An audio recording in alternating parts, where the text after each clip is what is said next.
Shroud knockout. Oh!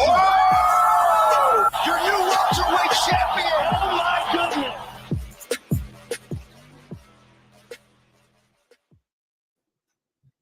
Welcome into First Strike. We've got UFC 319.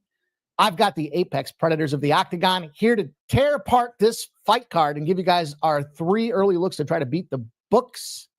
And we got some bangers here for this one. Excited to share some of these prices with you guys as we hear the breakdowns. But I've got MMA Geoff and Subhuman Gaucho ready to roll. Geoff, how you feeling today? I'm feeling fantastic.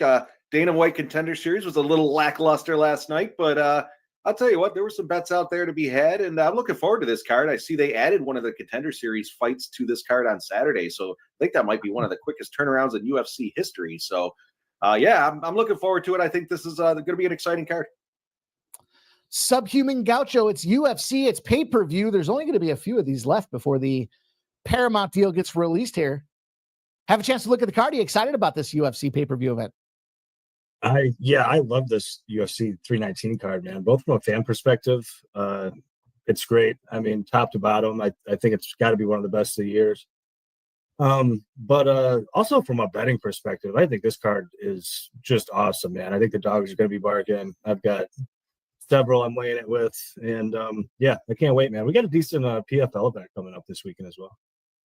Unbelievable, to Geoff's point, that this rapid turnaround from the kick to the abdomen gets this guy not only a contract in the UFC, but hey, you ready to go? You look okay. You didn't wear much damage. Let's get you in the fight. But what a great card we have. We have some really big spots out there. GM3 old Zaychek is going to be a big one. I think that's going to be a lot of fun. Chase Hooper goes out there against Alexander Hernandez. We got some interesting spots out there, including the 3 fights we're going to talk about here tonight. MMA Geoff's going to kick us off. Klose and Barbosa, Geoff. The floor is yours. How are we getting paid? Yeah, this Barboza Klose fight should be a pretty good one. Klose, he's sitting 15-3-1 as a pro. His only 3 professional losses came in the UFC against that tougher competition. He comes into this fight after a tough round 1 KO to Joel Alvarez, which, typically Joe's a submission guy, as we all know. I mean, he doesn't really knock too many people out. So I don't know what's going on with Klose in his chin, but he seems to be getting knocked around quite a bit in the last few fights. He's generally a wrestler at heart with no threat of submission once he gets the fight onto the mat. He actually has no submission finishes. When he does get the fight to the mat, he just generally kind of, I don't say lays in praise, because he's generally on top being the aggressor, but he's not really doing too much to finish the fight. He's just getting the fight on the ground and kind of running time control on him. On the feet, he has shown some power. He's got decent striking ability. He's a well-rounded fighter. You got Barbosa on the other side of things. He's close to 40 years old. I think he's 39 and a half. He's got the 5-inch reach advantage. He's got a lot more ring experience. He's 24-12 as a professional. 30 of those fights, 30 of those have come in the UFC. Now, this dude's fought, and he's fought some good dudes. He lost to Bryce Mitchell. He lost to Giga. He lost to Dan Ige. He lost to Paul Felder back in 2019. He lost to Justin Gaethje. I mean, the guy's been all over the place. He's had some tough challenges out there. He still manages to be above 500 in the UFC. And again, with that level of competition he's facing, I think he is the more experienced fighter in here. Makes me wonder, though, on his side of things, coming up a weight class and not fighting in a little over a year, how is his performance going to be? Is there going to be a little ring rust? Again, 39 years old, that always scares me, but he's not fighting a young buck with Klose here, or close to 37 years old. Prior to the year off, though, Barboza did have back-to-back 5-round fights, so he's shown he can. He has the cardio, and he can get this done if needed. I'm assuming he's been training, obviously with his time off, but he lost his last one to Lerone Murphy by unanimous decision. He ended up getting, they ended up getting fight of the night bonus. In fact, the fight before that, they got fight of the night bonus. In the fight before that, he fought Billy Q, clipped him with a knee in round 1, and ended up earning performance of the night bonus. So 3 of his last 3 fights have all earned some kind of credentials from Dana White. You got, Barboza. He's a well-rounded fighter. He can do it all, from the striking, the grappling. He likes to use his speed to avoid the strikes and then catch his opponents off guard. I personally, in this one, think Klose is going to try to stand and bang with him because he is trying to get into that boxing a little more. I think the exchanges are probably going to be a little too much for him. And then try to take this to the mat. But Barboza, as you see his takedown defense there on the screen, is 72%. So that's going to be a tough task for Klose to get this down, get this one down to the mat. I think overall Barbosa is the better fighter. Again, makes me nervous, close to 40, the year off, all that taken into play. I think this fight's going to be a lot closer than, it flipped as a dog to a fave. So I do think this is going to be a close fight. I think Barboza is going to end up the winner in this one, but I'm going a different way. I'm going to roll with the fight does not go the distance. This gives me a shot at either guy. You know what? Maybe Klose gets him to the mat, tries for a submission. Maybe he knocks him out. But I do think Barboza is going to get it done. But either way, either fight does not go the distance at plus 120. And Mike's going to roll us with the guy that I just mentioned, Lerone Murphy, that beat my guy. Murphy versus Pico. Mike, what are we doing in this one? Thanks, Geoff. Exciting fight there. I think we got another exciting fight with Lerone Murphy and Aaron Pico. As you look at this one, yeah, we'll see that this is a debutante to the UFC. We saw the last debutante to the UFC. That was Pitbull coming up from the other circuits, and he got busted up. Were the lights too bright? I don't know. That dude was almost 50 years old. On the other side of things here, we've got Aaron Pico coming into this thing. Young, a spry 28, 29 years old or so come fight night. Against somebody that's really had a hell of a career already in the UFC, and Lerone Murphy. You talked about some of the advantages he's had out there, some of the ways that he's gotten things done at 34 years old. I think you have to read between the lines. I always try to find some type of, we'll call it betting narrative, but I try to find something that I think kind of jumps off the page at me when it comes to these fights and trying to get involved with some of these price tags. And, first thing I saw with this fight is I like Aaron Pico. I thought, he's making his debut to the UFC, but he has fought. He has dealt with it before. And the narrative for this guy is they weren't going to release him from Bellator. They wanted to keep this guy around PFL, Bellator. This guy just couldn't get out of that contract, and he's always wanted to come and fight in the UFC. So here he goes. He's got his opportunity to do just that. He's a training athlete. He spends his time in the gym, albeit he hasn't fought for just about a year and a half or so. Coming off that KO. Look at this guy's pedigree in terms of how he's fought. KO finish. He did have a decision in there. KO finish. That was a shoulder injury. Shoulder popped out. All things not created equal. He has another KO out there as well. And on the other side of things here, it's a little scary to see that, Lerone Murphy, he's a decision specialist, it seems like, out there. What I like about this is you start looking at some tape on these guys. Look, they like to throw wild bombs. They like to throw bows, and they're going to try to do just that out there. Yeah, recently we saw Josh Emmett, Dan Egan, and yeah, you mentioned Edson Barbosa, some of those big W's for Murphy, the Miracle. He likes to strike, puts a high volume out there. Wild bombs being thrown galore out there. And if he can control the fight, get this fight the way he wants, maybe those lights do become a little too bright for Pico, and it gives Murphy a shot. But on the other side of things here, look, Pico, the thing about this guy is he can wrestle with the best of them. He's spent time training in a number of collegiate spots. Looks a little bit like Bo Nickel on the wrestling side of things, but he's got a ton of power. He likes to throw those bombs as well. So this guy's kind of got multiple facets in terms of how he can get out there and win the fight. He can have explosive wrestling. He can be a powerful striker. And if he can manage the situation and, deal with these bright lights in his UFC debut, then we have ourselves a live debutante. The way that I want to play with this one, though, is I want to take a shot with the fighting style between these two guys, the significant strike output, the wrestling capability, lots of ways for finishes in this fight. And we got a plus 158 price tag for this fight not to go the distance. Rather than backing Pico, who I do like, and I'll have a bet on him come fight night, I think this gives us the opportunity to see something happen early, whether it be the lights too bright for Pico, whether it be that he goes out there and starches Murphy. He's going to want to start off the bat, press forward, put Murphy in an uncomfortable position and try to dictate this fight. Either way, it leads to some type of a finish for me in this spot. I like this. I know it's the co-main, but look at the reason that we've got this fight in the situation it is.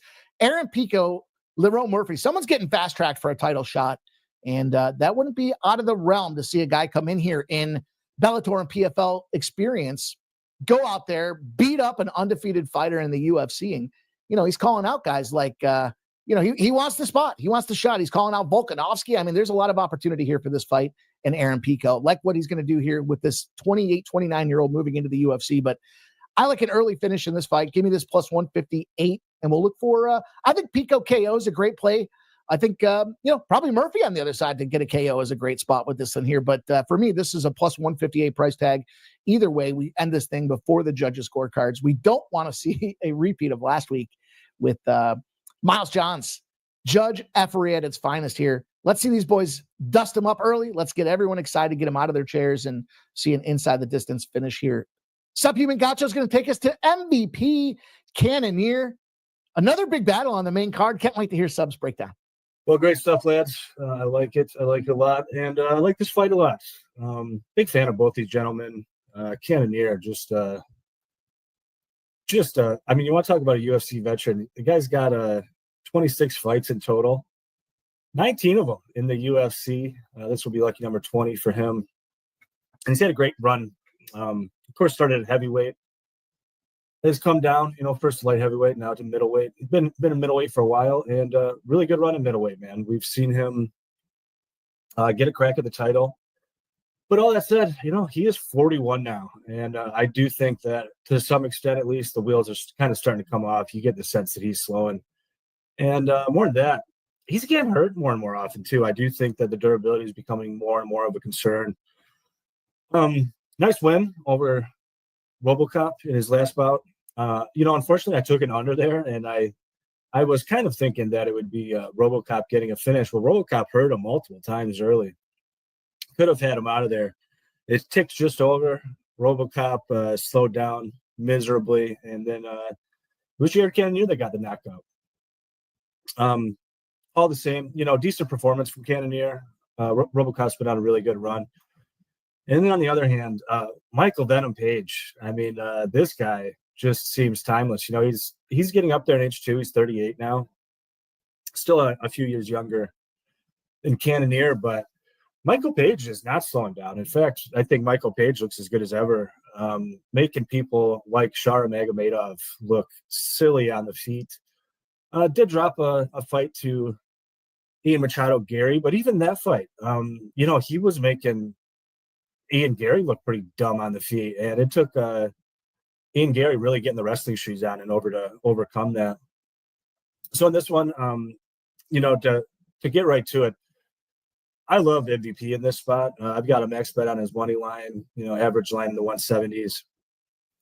And, if you don't want to get cute, you can just stick with the money line or, even throw him in a parlay. It has gotten a little bit more chalky now. But I think that we're going to see Gerald Cannonier knocked out here. Michael Paige is a little bit of a weird fighter to cap because in a way he's kind of low volume, but he just really has a great way of freezing people. He's very hard to track down. And like I said, Gerald Cannonier's been getting hurt more and more and more. And I think for Jared to win this fight, he would really have to put on the wrestling shoes, get the pressure going, get the leg kicks going. The trouble with that is he's not really a great wrestler to begin with, and he just doesn't really fight that way anymore. If you look at these recent Gerald Cannonier fights, he's pretty content to just fight at distance, and it's just not really working out anymore. Ty Burrell was able to dummy him pretty well on the feet, and Kyle's a guy that's not even really, known as a primary striker. He's really known as a wrestler and a great grappler. Nasruddin Imavov as well, really putting it on him, hurting him, probably an early stoppage, but Imavov does get the KO. And, I think Michael Venom Paige gets the KO this Saturday. And the line is absolutely crazy, as high as plus 440 at the Camby books, Rivers, Bally's, Unibet, and all that. And, it's a big number. It does feel like in some ways a long shot. But I can't ignore what I see here as some real value because, Michael Venom Paige is going to land his shots. And at 41 years old, I just don't think that Cannonier is long for this UFC division. About time to retire, and I think Michael Venom Paige might retire him for good come this Saturday. So plus 440, we're taking a long shot, but I really like it. And let's bring it in. There it is. 3 fights broken down by the UFC team here with Sports Money. Excited. We got some big price tags. If there's ever been a week you're going to go out there and tail and look for the first strike parlay, it's this week. This is going to be around 30-1 odds out there to get this thing home for us. Going to be a lot of fun for the UFC 319 card. It does start a little bit later, so we'll pop off around 6:30 live. Going to go out there, live bet. We'll sweat it together. It's going to be a lot of fun. I always enjoy the time with you guys betting these MMA cards. And Geoff, thanks for joining us. Tell them where they can find you. Yeah, I'm looking forward to this card. As you mentioned, we got I got 3 in a row here, looking for 4. So you can follow me over at XMMA Geoff 19, and you can always find me floating around the Sports Money page. Good luck, everybody. Subhuman Gaucho, great job. Big price tag. Kahuna's on the line. Tell them what's going on, where everyone can find you. Yeah, you can always reach out to me on Twitter, Subhuman Gaucho, and you can find all my action at betmma.tips. And yeah, got a lot of dogs this week, a lot of motion on these lines, a lot of CLV. So yeah, hopefully we have a great night on Saturday. Should be a ton of fun, you guys. Appreciate everybody taking the time to watch this. Make sure you take a second to hit the thumbs up. Share your favorite fight in the comments. Give us your best bet. And you can follow me at X at PimpSlapPod. Thank you guys all. Enjoy the week of sports betting, and we'll see you on Saturday for a great live stream.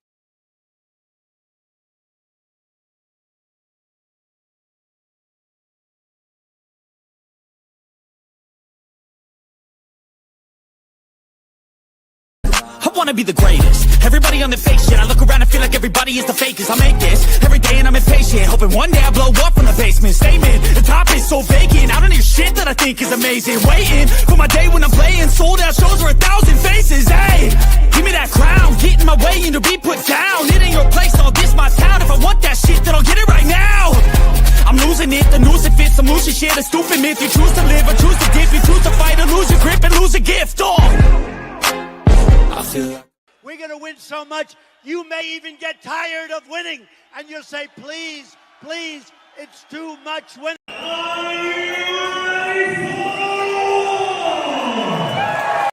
Go time.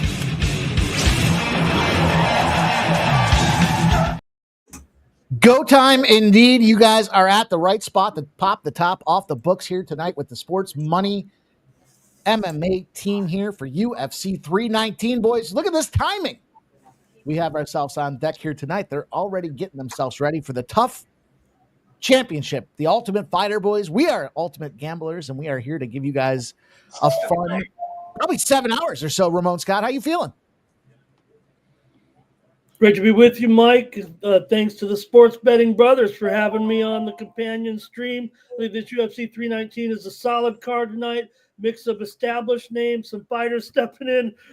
We just saw Sir Serkayev. I think he's really the big story here outside of how good the quality of those last 3 fights are. I don't know if anybody could come out and be a 1-12 favorite, but I got some strong positions I'll be sharing throughout the night, including that main event.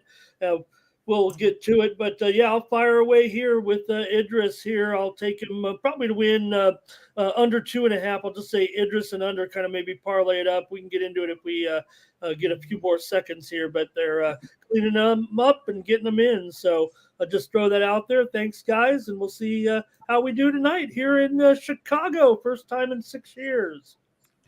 The house that Jordan built, Geoff. Were you a Michael Jordan fan or an LBJ fan, or both? Or neither? How do you Michael Jordan?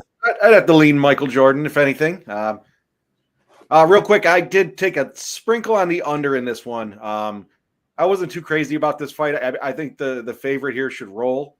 I'm hoping at a minus 550 he gets it done early. I know the line was favoring, obviously, the over 2.5, so the decision is looking likely. But no, I took a little shot here at the under 2.5 for this first fight. Some under action. Some favorite action. A lot of favorites on the card. Big favorites. Some would say the biggest favorites. We'll talk about that later. But I just dropped a parlay in there, a couple parlays. I'm going to roll some bombs on this thing here. Speaking of bombs, bomb.com's here checking us in. I dropped it out there. Idris and Silva is going to be the first 2 plays on the fight card for me. Parlay those 2 suckers together. Idris, Chase Hooper, Michal, Oleksiejczuk, and Asakura is a 4-leg parlay that I put together for a nice little plus 200 action in the chat. Thank you guys all for joining us. Appreciate you guys here for Saturday Night Fights.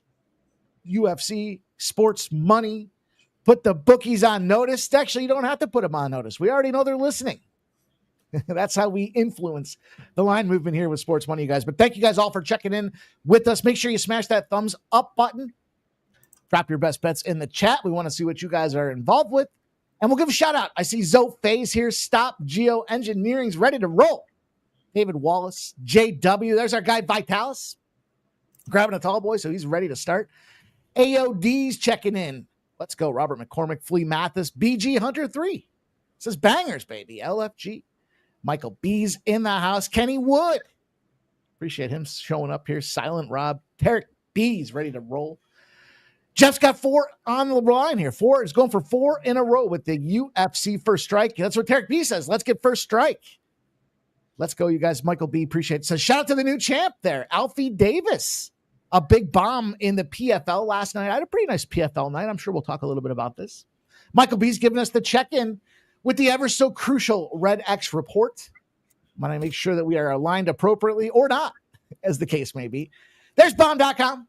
He says, about to get rich tonight. Appreciate all you guys checking in, man. AJ's here. Dana Delp's here. Steve Fehrenbach. Let's go, you guys. Andrew G. Thank you guys all for checking in here tonight. Nasty Nate says, Pat's first quarter. Pat's first half. Pat's +2. Sounds like the Pat smashed. I'm not sure, Ramon. That's what that looks like to me. But Nasty Nate likes Alibi, round 3 +800. Bomb.com's got Idris and over 2.5. Idris, whatever. But Deshaun G's here checking in. He's giving us some of his action. So anytime goal scoring prop out there. We've got soccer in play. We've got Major League Baseball. We've got no WNBA. Just a 1-game card for a Saturday. It was kind of strange, but hey, there's NFL preseason. There's Canadian football. We've got Mexican soccer. Yeah, I got a spot for you guys on that as well. It's going to be a fun night, so appreciate everybody. Get yourselves ready. Get set. We're about to go. And this first fight's about to touch gloves and get underway, boys. Rapid fire intro. How about that? Yeah, for sure, Mike. A tough 33 flyweight championship starting us off here. 3-round bout with the Kazakh prospect here. Idris against the experienced American grappler, Joseph Morales. So look at this line here right now. You got now up to a $6 favorite with Idris here at Bet Online, circa 510 right now here. So I think the betting focus here, I mean, Geoff called it. I like it too. I mean, I think Idris can end him here. Perfect record, 5 knockouts, 2 submissions, and 5 first-round finishes. So he's an aggressive guy out there, a pressure style for sure, crisp striking, strong wrestling, and a relentless pace. So we'll see. Morales does have a UFC experience a little bit here, and elite grappling, and BJJ with 6 career submissions and a 13-2 record, including a knockout loss. But durability against power strikers like Idris is why he's such a big favorite here tonight. So Morales' striking defense is solid, but we'll see how much volume Idris gets there. It could finish quickly, said Geoff. Yeah, I'm hoping. I put my money on it. I did drop a NASCAR play coming up here over at Winnable. You can check that out for free. I'll shamelessly plug the link over there in the chat. Check it out. We got NASCAR coming up here 7:30. So we got about 45 minutes or so.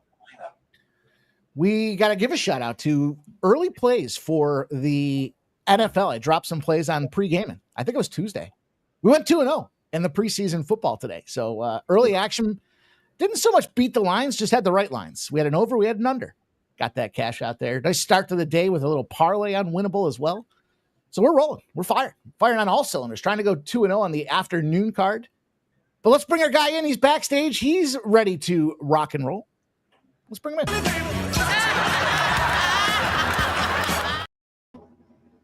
Barney! Rick James, bitch. Rick James, bitch. Let's go, my friend. How you doing, Barney? Happy Saturday. What up? Super The dearest ITD. What I'm on here. Super freak. So we got this big favorite started off the card here, but it's coming down a little bit, boys. Little Idris minus 345 action here. Can I tempt anybody in making a live move at this point? Not yet. Yeah. It does seem like a big favorite, man, for sure, especially in a competition like this. But I don't know, pretty big move there. Actually, the line did drop at Bet Online 50 cents there, $6 to $5.50 there at post time. Maybe a little bit came in on the dog, and right now dog being kind of pushed around a little bit, but they're just messing around in there. Oh, Starchy McStarch job right now, minus 154 live line for a little Idris action. They wrestled around a little bit there, quick bounce back up on their feet. Morales got Idris up against the cage. At what point do we fire back on this big favorite? Well, at one, say he's about $4, right? What'd you say? Yeah, I think $4.50 or something like that. I think. Okay, minus 154 right now. I saw him at minus 550. That's actually probably not a bad shot to take him at this point. Oh, I mean, absolutely. I mean, nothing is happening here in this fight, and if the odds makers are correct in pre-flop here, this one's going to get one-sided somewhere along the line. Are you seeing enough from Morales at this point to warrant basically erasing the entire $6 favorite to a near pick'em? No, not at all. I just took him at minus 115. Me too. That's exactly how I moved on that. No, I did not see enough. Morales has won the scuffles so far, like this one again, where he's got top control, and he also had one against the cage there. It just really hasn't done anything yet. But again, you just almost want to trust kind of the odds. It just hasn't come out as maybe as aggressive as expected, right? With striking at all, he's under some pressure here for sure. Data Delp says Wheeler goes on the IR with a blood clot in his shoulder. Oh, it's a tough break right there. I don't know what's a timetable on that and what you have to do. Do you do the blood thinners or what? That sounds a little bit disturbing right now. I'm not sure I've ever heard of a blood clot in the shoulder. I mean, you hear about them in the legs and stuff like that, but man. No, I think with these pitchers, anything's possible. The wear and tear up there, but you don't want that to linger too long here. Things are going swimmingly. Imagine you can't go to work because you have blisters, Barney. I can't come in. I got a blister on my finger today. I'm not going to be able to make it. Why do you think he's not working now? Don't blow my spot. God damn. So take a look at this. What do you do here? I mean, this is Morales really with the control, but Idris says, look, I'm strong enough that I can just fall on you if I want here. I could do a little back take here, and maybe he's setting up for it right now. I don't know. This is big. I think Morales might burn his legs out here. Gas, baby, gas. Well, Morales is going to win this round, I believe. I think so. Plus 190 for Idris right now. Should have waited. Yeah. I don't know if I can I go right back in? I already went in. It is first fight of the night, though, I know. That's so I know. Is going to survive here. There was no real hurt other than Morales is a little bit stronger right now and using more force to try to a submission attempts basically here. He's got something brewing here a little bit at the end, but it's not going to be enough. The round's over. It just says, I'm fine. I'll survive this. But that's a Morales round right there for sure against a $6 favorite, and he's become the favorite, you said. Yeah, almost plus 200 now. It's gone almost $10 the other direction. I'm in. You're right. I didn't see. I mean, yeah, more physical and more active to start that round out there, but there's still 2 more rounds. I don't think because Morales right now, I mean, his solution here is it seems like to get a submission of some kind. He can use his strength again here, I guess. Whoa. That was the loudest fucking chime I've ever heard. I think made my ears ring. I have many friends, so. That chime was offensive. It's fucking loud. My ear's still ringing. It's like that tuning fork when you break the glass. On here just in case. That's all good. Let's go. Let's see if it's all good for Alibi. Is it Alibi Idris? Very busy, man. Very, very, so busy. I'm so busy here. They showed this fucking guy. I don't know if you saw the pre breakdown there, and he was riding a horse in the desert. Said he likes to take his time to recharge by going horseback riding in the fucking desert. All right. Yeah, Does the horse have a name, or was he riding in the desert on a horse with no name? I'm not sure. I'm not sure how to answer that. I wasn't listening. I just watched it. Speaking of watching it, something came across my Twitter timeline. I had to bring it up to you boys here. We always joke about these fucking Kazakhstanis and Russians, and they're fighting bears in the woods in their fucking off time, right? Don't mess with these guys because they're wrestling bears for fun. Did you see the fucking guy the other day? The Russian, there was a bear that was in peril in some river. They tranked it. It was drowning. The fucking Russian takes his clothes off, jumps in the water, and saves the fucking bear. I said, no shit, these guys literally do wrestle bears. Yeah, I did see that. I saw that. I'd Too. have to look because I'm very skeptical right now. I mean, AI is very good. He was holding him like a baby. You better watch out, AIs, man. I wonder if I saved it. I'd almost want to read the community notes on something like that. I wonder if I saved it. All no, right. it was a really channel. I'm really good. No, I'm going to start a new channel where you're going to try to fool me with your AIs, and I'm going to make I'm going to be a millionaire. Just watch. I said, these guys literally do wrestle fucking bears. He said he's from an area in the world that they judge a man based on the people he cares for, the things that he cares for, something like that. Some crazy Russian shit. I can determine that AI in 5 seconds. $3 dog right now is Idris. Certainly not wrestling any bears here. He's getting fucked. He's getting skull fucked right now. He's taking a beating. Big dog to pop the card. Not a real knockdown in a way. He maybe got touched, but he really is. His punch got stopped and he fell down. But this might be the beginning of the end. Got a lot of time to work with that leg lock in. Or body lock, I should say. Silent Rob's liking the dogs here tonight. We could be getting it underway with a dog here. Beautiful dogs. Saw that the other night. Guys blew his wall down and chased him down with dogs wearing goggles.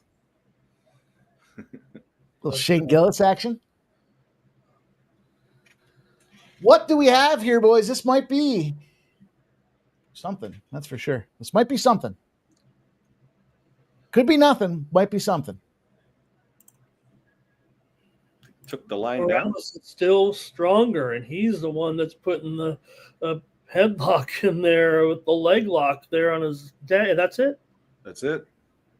Under. Yeah. Does come through, and the dog. Wars here. Morales at plus $4 to get dog the night. in the under. Oh shit! Holy fuck! I gotta fucking refresh. Yeah, they're just walking out to the ring for me. I'm on the ESPN Plus app. No, me too. Yeah. Good work, boys. Yeah. Turn up the heat.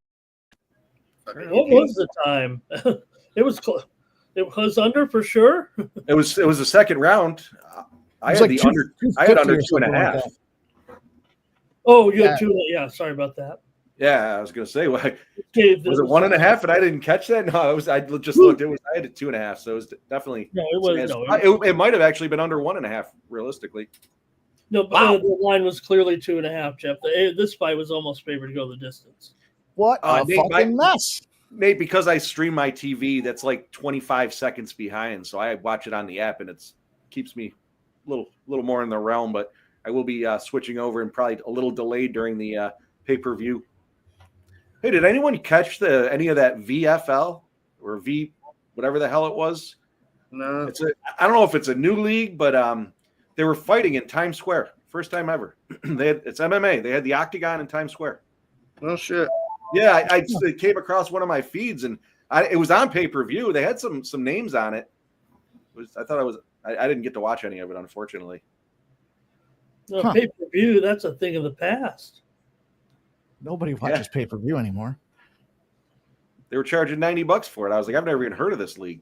Well, when you put an event on in Times Square, it sounds like you got a. I'm sure that was the attraction. Couldn't have been the competition. You guys aren't as familiar with it. They had a couple of names. Oh, you know who they did have, Mike? They had one of the guys was Hunter Renfro, or not Solomon Renfro. Oh yeah. Yeah. Fuck that guy. Yep. Fuck him and the $2,000 he cost me. Never forget. Look at this. Guy won't even get off the stool. I was embarrassed. It was an embarrassing showing. I was tired. Go back on your fucking horse, scumbag. I don't like the way they intertwine some of these things. The tough championship on the pay-per-view card. Don't like it. Leave that shit over. Let me just tell you, Dana White is in there to present the award. So I don't know if you are disrespecting this competition. I just don't care for it. Keep it pure. Keep the All UFC right, pure. Right here he comes. Look, there he is. He's grabbing the microphone here right now, Mike, and you're disrespecting this fight. He doesn't have a belt. There's no belt. What kind of championship is this?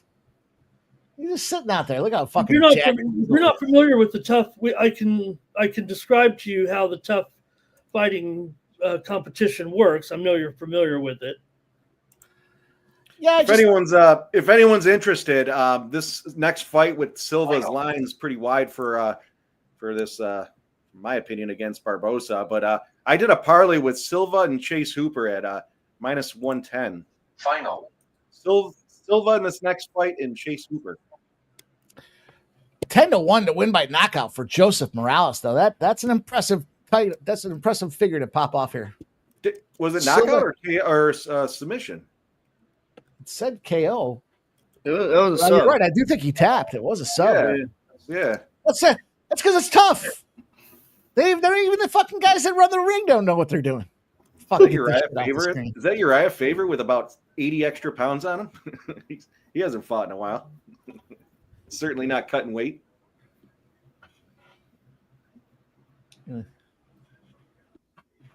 Oh, man. Well, here we go. Turk B says, well, my parlay already busted. Yeah.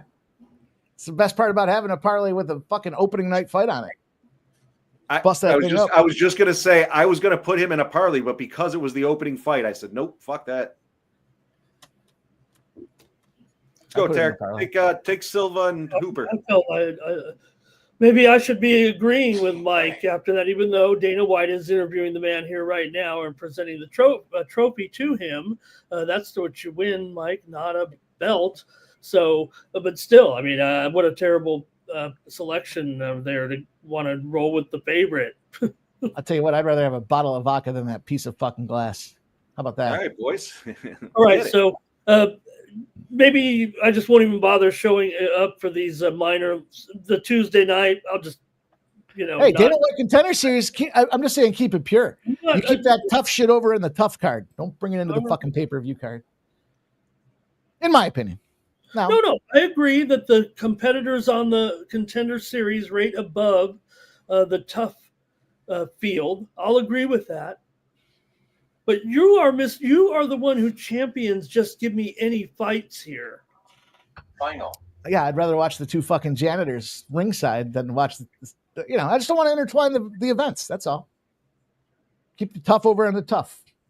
All right. They've done that in did they do that in the arguing this all the way when the Paramount stuff comes in, you're gonna see a lot more cross branding, I believe. And I believe you know what I heard, Ramon, and you might have a little knowledge on it. Part of the Paramount, they didn't take the Contender Series. Do you know if that's true? Oh no, I don't. But somebody was. I heard a couple of people saying it. I couldn't find any info. Pretty much all the product, and in fact, you were no asked, power slap. No power. Is that right? No power slap. Paramount actually didn't want power slap. They said we don't want this fucking garbage product. I want to read that story. Actually, that sounds fascinating. Actually, and I think I'd endorse that decision. But I'm also curious to know about what Geoff was saying because of the fact that I think what they said. And you were asking about this portion of it. I believe that the whole library kind of will migrate to Paramount and is just negotiating the deal. You were wondering, I think, if the ESPN library and stuff, if they'd retain everything. And I think they're going to clear it out. I think it'll be part of the $7.7 billion. Yep, Dana White Contender Series, unless this is fake news. Okay. MMA news, Dana White Contender Series, not part of the UFC Paramount deal. Broadcasting rights to be determined. What? Can you tell me the site that is on? Yeah, it's MMAnews.com. Okay. I can tell you where it's going to go. It's going to go to UFC Fight Pass. So if you want to watch the Contender Series, you got to pay an extra $10. It's a fucking money grab. So you'll get the LFA, you'll get some of the Cage Warriors, you'll get Dana White Contender Series for 10 weeks, $10 a month. So that product's still around. They couldn't find a way to get that, or maybe I guess Paramount makes the determination. It sounds like, right? They're the one that makes the call on what we want out of it. We gave you $7.7 billion. We'll pick and choose. We'll take what we need. Yep, little a la carte. I'll tell you what. If Power Slap got bigger, they might renegotiate and say we'll take that over here too. Okay. I'm just saying I could see that happening. I can't see Power Slap getting much traction. I can't believe how much traction it's already gotten. I can't believe that's even a thing. I'm blown away. I can't believe you can even bet on it. That's how blown away I am. Okay, man, you are really on a good one. Firing on all cylinders. You gotta be sitting in a fucking stool and somebody else is gonna go slap them in the face, and then they get knocked out from that shit. Allowed to give people, concussions like without. These guys are getting knocked out. Like, damn, dude. Andrew G. I can't believe how big it got. Yeah, it's so huge. I remember when Jim was betting on it there, and he was sending us the plays, and he's like, "You got to take this," and I was like, "Really, dude?" And he went like 3 or 4 in a row with it, and I was like, "Really?" Crazy. Look, and I've seen it. I do see it a couple. I don't know. I've seen it, and there, you got to have certain rules because, man, I mean, how many of those are just club you and give you a concussion with my fist, really? With some of the big old club like the Hawaiian guy. See, now I was a fan of this, R. Lopez. He says, "Don't forget about the Pillow Fight Championship." I did watch that. I gotta say, that was an enjoyable event. Watching them ladies smack each other with pillows was a lot of fun. I don't think you could bet on that though. I don't think I was able to get a wager down. Dirty Reg, I did not see the odds. I saw them on screen and I looked away. What were they? It's funny because I was listening to him talk the other day. I told you we've been in discussion, and he breaks these things down weeks in advance. Like he's doing the taping for this shit before the lines are even out there. 2-3 weeks in advance. He has no idea what the lines are. He's just telling you what he thinks the fight looks like. And then when they get into post-production and get ready to put it on TV, they slap the odds underneath it. So it's like when he talks about a line that he's trying to beat, I don't even know if he's getting the line. I think he's just making it up. He's been around so long, he probably has an idea of what the line should be set at. Right. Ramon, were you a big Pillow Fight Champions guy or what? Were you championing the one like showing the old version or the one they just had like they had some what we called like the main card here recently, but didn't they have like the biggest Pillow Fight event was all recently but no, I don't think I've watched too much of it. But yeah, I mean, it's got to be as long as you can defend yourself. I'm okay with that. All right, quick around the horn, boys. WNBA or Women's Pillow Fight Championship? Pillow Fight Pillow Championship. fight. Is there a dildo involved? In the pillow fight? Either. You guys are really quick to fire on that. I would only want to ask if you can bet on it. If you can't bet on it, I got to go with the WNBA because we've been having a hell of a season, Ramon. I know you're a WNBA aficionado with the old 2-3 zone. Yeah, but if you want to talk pillow fighting, I mean, I'm all yours. I mean, here on the Sports Money Network, we talk about goofy shit. So whatever floats your boat. We got time to kill in between these fights. I will. Any conspiracy theory. I'm ready to shoot them all down here today. AOD. Got the AOD in the house. Says, I love you. We love you. AOD. Cheers, my man. Member for 10 months. I don't even If know I'm not about mistaken, if my math is correct and I carry the 1, that's pretty much since day 1, if I'm not mistaken. My guy AOC. I was just about to say. I mean, I'm coming up. I mean, I know in my 1 year, every day it'll be when the first day of the football. Well, I mean, no, but I don't know. I mean, I've been a sports money. I've been a pimp slap fan. Obviously more than a year. But I mean, on that first day of NFL, I said I want to be on sports money. Nicholas, that's the one of my favorite sports to watch. One of my favorites. AOD. Women's beach volleyball might be the best. We were talking about Winter Olympic sports the last time around. That might be the best Summer Olympic sport. I'm not sure. Oh, well, I mean, look, I'm totally, I mean, I think women's beach volleyball should be, played more,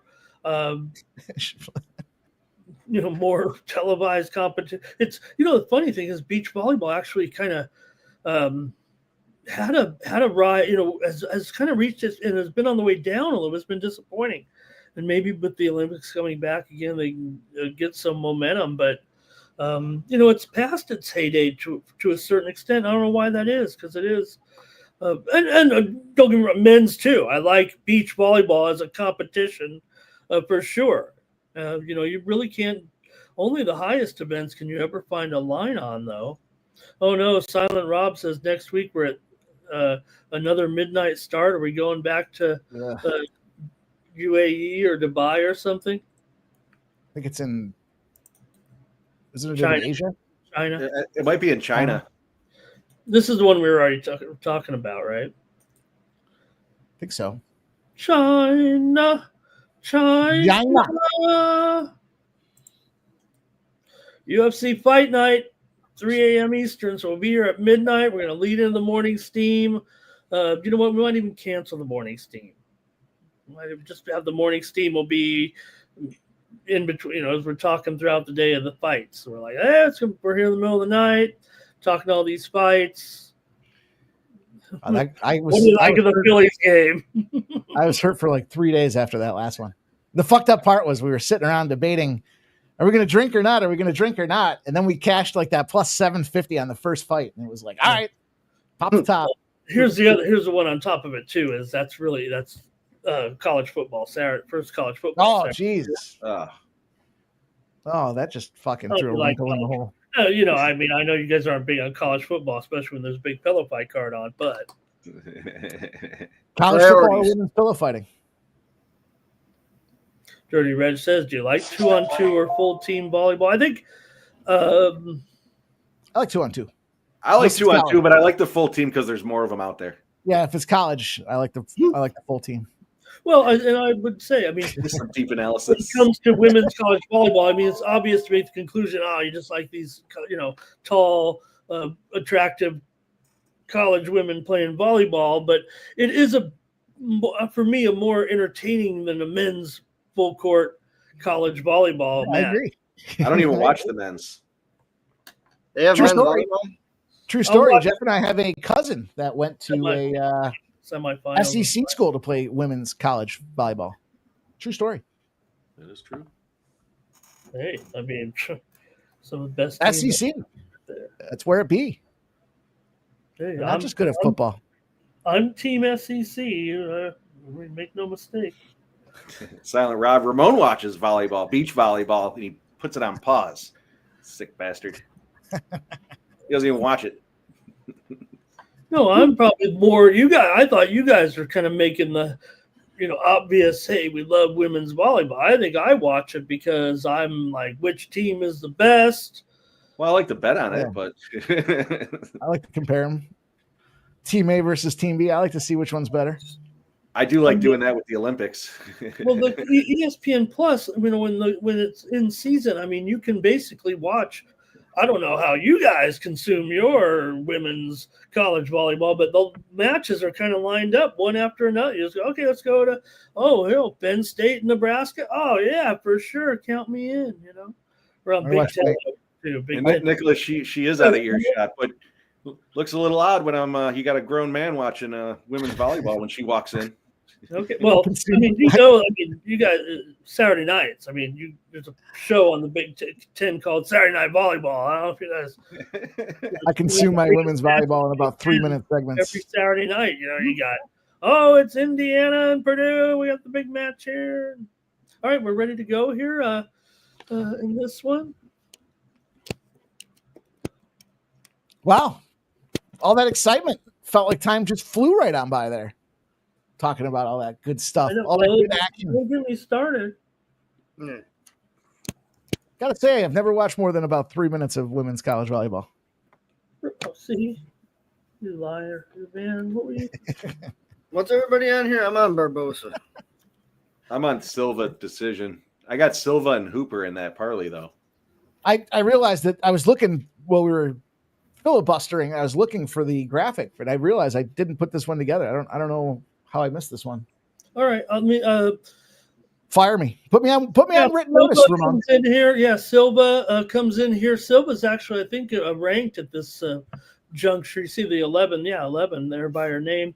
And she's 18-5, 4-1 the UFC since her 22 debut. She has 3 first-round submissions, but lost to Araujo last time out. She's part of the Fighting Nerds. I guess everybody's calling for the demise of the Fighting Nerds here in Chicago. But she's a grappler for sure. 2.79 takedowns, 1.9 submission attempts. Silva lands about 3 significant strikes per minute with 38% accuracy. Barbosa, 8-3, 2-1 in the UFC. She was a DWCS winner last year and came off the armbar win over Belbita. Got her the 25K with that one. And she's on short notice. She replaced Aldrich here. So she's a grappler for sure, with 2.3 submission attempts per 15 and 67% striking defense here. So they met back in 2019 in a regional. Barbosa got the win in that one in a unanimous decision, but Silva's come on since then. And Final. I think that's what I'm seeing here anyway.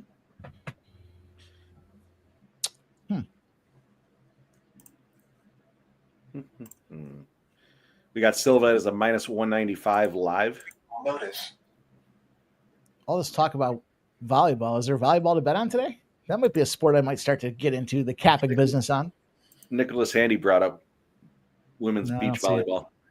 I don't see it. No, I don't think it's on. Nicholas was just being a scumbag. It's not in season? They have a season? We just started. What do you mean it's not in season? We just talked 10 minutes about it. I spent more time talking about women's volleyball than I did NFL. Getting ready for the NFL season. But I did go 2-0 today, so I'm feeling pretty good. I was on a show doing some Little League picks the other day in Nevada. It looks like they'll be the U.S. champions right down the street here. I saw the athletics contributed $5,000 $5,000 to them little leaguers. And then the Vegas Golden Knights came through and said, fuck your $5,000. Here's $10,000. So 2 programs puffed up $15,000 for them little leaguers. What do you think? I mean, let's be honest. Aside from growing some grass in the diamond, it's pretty low overhead there for little league. What do you think they're going to do with $15,000? Oh, that's not low. That's not a lot of money for a little league. How many bats can you buy for that? Plus, it's a cost just to go to the Little League World Series. I mean, there's some stipends involved with the money and the TV, but a lot of little leagues have fundraise for that event. There's not just Williamsport. There's tournaments all over the country to decide, and some of them are on ESPN. I was watching American Legion this morning. I always like the American Legion ball in the summertime. Yeah, this is a bat's a few $100 for a government. All right, I didn't know. I figured some cleats, a couple hats, and some shirts. Barbosa flip to a fave. Stop, Gio. I like that play. Maybe Sports Money sponsors a little league team. I don't know. Maybe we do a little fundraiser. We get ourselves a Little League World Series sponsorship. You want to do a car wash? Dana Delp says, can we bet on Little League World Series? Yes, you can. Yes, you can. Yeah, you'd have been disappointed to see in the game there today with the two outfielders letting the ball just fall in front of them as if they weren't in the Little League World Series, looking like a bunch of caps leaguers out there. But look, watch out for this Nevada team, man. They might be able to win it all, even over Chinese Taipei. I'm going to take a sprinkle on Silva at plus 154. She's plus 340 now. 340. Jumping down. Holy shit. Why not? Same thing as the last fight. I'm taking it. Dog going to go out there and start her again? End of the first round there. Oof, she was looking to snap. Snap or tap?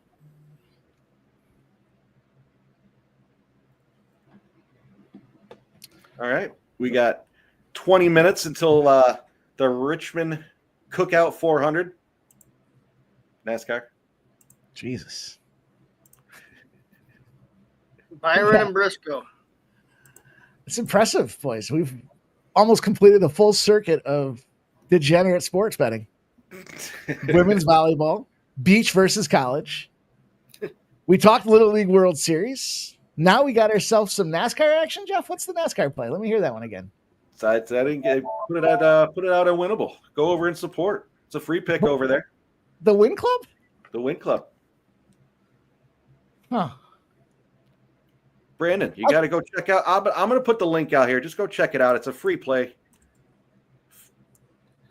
Feel free to support. Make sure you sign up for that free action. You don't want to miss out with the text alerts. Get the Scotty Scheffler of NASCAR. There's a little hint for you. Who doesn't love a good cookout?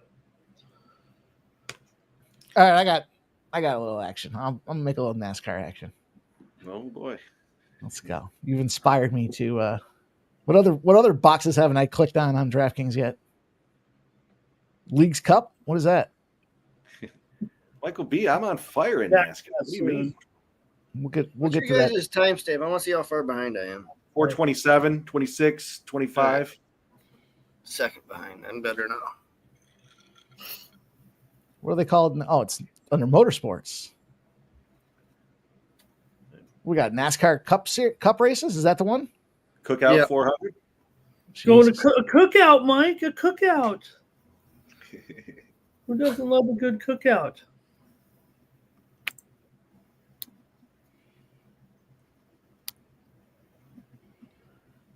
All right, we're back underway here in the second round, and you have Silva now on top here a little bit. Look out for the cookout. All right, I got to play. I'm gonna give it. I got a parlay and a straight play. I'm gonna go Denny Hamlin to get in the top 3, Ryan Blaney top 5, and Slow Joe to get in the top 5 as well. That's a parlay that's gonna pay about 25-1, 3 legs, and then I'm gonna take Slow Joe to finish in the top 5. Slow Joe plus 360 to finish in the top 5. What the fuck is Slow Joe? So I don't have to go over there to Joey Logano. play. So I don't have to go over there to Winnable for Geoff. Just go with Mike. I wouldn't tell me. I didn't even know where to find NASCAR. I've been going 1 shot, 1 kill a couple weeks in a row. I came on Ramon show. If you don't win, you know you're gonna hear about it. I not only gave out the winner on Ramon's show a couple weeks ago. There, I gave out the Bubba Wallace top 10 at plus 360 or something too. 2 shots, 2 kills. Andrew's ready to go with the Cookout 400.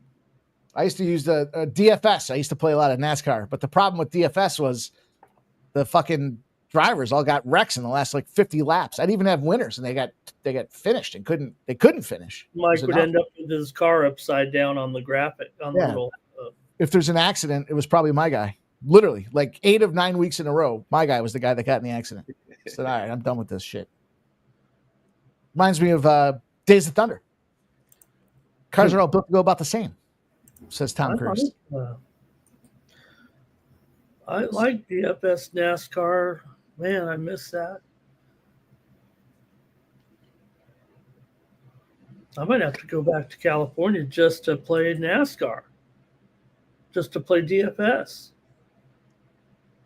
It felt like, I mean, I like the theory. I like the pools. You know, you've got the buckets, right? You got the real expensive guys like a Denny Hamlin.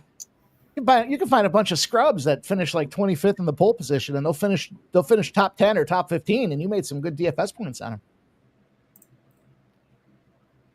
Thought about doing I don't get involved in it so much anymore. There's so many moving parts with the daily fantasy shit that I was like thinking, do you do a show? How often would you do a show? Who would watch the show? It's just too much. I just like to bet on sports. I don't want to play against somebody else. I want to play against the bookie. Silva on her back to plus 310 on the live line. It took me a long time to come around. Brandon wants you to throw that parlay in the chat. Do you want the parlay that you shouldn't play that I played? Sure.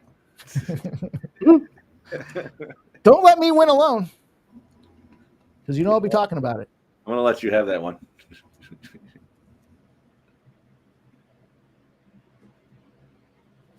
All right now, Barbosa is the one kind of riding down here on Silva, who was on basically her shoulders. She's trying to fight back, but she's being bullied here and bossed around, it feels like, mostly. I fucked that up. My bad. That's how much I know about NASCAR. Denny and Hamlin. Yeah, that's why I was like, wait a minute. What up, Scumbag Hardy? To the final seconds here. This round is over. There it is. Pop that up for you. Plus 390 for Silva. I took a taste of it earlier. Boy. A couple of dogs to start out. Slow Joe. Right 15 top 10 finishes in 28 Richmond races. The Richmond, north of Richmond. Yeah, DJ, I'm looking forward to the main event. Dana White said it's going to be the best. It's the best main event it's the best fight they've had, I think, all year, is basically what he said. I think he said it's the best main event all year. Is actually literally what he said. DDP gets a lot of shit for kissing his coach there, but I tell you what, that dude's a fucking maniac. He's a wild man. I like watching his fights. They're entertaining, to say the least. I think this is going to be a good one just because his opponent there was a Chimaev. He's no joke. Should be a good one. I'm going to tell you this right now. Chimaev wins by fucking decision, or he wins in the 5th round. Everybody, their brother, their mother, the fucking neighbor's dog has talked all week about the gas tank issues that Chimaev has. I can't believe it. I'm not buying it. The guy's fighting for a fucking title. He's not going to go out there and condition. He's firing down cartons of marbs on the side and not doing the fucking treadmill. I don't understand. Doesn't make any sense. Well, he made weight. DDP looked fucking shredded, though, compared to, I mean, he looked much bigger compared to what I saw anyways on the weigh-ins there. So that should be a fun fight. There should be a couple good ones here coming up. Yeah, there's a couple on the card that I'm looking forward to. This is one of the better cards of the year. I can't believe this fucking Susurkayev dude minus 1,000 to Eric Nolan. You almost got to take Susurkayev or Eric Nolan just on principle. Beachy Hunter. Firing down cartons of marbs, dude. So Pure Gold MMA weighs in. I thought we were going to do this. I'm going to do it. What is it? What do I got at UFC 319? What are you doing? I want to get the name on the screen. They said that they said Silva won the 2nd round. I'll get in there and start commenting. Let's get some fuckery. Yeah. Let's go, Silva. Do something here. Yeah, I didn't know if that was the case there, but I don't think so either. Plus 900 on the live line too.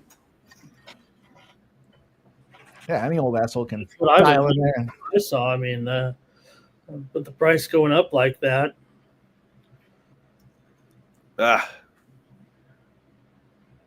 Hopefully we get some fuckery. Otherwise, that parlay shot.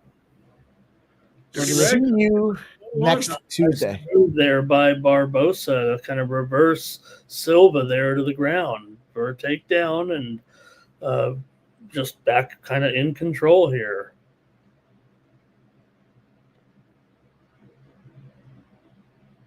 Pretty Reg, it's fair. It could be 1-1. I mean, we're watching a women's fight here right now, but look at Barbosa just kind of picking her up, putting her down. We got Barbosa and then Barboza. How about that, Ramon? Yeah, back-to-back Barbosas separated by just a consonant. And a Z, of all things. The last letter of the alphabet. Did you know that? The other day we had, Valdez going up against Boz. There was a lot of Z's when they were pitching. How about the kid who almost threw a perfect game? Could have easily made that play. So interesting numbers now. Silva's back to a plus 120 live here as they go through the final 2 minutes of the round. I got 159, 158, 157, Barney. 150, 149, 48. All right. You're cooking me. You're cooking me. Oh, man. I mean, that's a terrible game plan here for sure by Silva. I don't think she knows what she's doing in there for this bout, obviously. And maybe Barbosa just looks to be a stronger person.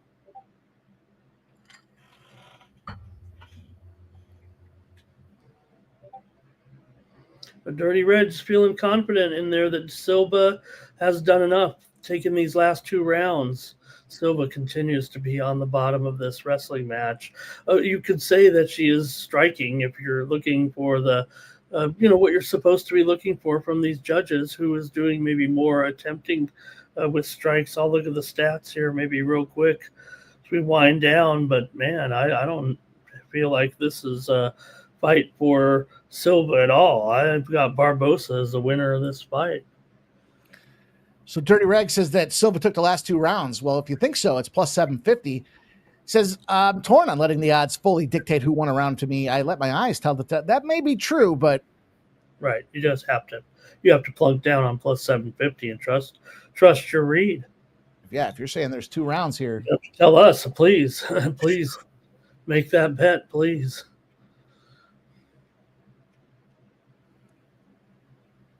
We will celebrate. We'll run a video for you. I'll run 2 videos for you because I jumped in there with a little sprinkle too. Ozuna just got hit in the head with a pitch here. He's okay because he's Ozuna. What I don't agree with, though, we've talked about this before, Dirty Reg, is some people think that a live bet was made and it was a big bet and that's why the line moved. That's not. I'm pretty adamant that's not the situation. Let's go fuckery. We got 2 videos on the line for Dirty Reg.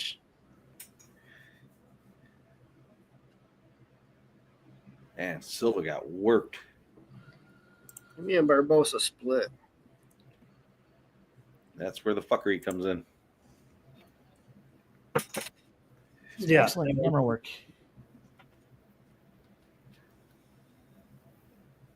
I would have never guessed. I would have never guessed they had all that stuff going on under there.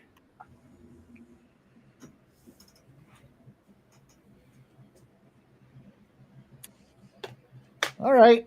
Barboza and Klose will be the Klaus will be the Brandon Smith says we're due for some fuckery. I take some fuckery on this one. Let's go. Let's go. We always got it's not over until the judges give you the scorecard, that's for sure. She's ranked versus unranked. What is she laying the gloves down? A little young to be retiring.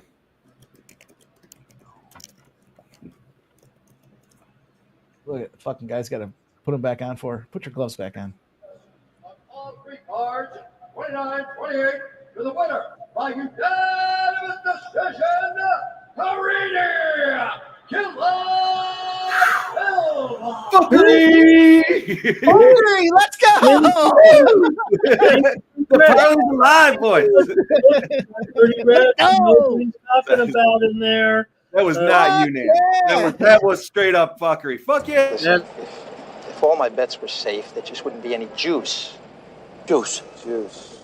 That was straight up. Sorry, Barney. I know you're around me. Well, I said you're going to get 2 videos.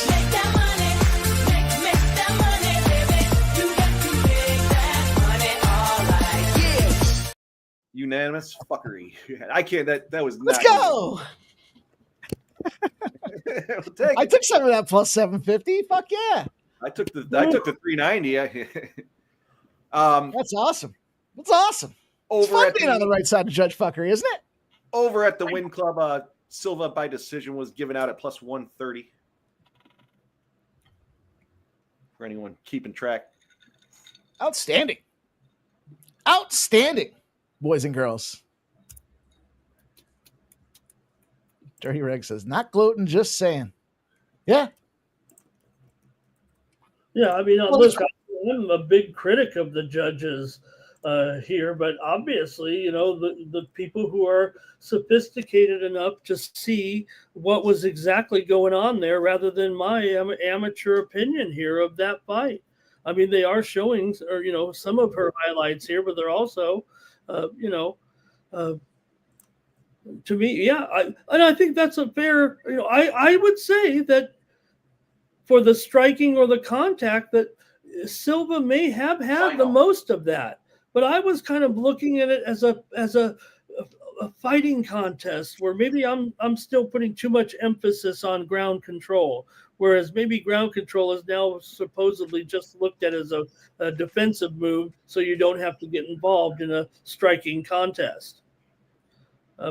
Remember, I'm not sure, I didn't read it, or I don't know if it was released. The judges were given instructions prior to last week, I believe now, in the those guys that you guys love, those same, on how to score the fights better and try to determine damage as a major factor in the scoring. You know what's impressive? They might very well be listening, because I said before they should put the judges' scorecards on the fucking TV. We shouldn't have to guess at what's happening. And there it is. Lo and behold, there it is. We saw 29-28 UNAMs. What? I did not see the score. You might be. I think what people want, Mike, is the score to be shown after each round. I think that's what they mean. The scores are always shown at the end of the fight. I don't know. I mean, we've been watching some cards there where I'm like, what happened? They should put the scores on the screen because we have to listen to the volume. You're just missing it. Maybe that'd be the case. We're rolling. I fixed it. I stretched her out a little bit so we're not so tiny on the screen here with the with these graphics as we get ready for this. Oh, weird. Noir, Edson Barboza. Before we were like, wow. Yeah. Oh, where are you over there? I can't even see you. Here you go, boys. We got ourselves. We're back in the graphic business. I can't believe I missed that last fight, but wouldn't have mattered. We were live betting anyways. Good spot, good call. But we've got Barboza and Klose, Geoff.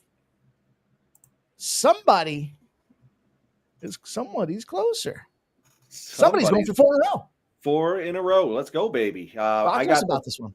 The fight does not go the distance. I did take a small play on the under 2.5 rounds as well. I don't think this fight's going the distance. You got 2 older guys here. I think Barboza is going to get this done. I was surprised the line moved as much as it did. Somebody had mentioned, I think it was Andrew had mentioned Barboza was talking about possible retirement after this fight, depending on how it goes.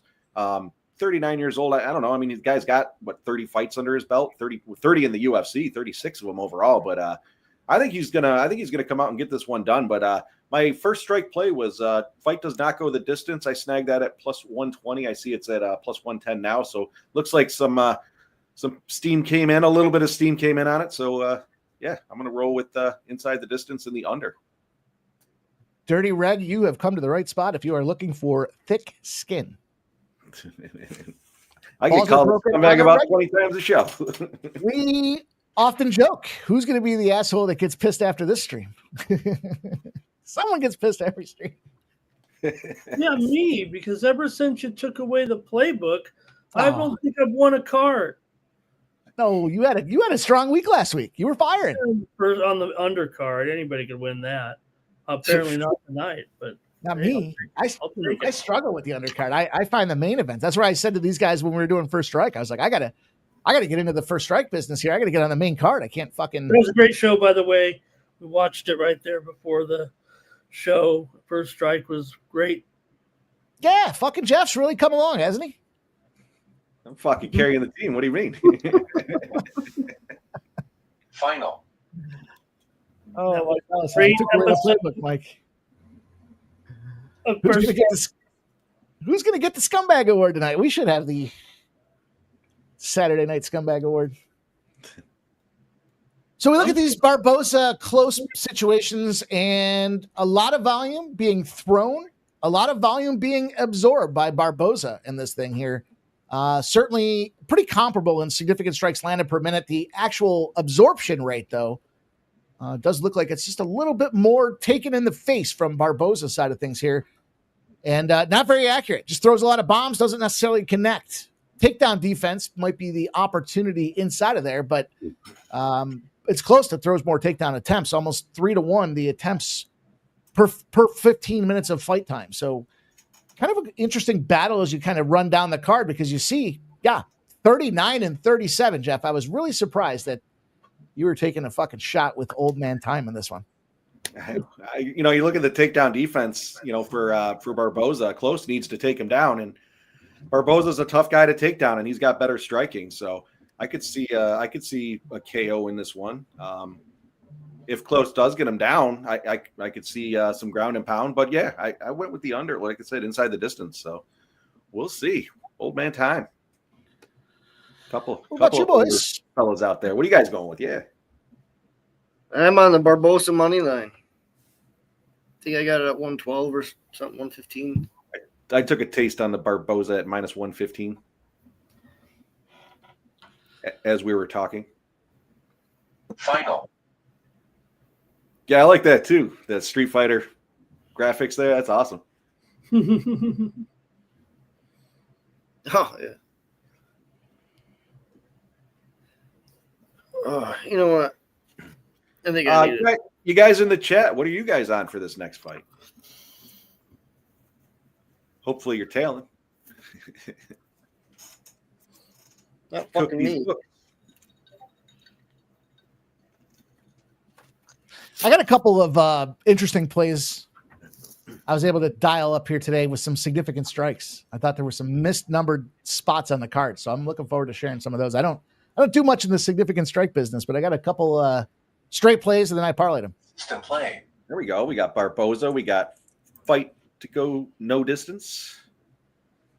Barboza for David Wallace. Yeah, let's go, Ter. Let's get it. It's fucking tremendous. Put a legitimate, genuine smile on my face. Boza KO for BG. Right off the hop. Catching big fucking plus money price tags too. Stupid. I'll take it. I disagree with that, but I was on the side of it, so of course I love it. But man, to be a UNAM was ridiculous. At least a split, but a UNAM? Yeah, what the fuck? Yeah, right? Let's go, scumbag Artie. 2 weeks in a row I get fucked. What would you get fucked with last week? One we all got fucked with. Miles Johns. That one fucking hurt me. Yeah. That one hurt me. Miles Johns. Financially and emotionally. Johns. Hurt my fucking feelings. Took me 4 days to recover from that one. I dropped a fucking bomb on that fight too. Oh man, it hurt so bad I even mentioned it on First Strike. Yeah, I went hard 5 days later. Oh, dude. He was pissed too. Some of these guys, he didn't seem like he had much damage worn either when he did his post. Like the next day, he came out on Twitter and released a video, and he was like, "These judges have to be held accountable." And he's like, "We're trying to." He's like, "I got kids, I got bills to pay. This is my profession, and you're so clearly wrong." I mean, he was just downright offended by what he saw with those judges. Guys, it was great to see. At least he had a little pep in his step. Yeah, good. Just rolling the fuck over. Everyone do us a favor and slap that thumbs up button if you could. Get those likes up there. DJ Hardy's giving us some CFL action. Likes the under 51 for BC. Oh, okay, good. I bet that. I didn't release it. I kind of messed up there on a play or two, but I won that first game on an under, and I have BC to blow them out here. But I really like the under, but I couldn't make a public play on it. I just bet it as well, and I think we can get that one. JW, I don't always disagree with the judges. Just when they're going against me. That's not true either. I call the fight pretty bad. I thought she lost that fight. Yeah, no, maybe these judges do know what they're doing.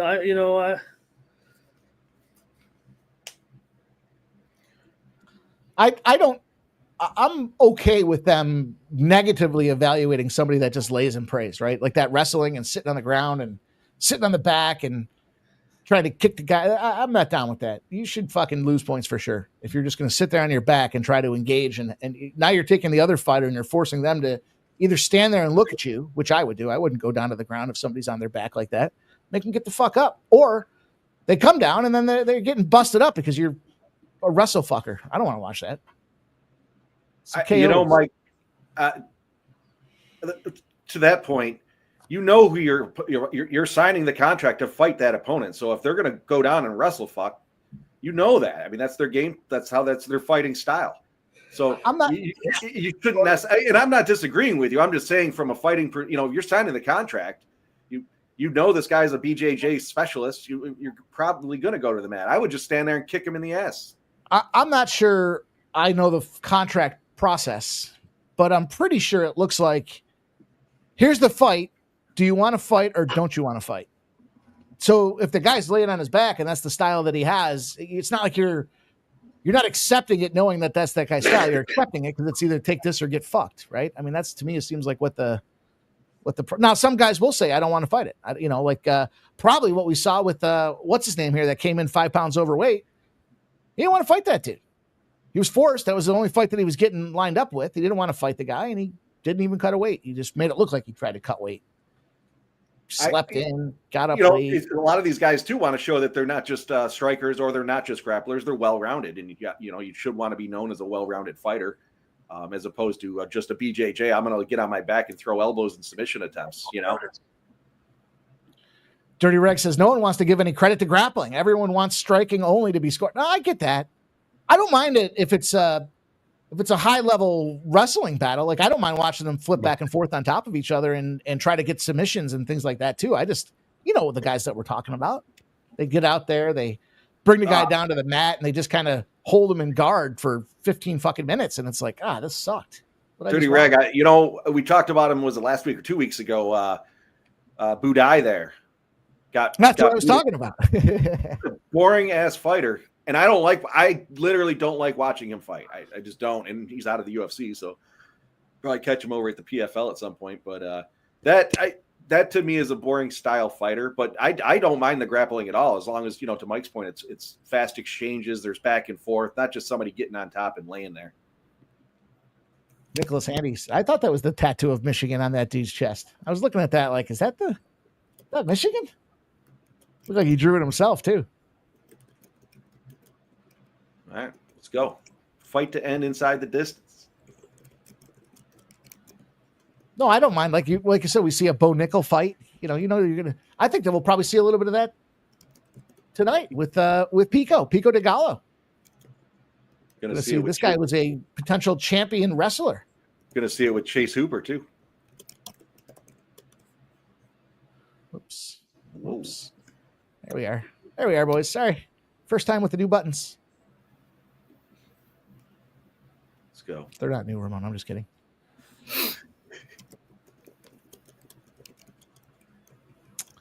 Underway, gentlemen. Yeah, for sure. Should be a good one here. Look, the late steam obviously came in here on Klose here. This thing was bet down from $1.50, $1.40 there, and almost went off a pick'em here at fight time. So with Barbosa returning here to featherweight and both coming in off losses.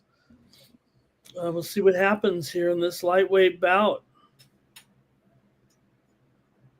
Andrew G says now they stop rewarding control time, only reward damage. See, I'm okay with that though.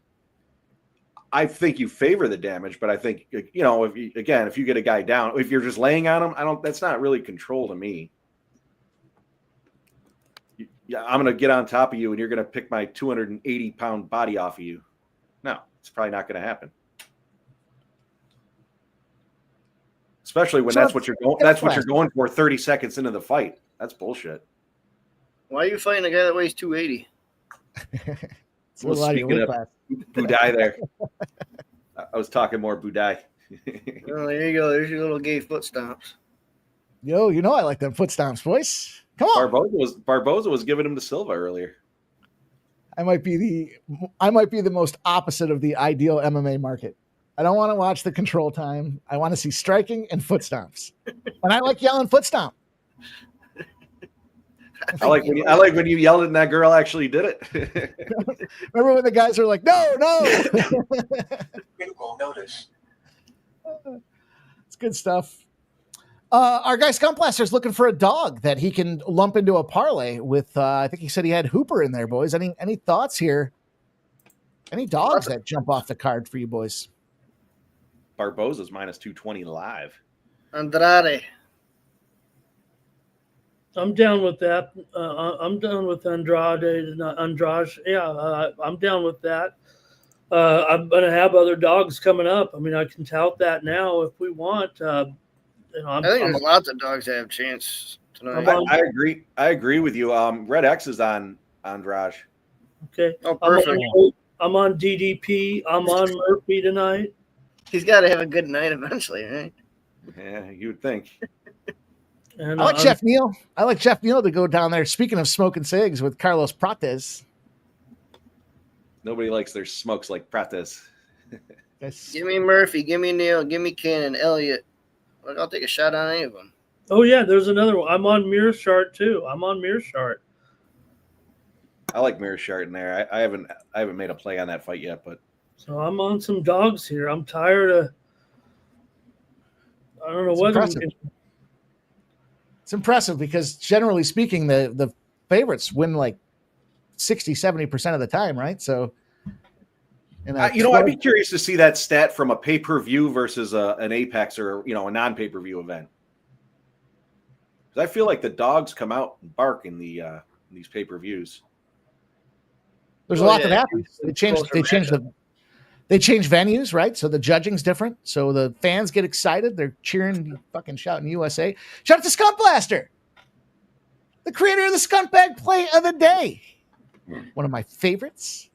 Cheers, and he donates $9.99 super sticker for our guy Skuntblaster. Appreciate you, brother.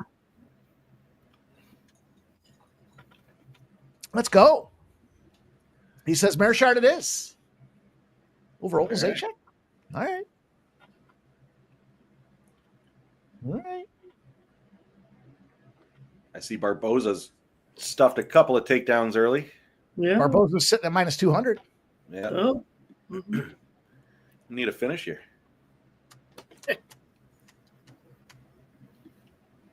Is that NASCAR over yet? No, in fact, it's just underway. Critical notice. They're on the final lap.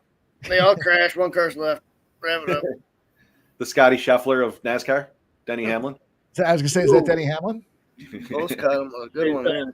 And tonight, a big demolition derby. We get some odds for Mike tonight. Oh boy! Last car standing. See what other shit we got to click on here. Ramon, did you see Hideki had a horrible round today? Did you see that? He was at least up near the top, and he shot 6 over today. I think that's where he ended at. Well, look, it's funny, right? You got basically it's going to be Scotty or Bobby Mack, and what are you going to do? I don't know. Oberg's got a chance, but I mean, it just feels like can he run him down, or is it just too much? McIntyre at plus 180, not a bad look. Well, McIntyre, this course might be just enough to his tailoring. It feels like with the way he went, but it was like we talked about. Was it last week or 2 weeks? Yeah, last week. Scotty at plus money in second. How many strokes back is he? 3? 4. I think 3 maybe. Oh, 4, yeah, 16 and 12. He's got some ground to make up. He had rare back-to-back birdies. Was that first or second round there? What's Ricky Fowler doing? I'm not saying he wins this thing, but there was a lot of steam that came in on this dude to get the top 20. He's tied for 8th right now at 6 under, so he's 10 strokes back. That's not happening. No, but good. No, but top 5. Top 5, top 10, but it's Ricky. Top 5 is plus 320. Like I said, the Sharp report came in there on Wednesday night, and it said it was Ricky Fowler that was getting gassed. Plus, top 20 was plus 165 or something like that. So what the fuck? If he's only, how many strokes is he back from the top 5? Top 5, 8. So he's 2 strokes back. Yeah, fucking sign me up for some tricky Ricky Fowler to finish in this top 5. The only money I've put on Ricky this year is for him not to make the cut. Yeah, Fleetwood's my best horse. What's that, Ramon? I'm sorry, I missed it. Fleetwood's my Hall and Fleetwood are 2 of my horses this week, so they're definitely going to score for me here as long as they have some good rounds. I mean, they've shot sub 70 every round so far. These 2, the 2 Englishmen, and they were in. I only played 5 golfers this week. Oh. Lions grayed out. Close, a big assault here by Klose. He headbutted him there a little bit. Plus Oh, it 390. did look like he headbutted him. Barboza. Yeah, Barbosa's getting fucking chalked up right now. Go inside the distance. He's got some black eyes coming. That one eye. He's fucking spamming those fucking foot stops.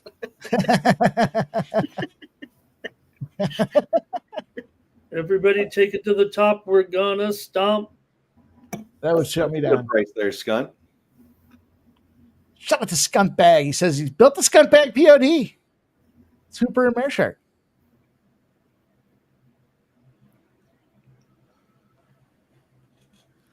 We got another dog that's looking to bite here, huh? Plus 900. I'll take a shot with Barboza. Yeah, KO. Let's go. The fuck? I'm going to put a couple of bucks on it. Couple ducats. Down to plus 700. Oh, I got him at Yeah. plus 7. Yeah, I got the 900. I tried. They swizzled me. Dude, I got zapped by a fucking mosquito right on the side of my goatee the other night. Still itches. I wonder if Barboza just had enough of these fights like this and just gets tired of it after a while, though. Looking to retire. He does look pretty fucking gassed, though, doesn't he? Nothing about him right now says take my 700. Look, he's getting foot stomped on the other foot now. That one hurt too. See him pick his feet up? Maybe he's just regrouping. That's all. Oh, another foot stomp. Tell you what, his feet are fucking red as shit. Klose might have become my favorite fighter. Retire because his feet are fucked up. Dude, fuck that. Barbosa's gonna need to get to the middle of the ring like this. It feels like Do some foot stomping of his own. Let's go. Throw some. Vitalis, the cards tied it up. I had some first 5 cards action. how about Sonny Gray? Oof, Barbosa's pissed now. He's plus 500. Yeah, he's fucking swinging. He's looking to knock some heads off. Let's go. Stand and bang, boys. Fucking pissed too. Somebody kept stepping on my feet. Boom, he's throwing them big bombs too. Plus 400 now. Clip him. Clip. Plus 250, Geoff. Let's go. Remember when I used to say clip, clip, clip, and the dog would get fucking jacked up? Dog would get all excited. Oh, there's a foot stomp again. Close. Might be my new favorite fighter. Might reach out to him afterwards and be like, hey, like your moves. Those foot stomps were top notch. You're a hell of a foot stomper. He's 37, so he doesn't have much time left. Jesus, I forgot these were the old guys. Yeah, for sure. I mean, Klose is up there too, right? 37-year-old. 37 and 39, I think it was. Yeah. Yeah. The skeeter the other night. Yeah, dude. I told you they were fucking attacking. That one zipped my fucking leg or my foot 6 times. Shut me right down. Literally. Mid-show, I had to stop and fucking swap my foot. It got me 6 times. 10-9 close. Nicholas Handy, 10-9 close. Makes it 1-1. Okay, end of the round. All right, I don't do this very often. Not a big proponent of these plays. As my big lead-in, I'm going to take a home run prop. I'm going to take Ketel Marte. Talked about this guy yesterday. This game's going to start in about 10 minutes, so it's time to get it in. I think it's +2. Let me see what I got. Let me see what I can get. Do a little shopping for us here. Dude's been on fire. It's Coors. The entire planet was on the over yesterday. It went under. Dollander doesn't strike any fear in any competitor, I don't believe. Probably does go over tonight after it didn't go over last night. But who'd you take, Mike? Bets? Oh, yeah. Go ahead. Oh, I asked who you took. Ketel Marte. So Ketel Marte against Chase Dollander. Now, again, Chase Dollander, not a lot of experience, but 3 at-bats, 2 hits, a home run, and a ribeye for a 667. I said I was going to ride this guy all fucking weekend in this series to home run, and I figured if he gets... Did he hit one yesterday? I don't think he got one yesterday. I thought he missed. I thought yesterday was... Was it that early home run for Arizona yesterday? I wonder. Let me look. I thought it... No, you're right. I know they had... It was a home run right early in the... I mean, you're right. It was 4-3 final. Dude, I was texting Geoff. I said I had this 4-leg fucking bomb, and it was the juice bet, the 100% prop. So I put the Yankees, the Red Sox, the Phillies, and then the fucking Diamondbacks into this thing. Go figure, the last leg of that 4-legger. I was going to clean up a couple grand on that thing, and the last fucking legger was them Diamondbacks that shit the bed. They didn't homer at all yesterday. No, there were, it didn't look like Arizona did shit. 4-3 final. Barbosa's -140 on the live line. What? Right? Something happened here? Foot stomped. So in any event, Ketel Marte is my home run prop here of the day. Good bounce back, fire on position. I'll take a quick line shop for everybody. I'll let you know where I can find some of the best numbers. The fine folks of DraftKings are indeed the fine folks of DraftKings. While they're not a show sponsor, I think they're giving me $100. Wow, VIP treatment. I put a home run prop in when, you know how they do those things where they're like, put a home run on Twitter. There was like this tweet and put a guy that's going to hit a home run today. So I put Kyle Schwarber. He didn't get the home run. And he didn't get the home run for 2 or 3 days, but they hit me back and they DM me. And they said, what's your DraftKings username? And you won the contest. I didn't want to tell him that he didn't hit the home run.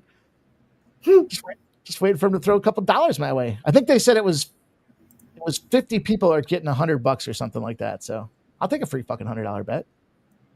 I'll make it live on the air. We'll see if we can't roll it over. Cleveland home run with Rocchio. Cardinals took that lead. Someone mentioned there. Right halfway through the round here. So for what it's worth, you guys, when you see those DraftKings and FanDuel promos on Twitter and they say like and comment, hey, you know somebody that won it.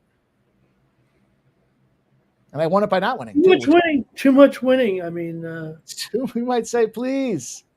It's too much winning, Geoff. I don't know why Barbosa's favored here. Well, maybe we're not just seeing it right. I mean, these judges really know what they're doing. I mean, taking all those points the away. odds makers, I don't know. Maybe I'm getting it backwards here. All right, 280. 280. Speaking of FanDuel, 280 is the best price tag I found for this prop at Kettle Marte home run is plus 280. That's a pick. MGM's got massive. Holy shit. What happened? Back to a His pick. left foot was fucking massive. They're both. Oh yeah. Let's go. End it. He ain't gonna be walking tomorrow. No, he's taking him out like trying to find an analogy here. He keeps swiping the leg there.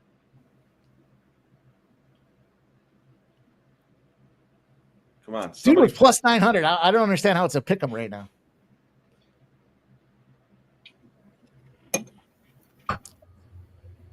Jeff Matthews says the Reds are up 2-1. I like the Reds to win the series. Looks like Barboza's outstriking him rounds 1 and 3. I already crossed out all my bets. They're already down one game, right? I mean, Yeah, they lost yesterday.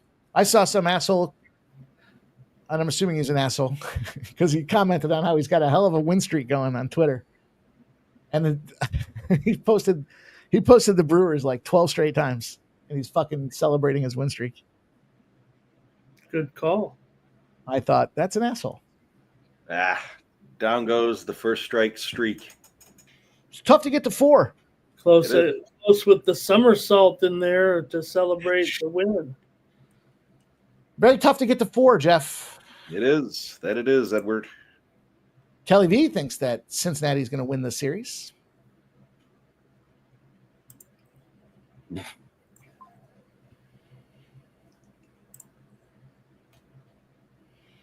I like to see the you don't see it very often, but there's a couple sites that you can get the sharp betting analysis on the series bets. Helpful tool, especially if they took a dog and the team lost the first game. They're speaking of the dog. Who determines whether betting analysis is sharp or not? It's a good question. I mean, I'm going to go simply on the assumption that they're looking at the size of the bet and who's making it, right? Like Andrew will talk to us about how he knows. He talked about his It's big not. guy I bet. thought you were explaining like it was an article or something. You're saying Hey, it's data. Real quick, Ramon, will you turn it up when they announce the scores there sure. again? Okay. Sorry, I didn't mean to cut you guys off. It's me that makes the determination. They call me up in the morning. They're like, "What do you think? Is this guy sharp or not?" Vital says, "Making a drink. I'll be right back." I'm going to make a drink myself here. We'll see what happens. Color of those trunks. The strikes there. I mean, I guess they were kind of even in a way. I think visually it looked bad for Barboza, but we'll see. What are we going to end up with here? Let's go. Here we go. Let's go fuckery. 30-27, 30-27, 30-27.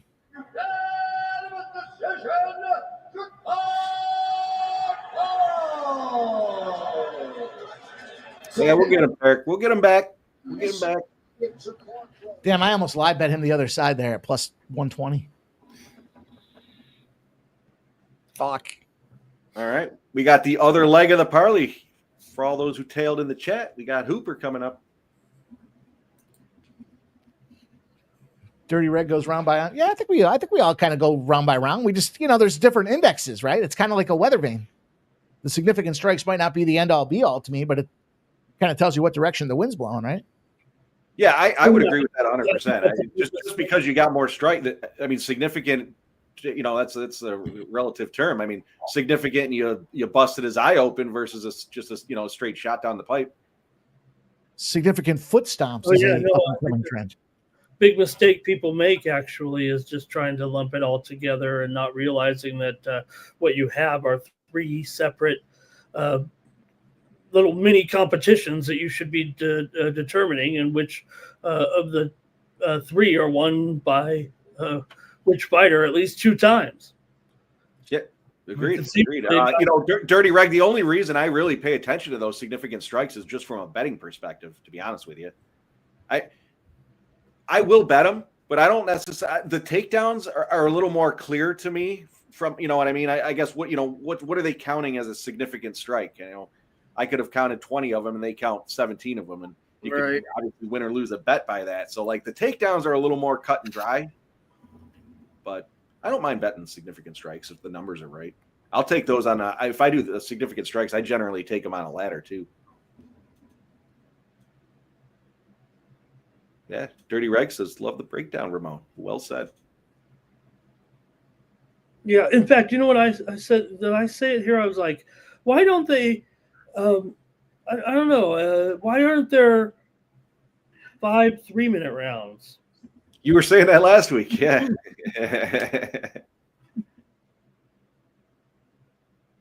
I believe that would actually eliminate less. I would, if they want less grappling, I would think that would kind of make that the case if you shorten the rounds. There's something to be said about that. There really is. You look at like bare knuckle. What are they? 5 3-minute rounds, and I mean they're going right at it, but they're going at it at such a rigorous pace that you can only go for a couple of minutes at a clip. But if anything, maybe the rounds are 5 minutes so that you can incorporate real wrestling, and they're almost kind of defeating themselves a little bit from what they want. No, I think that's exactly it. It is MMA. It's mixed martial arts, so they do want the takedowns. They do want the submission attempts, and I think if you go to 3-minute rounds, it's just going to be almost like a bare knuckle. You're just going in there and trying to box the other guy's head off. So you're taking the skill out of it. I don't know how I ended up down the rabbit hole. Either I think it was 2 nights ago, maybe it was last night. I think it was you guys.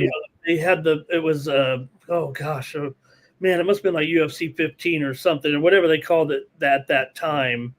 And Tank Abbott was fighting, and he lost. Boy, I'm trying to remember it now. I was not quite paying attention, but I was like, oh, gosh, look at this fight. Whoop. I remember those. I remember them, though. I remember them vividly when we were watching them when we were young, and we made it a whole party. We were Saturday night. That's what you do. We used to do that with boxing. Boxing was the big thing. Boxing, and then in my early adolescence, we used to gather around and watch the Hulkster. Geoff liked his wrestling. I used to love wrestling until I realized it was fake. And then it was like finding out Santa's not real. Fake? Yeah. Yeah, I think I was like, I don't want to be that guy, but I was like, when I realized, I was like, that made it more interesting to me. The storylines? Yeah. I get that. Literally that's leaking kind a of an script. interesting take. I'll tell you what, I had the WWF wrestling ring. I had a shitload of the action figures there. I passed all those on to my son. He loved it until he realized it was fake. Well, the other day it came time to renew the subscriptions, and I was like, yeah, I do need Peacock because, because the wrestling on Sunday nights is on, that Peacock. So I was like, I could probably take it or leave. There's a few other Peacock things. All right, how about this one? We have it for wrestling. We debated the merit of women's WNBA or women's beach volleyball. How about this one? Boxing or wrestling?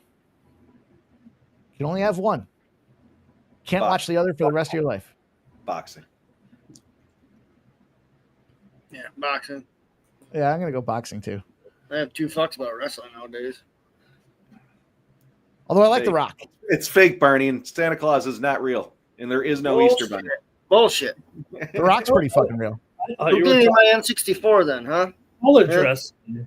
I like to be talking college wrestling because college wrestling is pretty spectacular. Yeah, that's good. Yeah, I'll give that. Are we talking real wrestling or what? Well, WWE was what I meant for that example. Okay, yeah. You can only watch either Jake Paul or WWE. See, sometimes I'd be like WWE. I can only watch the Jake Paul fight, or I can watch his whole card. You can watch the whole card when he's fighting, but that's it. Sometimes when if I miss the wrestling, I'll go and read the recap, like because of the storylines. I'm not saying you don't watch every one of them now, but it's like you can go back and just read who won and, keep we do on have fights going on. Story. Now we're waiting for the next fight here right now, Mike. We're going to come up to Hooper taking on Hernandez here. Look at these two on the graphic. Gonna need a bigger boat, says Hooper. Playing that one all day. Actually, I'm just kidding. I just threw it out there on the fly. It was much more funny in my head. Chase Hooper comes out here 16-3-1. Scump Blaster says Hooper going to grab his nuts and twist them. 25 versus 32, boys. You know what that means. 7 years the younger in play. 4 inches the taller in play. Slight reach advantage as well. Love the southpaw stance. It's kind of a unique thing that keeps a lot of the other fighters, the traditional or the orthodox fighters, that southpaw stance comes in, that fist is flying from a direction they're not entirely used to. Similar situation maybe as some of them wild bombs here. Chase lands a bunch. He's got a reasonable defense, but only absorption rate of 2.96 versus 4.62 per minute on the Alexander Hernandez side of things here. Hernandez looks like he just might be outmatched. 51-40, significant strike accuracy. Almost 2 times the amount of takedowns, 2.5 times the amount of takedowns landed per 15 minutes. Much more rounded fighter. The takedown accuracy, about par. There's a little bit of an edge on the takedown defense by Alexander Hernandez, and it's for that reason that I do like Hooper. I like Hooper to get a KO. I like Hooper inside the distance here. What do you guys got? Talk to us about how you're going to go to the window with a winning ticket. Ramon Scott. Geoff? I was going to say I'm going to jump in real quick. I got to go run real quick, but I'm going to jump on the under in this one, and Hooper first round submission at plus 400 for me. Sorry, Ramon. Go ahead, guys. I'll be back. Sure. Nasty Nate likes the under 2.5. Ramon Scott.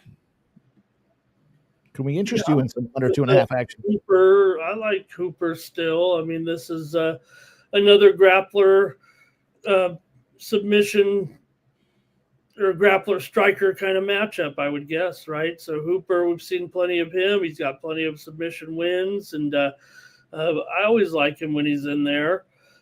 Hernandez, he's had several losses, we know that, but he has some knockouts for sure. So I'm going to take Hooper by submission in the 3rd round.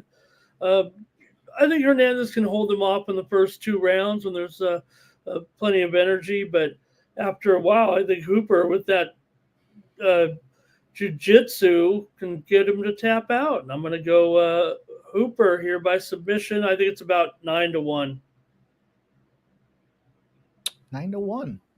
Barney, talk to us, Barney. What's the method of victory here? How are you getting paid? I got the Hooper money line with the over 1.5 at -120.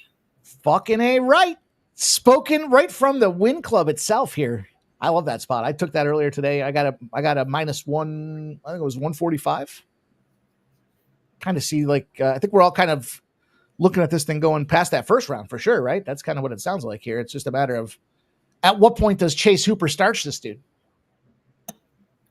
Chase Hooper by decision is plus 165. Chase Hooper to win by submission is plus 165. But there's that crazy little KO spot. No one's expecting the knockout in this thing. And mostly because Chase Hooper's a wrestler. Geoff talked about that when we were kind of comparing some of these guys that do wrestle fuck. And he is one of them guys. He's been making some improvements on the stand and bang game, though. That's what I was kind of reading about this guy. And I just think Alexander Hernandez gets tired. He gets tired of dealing with the onslaught of submission attempts that Chase Hooper is going to throw him. And when he does finally get back up to his feet, each round they'll start outstanding. That's where I think Chase Hooper can go out there and bust him up. Maybe KO round 3, Ramon. Maybe I can parlay that piece together with what you got going on there. Yes, I got sub round 3. Oh, you have sub. Okay. Mm-hmm. Yeah, the 3rd round KO with Hooper is I think 22-1. Oh, you had me at 22. Anything coming up that you boys are looking at on the docket here? Yeah, I'll give you all my plays. I have nothing to hide. You can get them right now at Winnable. If you don't want to listen to them, but if you stay here all night, I'm giving them out as we go along. You're a hell of a guy. Better or worse. Oh, no. Michael B says the old Red X update is in. Ugh. Ugh. I don't like that. Cross them off the books. Well, there goes that play. Cash out. Next fight. Next fight. I think we can get one here. Can't lose them all, right? Somebody can. I don't mean us. Oh, no, I don't like that. But all right. Well, we are where we are. We are where we are. Appreciate all you guys being here with us, rocking and rolling, trying to make some money on the UFC card. UFC 319 pay-per-view underway in Chicago, Ramon, the Windy City. You know why they call it the Windy City, Ramon? I would imagine the proximity to Lake Michigan has something to do with that. I've told the story before. It's also known as the Second City. The Second City might be easier to guess than the Windy City. Any guessers from you guys? Any guesses why they call it the Windy City? The wind, it blows in off the lake. It makes for very windy conditions in the city. It's a good guess. Hey, no guess, buddy. That's what happened. That's what the score is going to be. It actually has to do with the politicians. They are windy. They are gas bags. They are windbags, is what they used to say back in the early Nicholas ages. Handy got it. Yeah. Yeah, there you go. Nicholas Handy.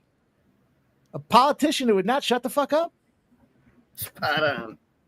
Oh, Basically, we that's got what it came down to. We got Herzog. Michael B says he's been to Chicago. It is windy. How about the Second City? Does anybody know why it's called the Second City? Nicholas, you know why it's called the Second City? Let's see what you guys have to say. What say you guys in the chat about this one here? Putting the boys on screen on spot. Think of,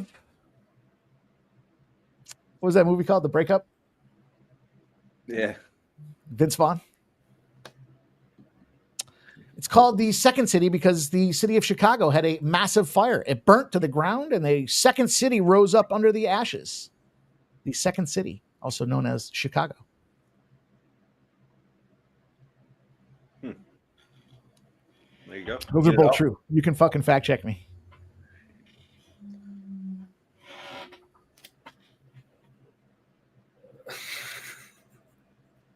Watch one of you guys. Any other great, yeah.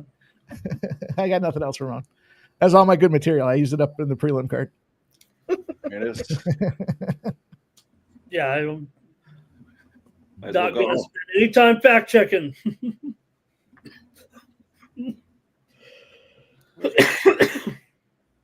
There's fights underway right now, and Houston's about to put a fucking hurting on Baltimore. Put the smack down. oh boy, You smell what the Rock was cooking. See the way I worked in a little wrestling there, Geoff? Yeah. Excellent. Fucking really on point today. Real wordsman. Real fucking wordsmith. Chase Hooper minus 810. yeah.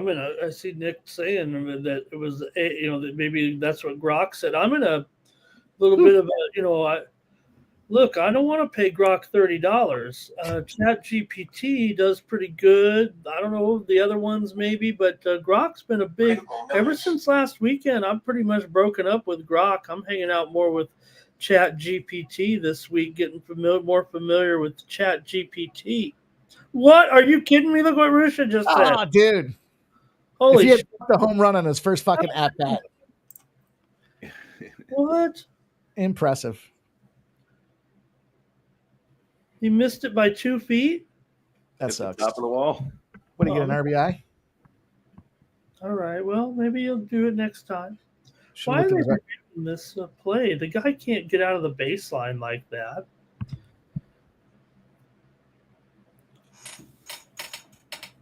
Okay, halfway through the first round here, not much happening, huh? Nah, Hooper's come down to a minus 500. Oh boy. Hooper. Oh, Hooper Feels like a little- duper. Little Jaws action, you know? Okay, well, you say down to 5. I mean, that's pretty much what the fight was. 350. Was it? Oh, it was. I was looking at it. It was like minus 900 a couple minutes ago. Oh, after the fight had started there. Okay, Yeah, right. yeah. Okay, yeah, I got you. I didn't think there was I probably should have paid attention. I mean, Not enough action to warrant a minus 900. right, yeah. I mean,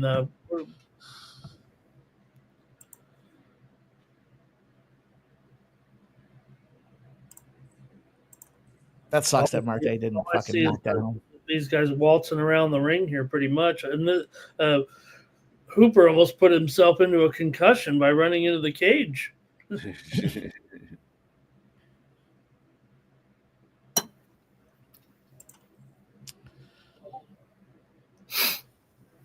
Or Hooper, I see a lot of empty seats there. Not coming into the arena yet. Not drawing him in, that's for sure. Hooper's been around for a while. Chicago.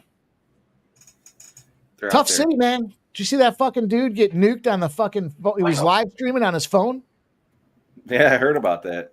Fucking badass, man. I got some more Chicago facts for you guys. Don't you worry. I saved some material. Yeah, that dude was live streaming. I think it was on Facebook or some shit like that. You could see it was like, whoa, whoa, whoa. And he gets out of the car and fucking hear bop. And then you don't hear from him again for like 2 minutes. See, some guy had died on that street earlier that week. Fucked up. Play for keeps.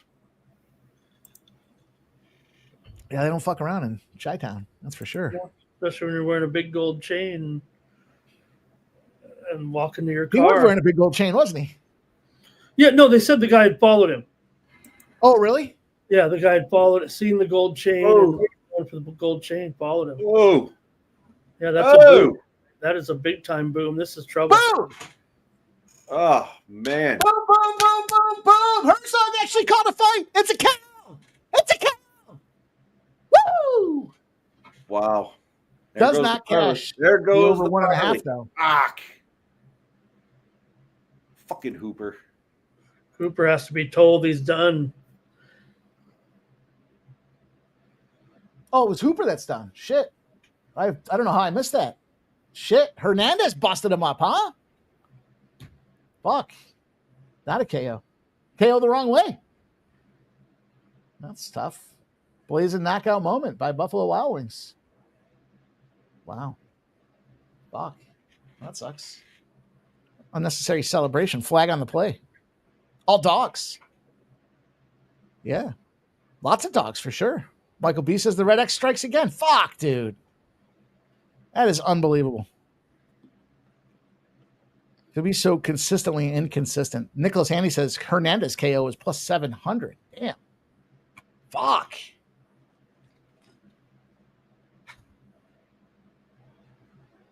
Wow.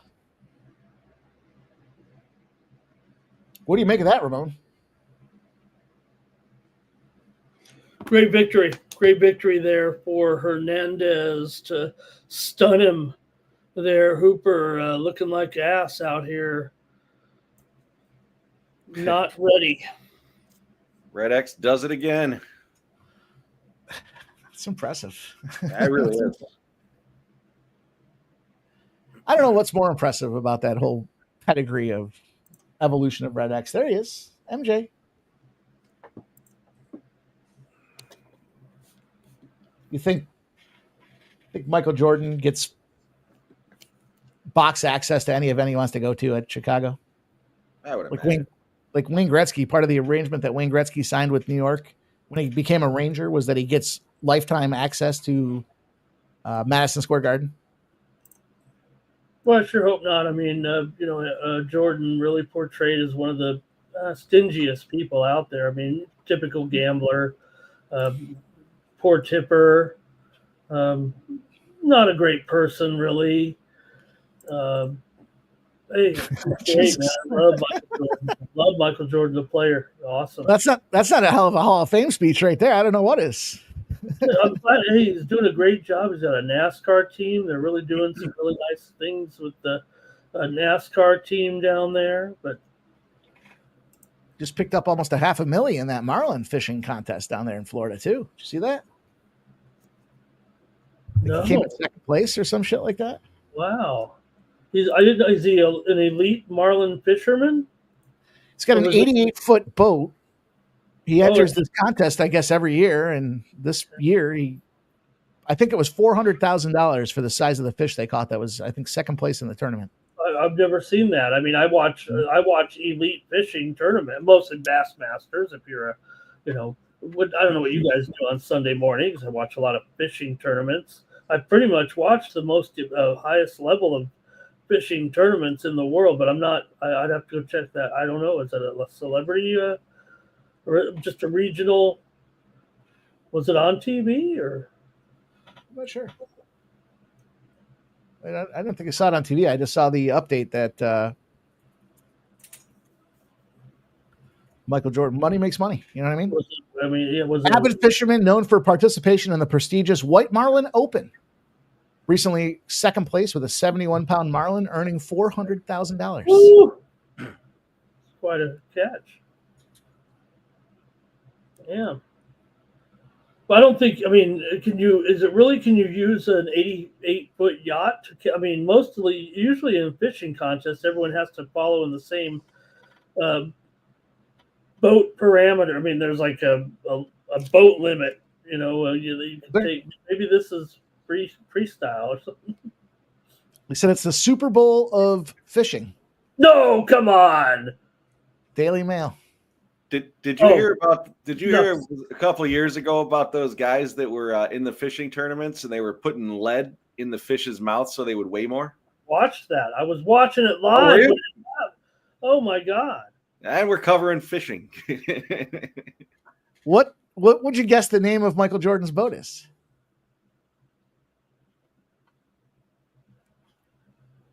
Critical notice. Nope, that's not true. Catch 23. Nice. Clever. Clever. He still got it. He still got it. Can we? Champ still got it. Can we bet on that? On another note, what do we have? 3 dogs. We got Morales in the first fight. Silva was a favorite, but she got robbed. I mean, or Barboza got robbed. Klose was a kind of a pick 'em. I think he was a dog ultimately, though. And then Hernandez.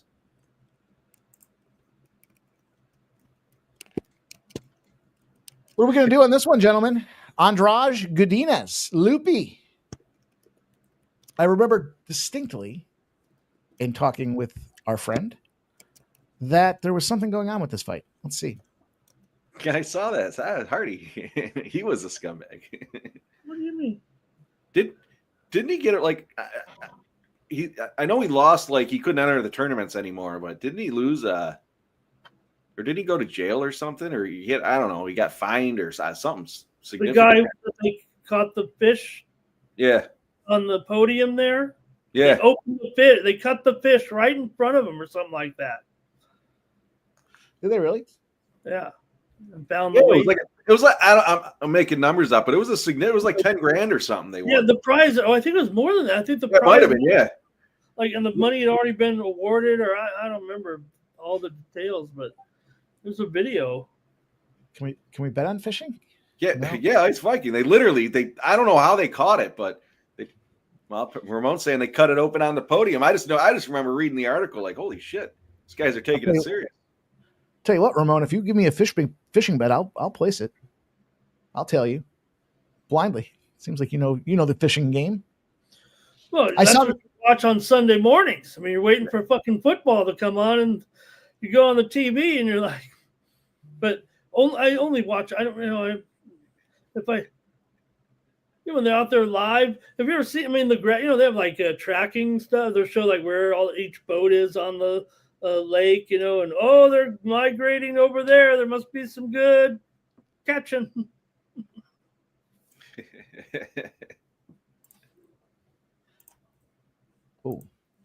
Oh, it's an extra 0. You don't need that. Well, the tail of the tape here, you guys can see the numbers on the screen. All right. Where the fuck is my? There it is. There she is. Man, oh man, here. Jessica likes to throw a lot of volume. She throws hands 6.39 significant strikes landed per minute, but she likes to block them with her face. 5.49 absorbed per minute out there. Not very accurate, but she does throw a vigorous pace. You see that 50% accuracy. Think about that, 50% accuracy, but she's landing almost 6.5 strikes per minute. So she's throwing a lot of bombs, which means she could very easily tire out here as it gets rolling. Takedown defense, slight advantage to Lupi Godinez. The 7-year younger, by the way. Wasn't that the last fight? Yeah. Lost. Worth noting. Got to stay accountable to some of these theories, Ramon. Man, these dogs. Dogs are barking. Beautiful dogs. Nicholas says he's on Andrade. Michael B gave us. Oh, was it? No, Rushia gave us the red X is on Jessica. If that. Yeah, I'm on Loopy. Waivers, anybody? Mm-hmm. I'll give you a fucking play. You want to play? What? Loopy by split decision plus 450. I kind of like that. I'm on it. Loopy by decision is plus 110, so that's not a bad look, Geoff. Yeah, I'm on it. You're all right there. Dirty Red, we'll get there. Barney, I'm on Loopy by split decision at plus 450. What do you got? I'm going down with the fucking boat. Going down with the red X. Yep. Catch 23. I'm already on it. I'm not backing out now. Let's go, Judge Fuckery. Probably. Ramon, what do you got in this one? I'm on Andrade here, the former champ. I'm back to the 115 pounds for Andrade. So I know Loopy, we've liked her before, right? And looks pretty skilled out there for sure. But I don't know. I've just watched too many of Andrade's fights. And, when she gets in those brawls a little bit. And, she's actually improved her cardio, I think, somewhat. But, man, Godinez can mix it up in there for sure. But, hey, women's fight, I'm just taking a dog, I guess, here. Maybe Andrade can be aggressive enough in this one. Andrade by decision. Ramon, if you take Andrade by split decision, plus 900. I'm actually going to sprinkle a little on that, too. Why not? I do think this one goes to decision. We got Flea on Andrade. Flea's siding with Red X. Ice Viking on Andrade. So I took some notes from our conversation yesterday with Andrew, and he mentioned that they took some early action on Jessica, plus 190. They took some more action at plus 175. You can see now it's come way down out of this plus 120. So he said his book's going to need Loopy to pick up this one for whatever that's worth, if you buy into that stuff.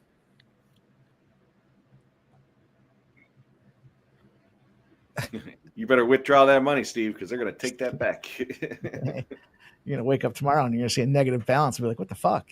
How'd that happen?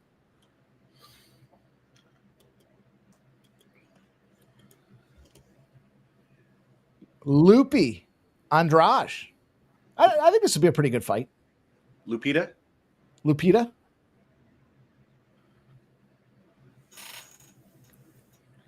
Nicholas Handy sprinkled Jessica rounds 2 and rounds 3. AOD says, in Ramon we trust. Ugh. It's a hell of a reaction. Surprised I'm still on this show. Hey, me too, bud. Entertainment purposes only. This is not financial advice. Can I get Lupita is ranked number 12, and Andrade is not even ranked. just split decision period? Yeah, what's that? What's that price? I didn't even see. I don't know. I'm trying to find it. Fight to end by split decision, huh? Lupita has never been finished and rarely finishes opponents. Jessica, on the other side, she's been finished every way to Sunday. No. Bubba Wallace is winning the race. Bubba? It's early. It's early. Fight to be won by split or majority decision plus 300. I'll take a shot with that. What do you got? Fight to be a split or majority is plus 300. Yeah, so I got the plus 450 for Loopy, and then I got the plus 900 for. I see. Just played it that way. Yeah, instead of playing one side or the other, just to fight to end by split. No, I'd like to find that here. I found it under fight props on my book. Vitalis says Andrade looks like a man. He's going to take her now. I was going to comment on that. That but was always the play before. That's a man, baby. It's terrible. Mike Myers impression. That's what that was. Shag now or shag later? Barney, you know the Scotty Scheffler of the NASCAR is gonna. He's lying in the weeds, letting everyone burn their gas up. Then he's gonna come in there and take over in the last five laps. Nah. Steve says You're gonna wake up to a fucking crowbar against your head. Someone's knocking on your door while you're watching fishing tomorrow morning. It's the fucking bookman. He wants that $3 back.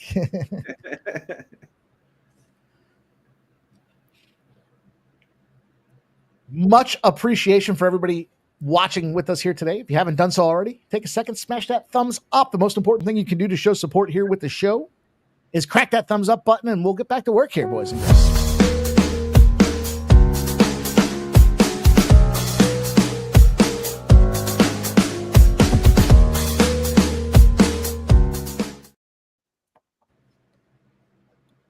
Nice little ditty. Nice little ditty there. About Jack and Diane. Well done. Well played, sir. Little ditty. Did he? Geoff and I went and saw him. Yeah. Cougar? It was a good show. It's a good concert.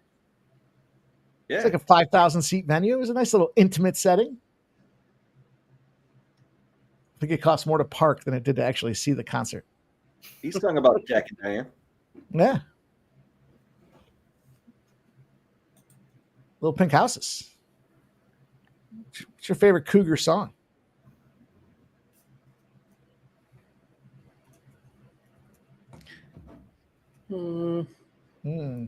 That's a tough one. That is a tough one. Yeah, I don't want to go with any of the mainstream. I don't think. I'm trying to go a little deeper. Yeah, I know. I was Jackie Diane probably, but like, yeah, not to go mainstream. I mean, Hurts So Good. Come on, I know that's pretty mainstream, but that's a. I like Pink Houses. I'm gonna go with Pink Houses. Small Town's a good one too. I like Small Town. Ain't even done with the night. Maybe. What's he say? Still small town enough to say, "Look who's from the big city" or something like. I'm sure I butchered that quote up, but it's got a nice little lyric to it.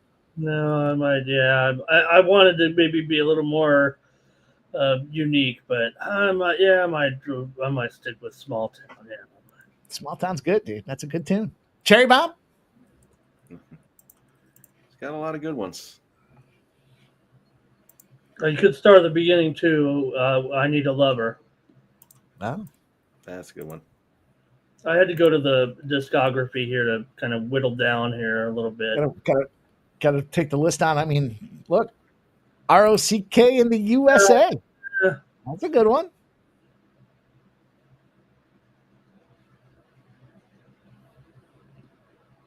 We're just about set to go here. Jeez.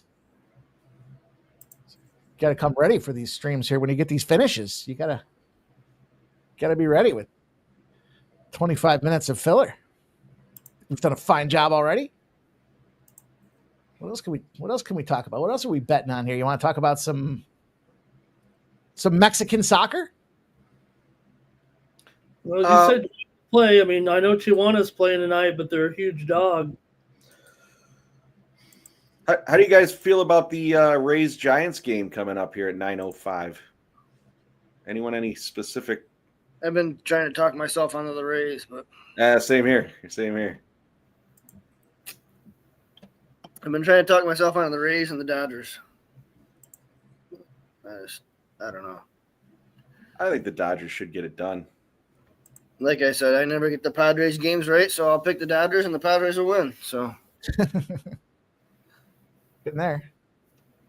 Fuck the Giants. We're underway here. I do have Freddie Freebird for an RBI tonight. I do say that. Free balling? Free balling. No, free. How'd you know? You can see. You had that look. Tip your camera. Tip your camera up. I thought you were going to say you could smell. Yeah, jeez. You had that look of Comfort. I hope nobody sees me in my kilt. Kilt. Hey, it takes a man to wear a kilt. That is very true. Ooh. I'll take the Tampa Bay Rays. God damn it. All right, guess I'm on the Rays. The fucking Giants are just so awful. I'll jump on it with you. I would like the Rays personally, but let's go. I've really been looking at it this whole fucking stream trying to find ways to get myself off of it. Off the Tampa Bay side? Yeah. I don't know. Something with the Rays I just don't like. Minus 109 over at Bet Online. Yeah, Tampa's been struggling on the road, but Verlander has just one win. The Verlander fade strategy is in play. Verlander OTH. Critical notice. Critical notice. Somebody just bet big on Tampa. That was me. No, Fading that was- Justin Verlander. You've won 8 times in a row. Lupita's looking good out there. Yep, she is.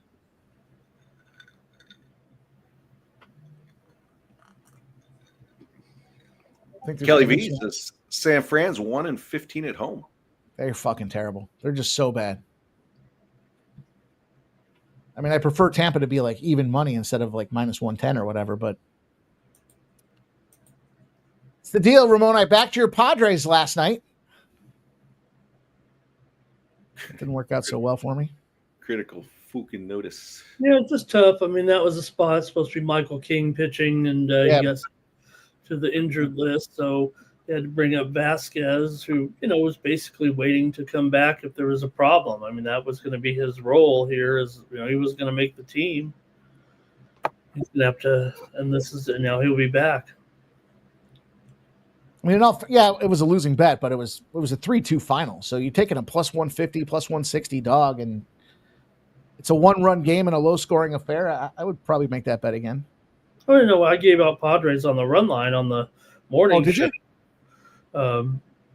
Just because the price, it went up to $1.90 with Kershaw favored over Vasquez, and Vasquez had been quite serviceable. I mean, he kept the Padres in the game every time he went out there. It's just that he gives up a lot of base runners, so it makes it difficult to ever get behind him. A minute and a half here in the first round left. I'm liking this Loopy is really showing me she's been working on her striking. Oh, definitely. Yeah, you can tell. Lupita. Let's go, Stop Geo. Let's go split. Yeah, right now, minus 650 or so for Godinez. That was stiff. She's got the jab. She's got the quick jab. Andrade is trying left hand. She's able to score too, but it just is, not as often so far as Godinez. A 3-to-1 ratio and significant strikes. Lupita. Ooh. Throwing some heat. Yes, sir. I'll tell you. Oh, came back down. We talked about it. She's going to throw a lot of volume. She's not going to land a lot, but she's going to throw a lot of volume. And she's going to land a lot. It's just she throws a lot more than she's actually landing, right? Is there a little blood coming out of that snorkel or no? That's why I like the split, because she's going to visually look like she's doing something. But I think Lupita's is that little boy in the blue shorts is swinging. Those are purple. Those are purple. Oh, those are blue. Minus 220 right here. Think right now for Godinez. Oh, I missed it too. One of the two spots that I liked was the Andrade over 61.5 significant strikes. Can you live bet that? Is that something that is live bettable? I meant to give that one out. Not on my book. Oh, slow Joe. He's in 5th. Hey, let's go, Slowy Joey. My don't tell me parlay, is it doing all right? I don't know. I didn't play it. I didn't tell you. What an asshole. At this point, as long as my guys are still in the race, I'm good. Not even halfway. Come on a live betting show, Ramon, and I'm giving out a play and then telling you not to play it. What kind of fucking show is this? Here's a play. Don't play it. Here's a play. Don't follow me. Throwing at me. Just so I don't forget, the other one that I was looking at for significant strikes here was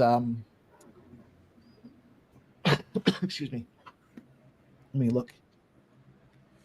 The Prates fight. 110 plus significant strikes combined. This one was fucked up because the Andrade 75 plus significant strikes was even money. But her over-under was 61.5 at minus 115 on DraftKings. That didn't make a lot of sense to me. Oh, nice slow takedown. It's a pretty wide gap there between 61 and 75 to be a difference of 10 cents or so. Didn't quite make sense. I thought take a shot with her. Again, throwing a bunch of volume. Hey man, why don't you take a shot? Hey man.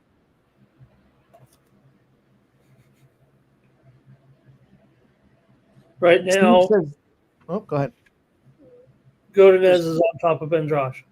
Oh, there's certainly not many significant strikes being thrown in that position. Not what you want. Nope. Oh, get in there for some Mr. Lopez. Can't Mr. quite Lopez, get it. he says he's got Andrade strikes over on winnable. That's right. That's fucking right. You did, Mr. Lopez.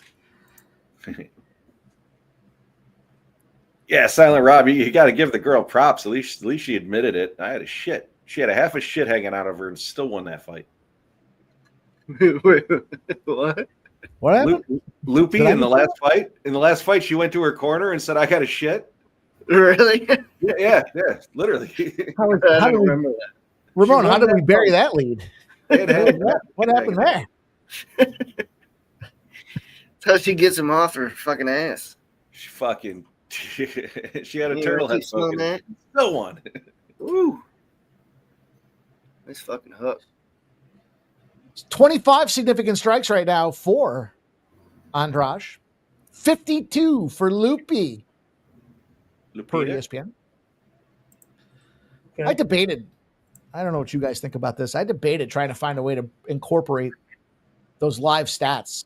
I mean, they're ESPN driven, so anybody can go see them. But I thought, how do we incorporate those on the stream here so that everybody can get a chance to see what the hell's going on? Was there merit in that or no? Yeah, Maybe. no, I really like that. She visibly slow. It's tough, because you're using their graphic possibly. I don't think there's any problem in that. I don't think so. I don't know. It'd be cool if we had our own graphics machine or something. But Ramon, that graphic you sent over the other day was solid. Sharp. It was sharp. I felt threatened. It was so sharp. Gonna lose your job? Yeah, I thought, fuck, I got to step my game up. That thing came out pretty slick. it was really my partner. He just said, could I do something? And I kept him on the stream. I just said, hold on here, I'll get you something. I was like, not out of frustration or like I don't want to do it, but I was like, hold on, let's do it real quick. And it's a 6-second video, but I wanted to show him that we could. I let him down sometimes. I don't give us a good intro to the show or something like that. Should try to do a better job. It's a fun little show you guys got going.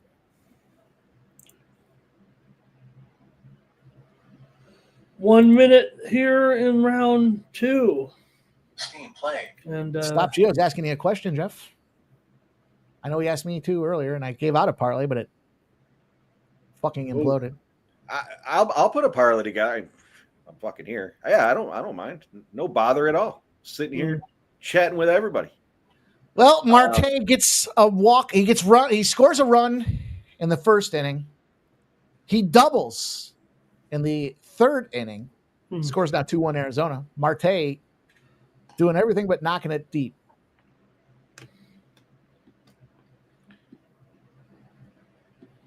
Fun little spot.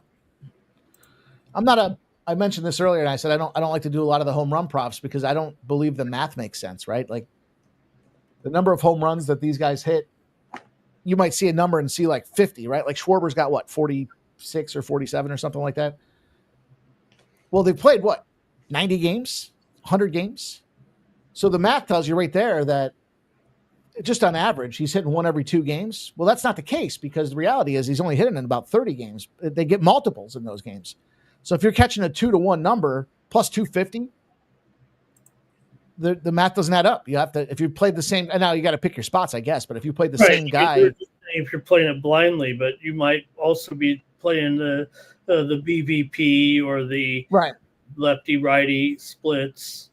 But if you keep firing on the same guy, like, you hear like Ohtani and Judge, and everyone's like, I'm just going to keep hitting those guys for home runs. Well, you're not going to be profitable over the long haul of the season doing that. You have to, like you said, you have to find that batter versus pitching matchup and try to exploit it. Like we kind of have here today, I thought a little bit with Kettle, especially knowing that 2 things he's got going on. 1, he didn't hit one yesterday. 2, they're letting the players wear their own gear, right? They're letting them deviate from the Major League Baseball required gear for this particular. It's almost like when the football players get to wear the cleats for their cause or whatever. They're letting the baseball players do that this weekend.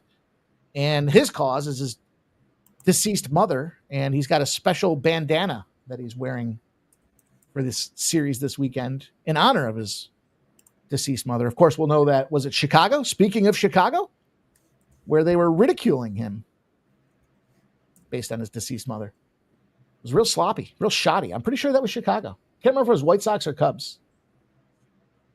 Just a couple months ago, maybe 2 months ago. There you go. Stop, Gio. I just put that one in since you asked. You think I'd make this up, Ramon? It's not. Don't play Pictionary with me, Ramon. I got a fucking photographic memory. I know exactly where that circle is. Are we on our way to a split here? Yeah, let's go. Stop, Gios. I like it. I didn't have any more parlays out there. Redbeard. But yeah. Significant strikes. Jessica Andrade got 55 of them right now. 55 to 81. Should have just hammered the combined. 56. Tick, tick, tick, tick, tick. We need 6 more. Yeah, you got plenty of time. They're on the feet. It's not like they're wrestling around. Oh, look at Big Scott complimenting the headband attire with the bat's got a picture of him and his mom on it too. Look at that. Hell of a team we make here. Sports Money and Company. Coming up with all the angles. 60 significant strikes. 61 significant strikes. They're just melting off the card right now. Get one more, girl. One more. First time I've ever given out. 62. There she is. And she'll cash. First time I've ever given out a significant strike prop. Ooh, there's a first. We don't have a lot of firsts around here anymore. We're running out of firsts.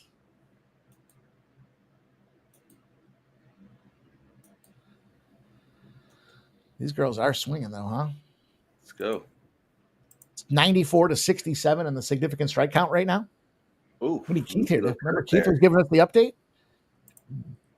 Well, Lupe's winning, but could we get some 29-28 this way and 29-28 this way and 29-28? Dude, that was a reasonable tag too, Lopez. It was minus what? Minus 115, I think was the number we got. Nice. Fucking left side of Loopy's face is fucked. Beat up, yeah. Loopy is her, yeah. Loopy's never been finished. Stop saying that. You don't put a lot of. I think there's something to be said about it. If you haven't been finished in your fighting regional fighters, that makes a big difference than if you haven't been finished and you're fighting fucking killers. Loopy is hurt though. Andrade looks a little gassed though. I mean, in all fairness, she's just kind of standing there. That fucking dude is throwing bombs on a chick.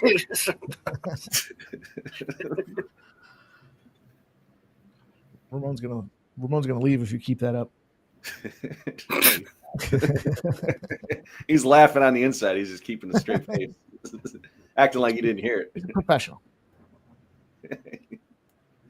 That looks like a split there to me, boys. Let's go. Let's get to the decision. Oh, get to the split. Look at that volume though in that first round. Holy shit! Get that separation. Fuck. Poopy loopy. You know what? Now that you said poopy loopy, I do remember that now. I do remember we had a couple chuckles out of that. Poopy loopy. The fuck am I 10 years old? Jesus. I told you guys before. I was at that LFA. It happened right in front of me. The girl got choked out, and she literally pissed herself in the ring. Look that up. Look it up on the. It's probably got to be somewhere on YouTube. That's terrible. Choked the piss out of her, literally. Literally. Look how professional Ramon is. Stoic. Well, we got 45 seconds left in this fight. Stay tuned. Next up on our breakdown is going to be cycling. We're going to give you an in-depth analysis of cycling. Just picking the sport down the ticker on the side. Badminton. I got Lance. I could have given up when I was diagnosed with 2-time testicular cancer. Anybody know the name of that movie? Come on, I threw that one out there for you guys. Dodgeball. Dodgeball. You can dodge a wrench, dodge a ball. Must be tough. Let's go split. Fight's Let's go split. over. Let's go Well, split. fight goes to decision. The over. Ramon, will you turn it up? Turn up the volume. Turn up the heat. Let's see what happens here. It feels like That was a good fight. That was a good fight. Yeah. A lot of volume. As expected. As broken down over on winnable. Is it 29-28 all the way, or is it? I don't think so. That line closed. That line closed towards Jessica towards the end. Well, I guess in the middle of the third round there. If they're basing it on damage, Lupita was wearing it. Big Scott says it should be 2-1 Loopy. I do think Loopy's got that fight, but we'll see. We had some fun here. The fight when they took it off, she was a pretty big favorite. Yeah, she was like minus 800 or something like that, right, Yeah. Ramon? I think so. Yeah, at least. Michael B says should be Loopy, but with the way the night is going, No, we got the old fucking wild card in our back pocket. Red X. Yep. Poopy Loopy, let's go. Split.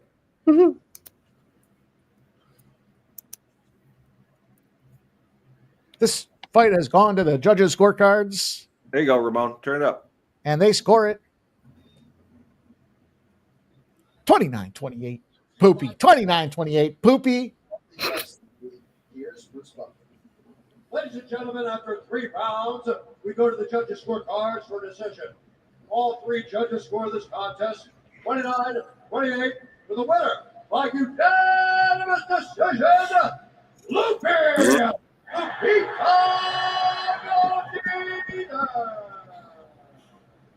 No turtle poking out there.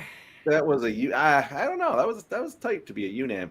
I did give out the loopy by decision over at Winnable, the Win Club, for the premium subscribers.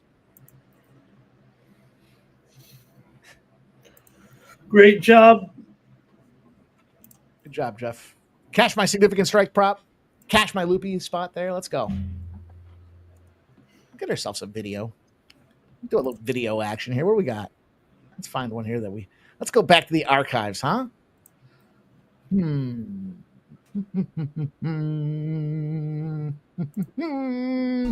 dick player. Swinging past your knees. Big dick, baby. Yep. Yep. That makes me laugh when I play that because it reminds me of I sent it to Razor for one of his live streams, and he was like, "Dude," he's like, "How am I? Is this? Did you send this to me?" I said, "Yeah, why?" He's like, "Because it's got an attachment and it just says big dick." I was like, "Yeah, sorry, dude. Yeah, that's it. It's legit. It's legit." It's like, I don't know if I want to play this or not. I said, "You can play it. It's fine." All right, boys. Good news, Ramon.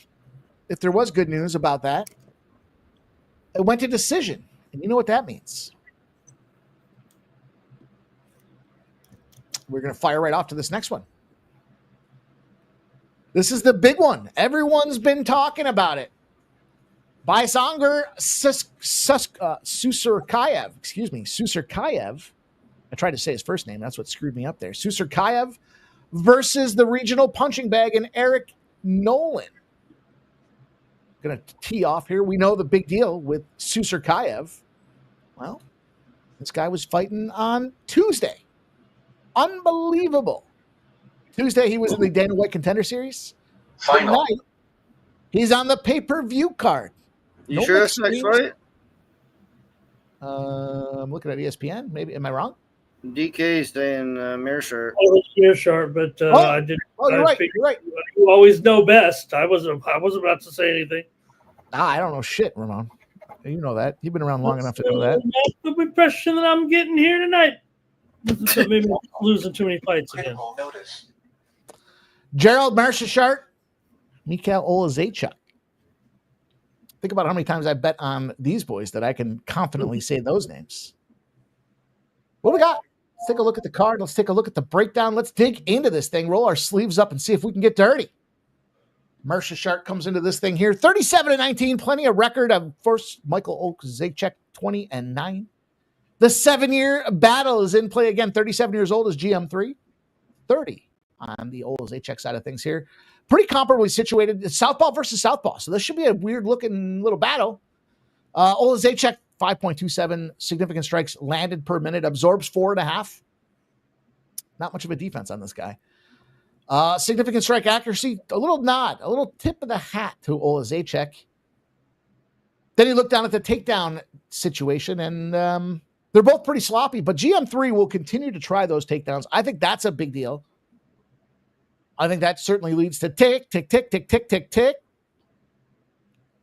And this fight could potentially melt away, boys. I think we look at this one, we look at some of the matchups, we look at recent performances, put it all into the blender, shake it up. Man, question is this going to be a finish or a decision? I think is the big question here. Bo Jackson's checking in with us. Shout out to Bo Jackson. He likes Meerschaert. Meerschaert. Anthony Gallo says, think this is the Meerschaert fight next. Yep, I got me. You got me. You got me. I fucked that up. I fucked it up, Ramon. It's my bad. How are we getting paid, boys? Let's talk a little bit about this one. Fuck. Well, Zacheck, KO, TKO, DQ is not what we wanted to see. Some of you might want to see that. The report from Vegas was the early money was coming in on the dog. They're going to need the favorite in Oleksiejczuk down there in Las Vegas. Does that impact any way that you're trying to get paid in this fight, gentlemen? Who wants to kick it off? I am looking at something. No, to your point, what the book needs doesn't necessarily mean anything to me, but I jumped on the dog on this one. Dog money for Geoff. Let's go, stop Geo. I got the plus 192. I'm seeing it at plus 170 now.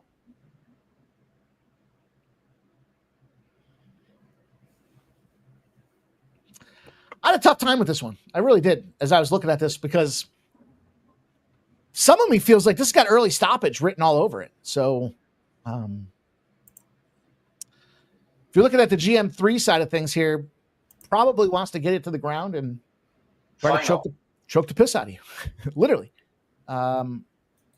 Thing is, when you kind of break it down, you see that a lot of those submissions they come later in the fight. He wears his fighters down. He just kind of tactically goes out there, continues to fire takedowns, and 9 of 11 submissions, second or third round on the GM3 side of things. Stop Geo. This is leg one. This is leg one, my friend. Let's go.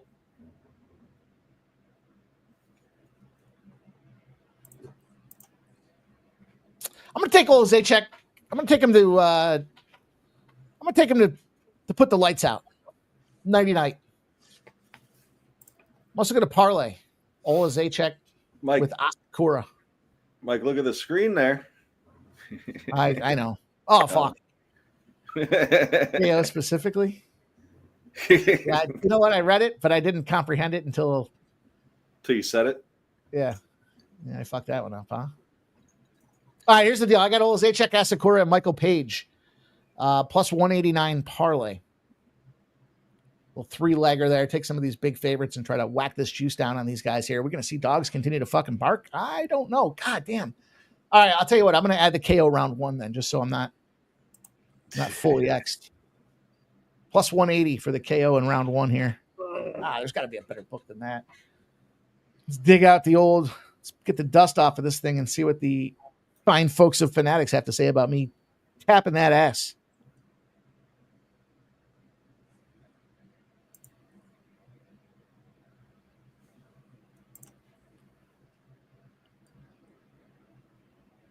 We got 2 more prelim fights coming up here.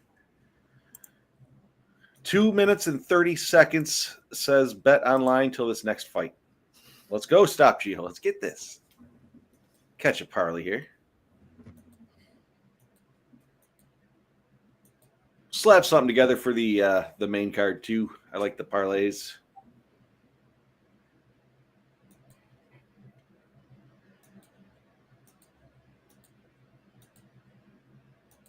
Did you see that message I sent you, Mike?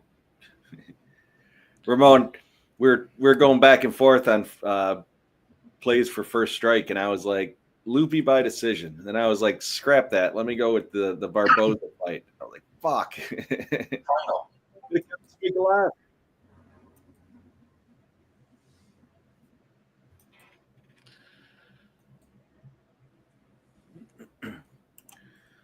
So we got the what a discrepancy. Oleksiejczuk to win by KO is even money over on Fanatics. It's minus 135 on DraftKings. They're showing. We got the Rays game. We got the Rays with a runner on first with 2 outs. The Dodgers just kicked off.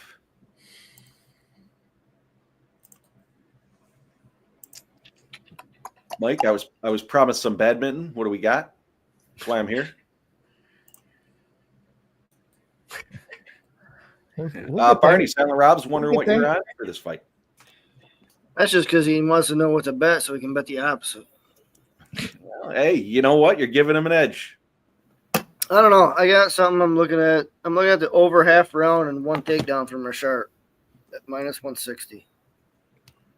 Silent Rob, Barney actually dressed as Red X this year last year for Halloween. Did I now? I don't know. Red X in a kilt. Yeah, that's what I'm going with. I just said. Meerschaert over 1 takedown or 1.5? Had to be over a half round parlayed with Meerschaert for 1+ takedown. All right. There you have it. Gosh, seeing that Red X on the KO makes you wonder, doesn't it? I'm going to go with the decision. Oleksiejczuk to win by decision. I'll tell you what. I was going to say Meerschaert KO.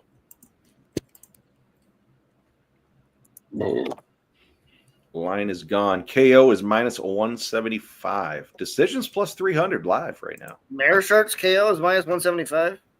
Just no, the KO in general. Oh, I got to take it. I'll be right back. Meerschaert moved to plus 165. We got Herb Dean in the ring.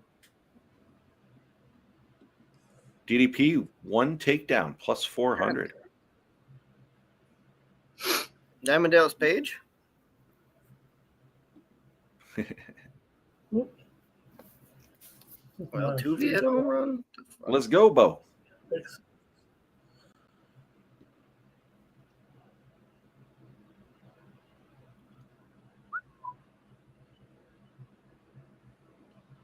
All right, we're underway here.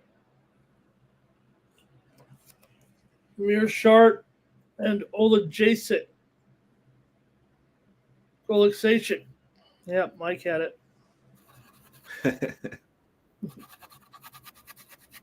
They're only halfway through there, Redbeard. It's crazy to think that next fight, though, that Mike was tipping off there.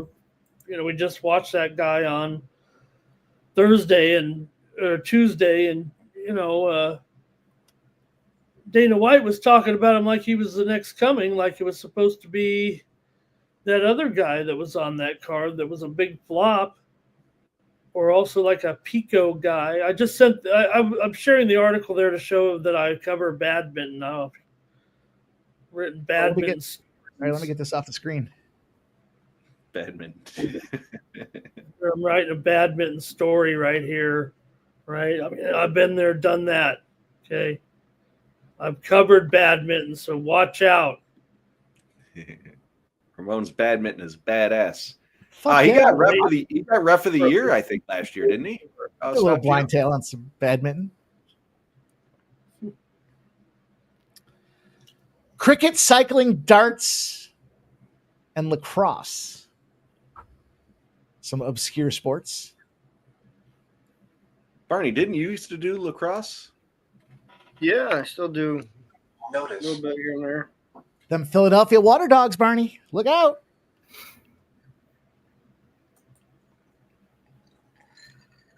It's strange that they would have a name like the Water Dogs because there was quite a bit of dry land when I lived in Philadelphia. You got the Schuylkill. The old Schuylkill.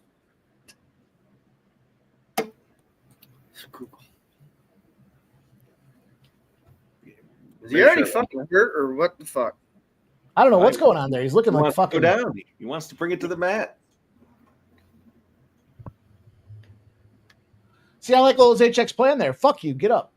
Right. Exactly. Look, when you want, you know. He looks fucking scared as shit. Line is grayed out. Does he get knocked out here? Probably. He looks fucked up. What was that? He did get knocked out. Oh no. Sort of. What the fuck? Red X 1-1. He was round not one, even there. Round 1 KO, Mike. Round 1 KO. Did you get that? No, I fucking went to decision after I got Red X. I agree, Brandon. Something's wrong with him. Yeah. That fight was fucked. It's almost like weird. It's almost like he was injured from the get-go. Yeah. And Dana told him, you signed this contract. You're making this fight. Yeah, sure fucking looked like it. That was fucking. It was ugly. Whatever. It's a fucking notch and a bunch of parlays. Oh, did he get the liver shot? Was that? No, I guess maybe it was a rib. Maybe he broke a rib. Stop Geo. Leg one of the parlay is alive. Plus, that's in my lineup, so I'll take it.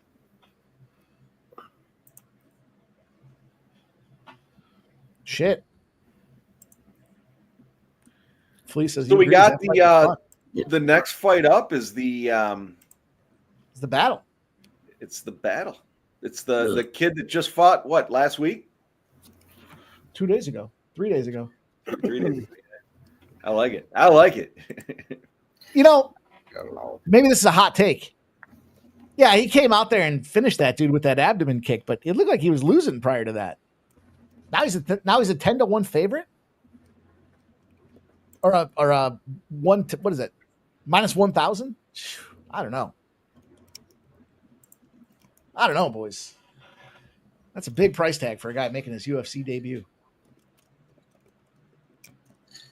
I guess he's knocked out in the first round as a 1-12 favorite. Man, Nolan's been in fights before. I mean, what did we really see from Sursurkayev? Right? It's good with his feet. Yeah, nice feet. He was chopping that. Well, he didn't really get a chance to chop. It's fucking fighting nerds. He's got stompable feet. Everybody came in here and said tonight was the night the fighting nerds go down to defeat. Doesn't look like it. It's Even fucking Joe Rogan's got the glasses on. Man. I don't know. I guess you know what we saw from Sursurkayev is significant enough that the odds makers are willing to make him a dime favorite. Doesn't seem like the right situation, really. I mean, I'll tell you what I'm going to do. Nolan's been in, some scraps, right? He can get hit for sure, but I'm going to sprinkle the dog in this one. Eric, nighttime Nolan. Yeah, I'm on the dog. I'm going to take the dog. I'm going to take the dog by KO at plus 1,600 as well.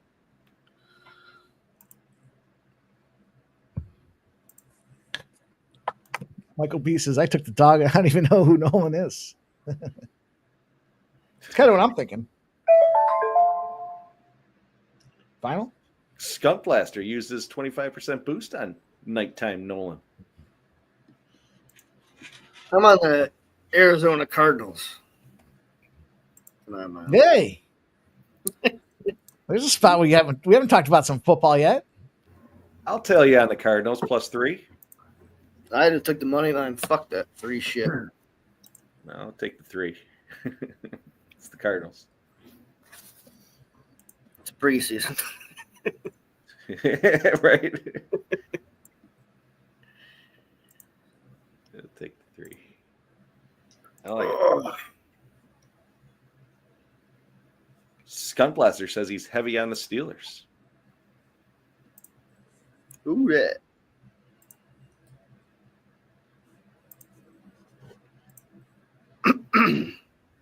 I just can't. I mean, for the life of me, what's a weight cut look like for this dude? Is there a weight cut involved at all? I mean, well, he's trained. He's already ready. If he jumps into a fight against the weight he's already at, he's been training for what, 3 months, 4, 5, 6 months. I don't think he literally got hit in that fight. Stop Geo. I didn't see the question on the Eagles, but no, I don't have any action on them yet, but I will be betting them for no other reason than fuck the Cowboys. Eric Nolan to win by knockout, 16-1. That's what I took that. I took a taste of it. Take a little shot on that too.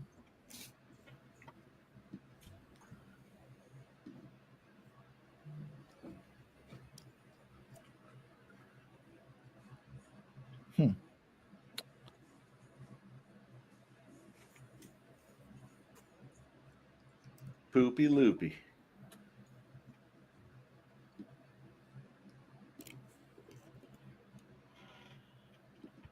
I'm going to take a live bet here. I think I'm going to go to the under in the Chargers Rams. See, it's grayed out for me right now. 41.5. They got 32 points. Fourth quarter is just starting.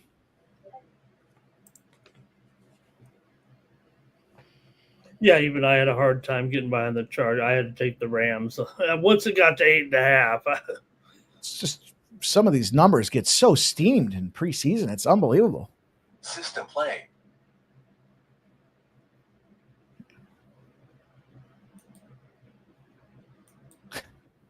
Stop, Gio. I'm going to tell you, here's my hot take for the NFC East. Everyone thought it was going to be the Eagles and the Redskins or the Commanders, I guess. I'm not so sure, man. This is sophomore slump for them Commanders. I think the Giants are the dark horse in that NFC East right now. There's been a lot of positive conversation going on about Jackson Dart and company, and I don't know. They got a lot to prove here after they made some of those sloppy contract decisions with quarterbacks, and they let Barkley go, and I kind of like what they got going on. I've been watching some of their preseason footage, and it seems like the Giants might be a team total win number type of thing. DJ Hardy says the Giants are fool's gold. I mean, listen, I can't stand any of those other NFC East teams, but kind of just has this feeling. Steve says he thinks they're going to cover a lot of 6.5 to 9.5s. Not much respect for those moves that Washington made, getting Debo, getting the Larry Tunsil. I just think that sophomore slump's a real thing. We see it with quite a few quarterbacks, and under 41.5 Rams Chargers.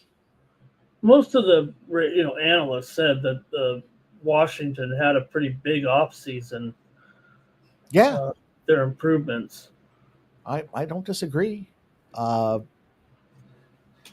just think there's a lot of pressure on Jaden Daniels to go out there and figure. I mean, look, they've got some great weapons they added. There's no doubt about it. Debo Samuel is just a strange acquisition. I don't know what that does. What's San Francisco going to look at here? San Francisco seems like, I know Andrew talked about that one. He said that some of their bigger liability was the over on the season win total for the San Francisco 49ers there, but it'll be an interesting one. Just trying to pull up the schedule for the Giants here. Road start. They got Commanders and Cowboys, two big divisional games. Then they got the Chiefs. There's the Chargers. There's the Saints. There's the Eagles. Then they go on the road, Broncos, and then the Eagles again. Niners, but that's a tough schedule, man. Niners, Bears, Packers, Lions, Patriots, Commanders, Vikings, Raiders, and Cowboys. Yeah, that's a tough one. That's a tough one. I'm not sure how many wins they pick up there.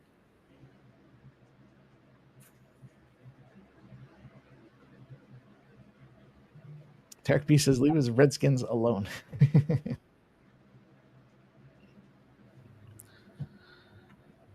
TikTok, boys. TikTok and you don't stop. Giants are up here in this preseason game. Was it 20? Is it 24-12 now? 24-12. Right. Oh, so the Jets scored here, huh? Jets just punched one in. Okay. I got the Giants on the win club. Hey, let's go. Let's get that W in there.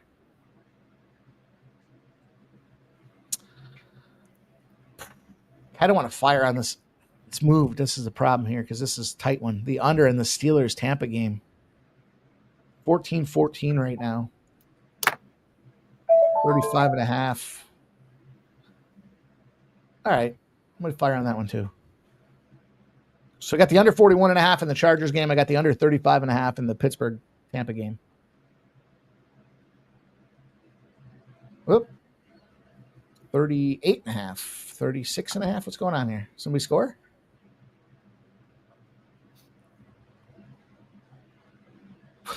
What a shit show. I lock in the 35.5. It grays out, but then it gives me the 35.5. Now it's 36.5. That's my live betting luck right now, boys. Stop Geo says the night's still young. Let's make some fucking money. Hell yeah.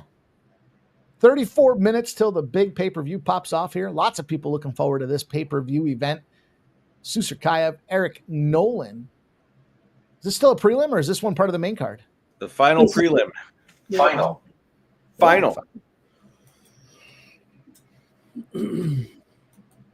Yeah, so just goes to show. So look, I mean, there's got to be something to this guy. They just wouldn't throw. If you were going to do that, why wouldn't you just throw him in there after the tough fight? Right? Yeah. This guy coming in from, remember he was a replacement on that card. The line dropped down from 1,000 to 900. I was like, why is Dana White getting all excited about this guy? But Well, didn't he jump in the ring and congrats the kid? Maybe he didn't jump in the ring. He was all over the kid, though. He loves him. well, when you had a shitty night like they did on the show, Yeah. That fight card was fucking brutal. Dogs were barking early in that thing. just wanted to go in there and sign this guy up. Hey, what are you doing Saturday? You look all right. Final. You look all right. I don't know if it's a black eye or not, but it'll heal. Nah, he fucking probably said, "Hey, you got it, kid. You want a shot? Saturday."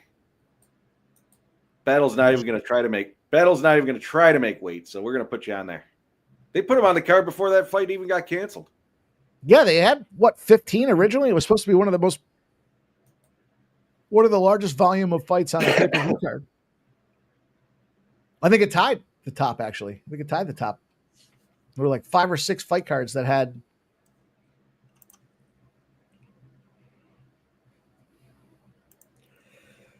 Well, and here we are with him down to 900 here at a few spots. But maybe he's all that. Here he comes. Baysanger Sursurkayev. To your point, Mike, I don't want to say he was losing the fight. I mean, he looked pretty good, but he got that kick to the sternum there, and obviously that's what ended the fight. But he wasn't doing anything to warrant a 10-1 favorite. No, it's a debutante. It's not just a debutante. It's a fucking guy that just fought 4 days ago, too. I mean, it's. Yeah, that fight ended in 40 seconds or something like that. Right, and we've seen fights end where the guy kicks him in the stomach, and it has resulted in a fight that finishes.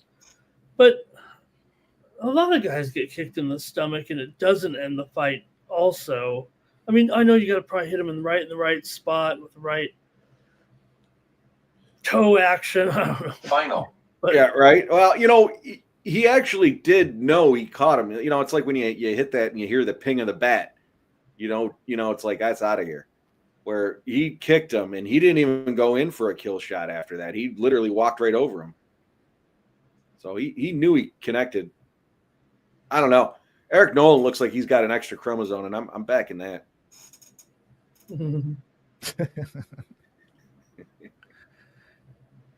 It's a hell of an analysis, Geoff. I haven't heard that breakdown yet. Haven't heard that take. Brandon likes it. Brandon, how you like my take? It's got that special strength.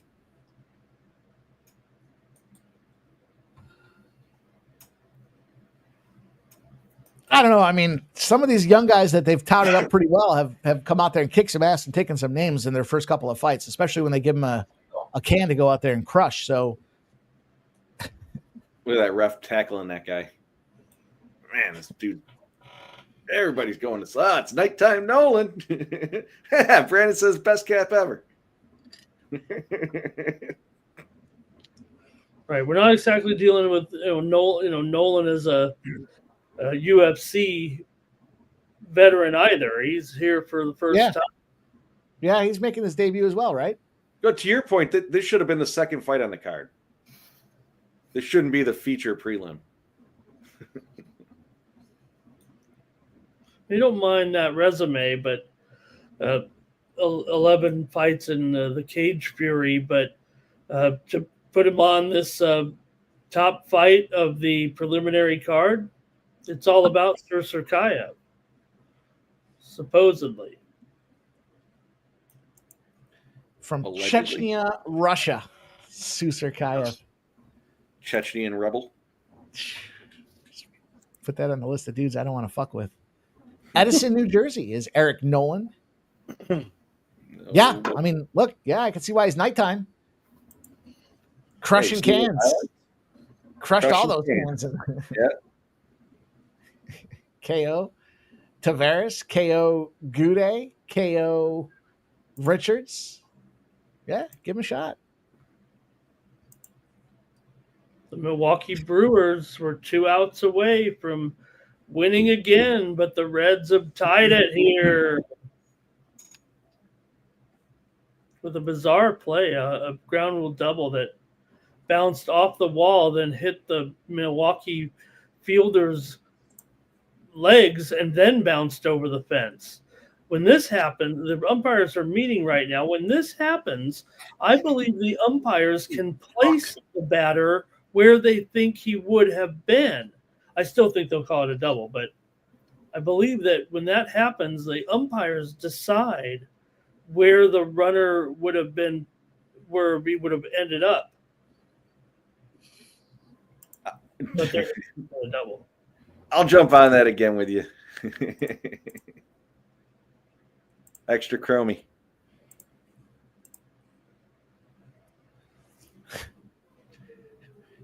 It's a fucking hell of a cat. A hell of a cat. Sitting at minus 214 there. The Reds looking to fire away.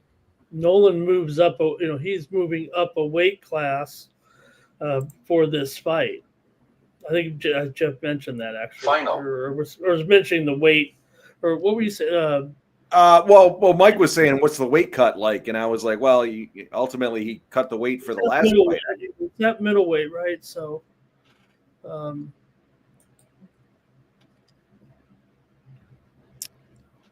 looks like I'm going to have a minute. I'll be right back to refill. Barney, what do you got in this this next fight here, the feature prelim? Oh, what do you think? Not what you guys have. You're ready. Susu by knockout under 1.5 rounds. Minus 150, I think. No, I went Sursurkaya first round. I'm listening to the odds. I can't believe it, but I just have a weird. I don't know. I'm trusting the odds makers here that this is what it's supposed to be. I'm just pissed that Freddie Freeman popped out with bases loaded. I think that line's dropping a lot, Ramon, just because to your point, the unknown, it's 2 guys that are making their debuts here. And right. There's 2 guys unknown with knockout power. Yep. What the fuck? It could be argued that Sursurkaya is the guy that comes in here. Look, he's the man who was just on the Dana White Contender Series while Nolan was coming in from Cage Fury. He didn't go through, I think we respect the show to the Dana White's Contender Series as the top contenders kind of in the world that aren't, either PFL or yep. signed by, and then some of them get a chance, some of those borderline fighters, that's where they go, is to the Contender Series. It's your ticket to get in. So you are one step away in most cases if you can show out, not like those chumps on Tuesday. Agreed. Anthony Gallo there says Dana seeing dollar signs with a new Russian blood. I agree. And not only that, but a Russian that's just not even looking to fight or wrestle. He's looking to knock your head off. And I think that's a good thing. If he had taken on Chase Elliott in this race, he is out. Oof. That would have been in my DFS card. Ooh, that should have been strike 3 right there. Telling me that dude doesn't have an extra chromosome? Even a half. De La Cruz will come up here with a chance to try to win it for the Reds, try to end this winning streak right now. The Brewers already, it was De La Cruz who made an error back that allowed the Brewers to tie the game. And then the Brewers took the lead, but now the game is tied here in the 10th. Minus 1050 fave. There's Sanger. Now, his name was spelled. Mike had him with an L. Last Tuesday, he had his name with a Y, and tonight, here, it's with an I. Whoa. Did I fuck it up? No, maybe you're right. You had Bal Sanger, but on Tuesday night it was Bay Sanger on the broadcast anyway, with a Y. But now tonight it's Bay Sanger with an I. Wow, they got Jason Herzog teed up for this one. Oh boy, gonna see some blood. See some blood. The guys got into their seats there back behind that corner. Everybody wants to see this guy. Yeah, I guess I could kind of see why this is that late prelim spot there. It's a little bit of flash and dash. Try to build some excitement to get into your main card. Yeah, I don't think you should ever force it, but maybe we'll see. If he comes out here and does spectacular knockout, we're gonna say, hey. Yeah, we were wrong. Those fucking legs, man. He's got tree trunks, and he's not afraid. Look at him. He's got the old Muhammad Ali fake hands there. Fishing line wind up for his punches. He's a little too cocky in there. Oh, looks like no one might have got him though. Very much so. When they start shaking their heads and laughing, you know that hurt him a little bit.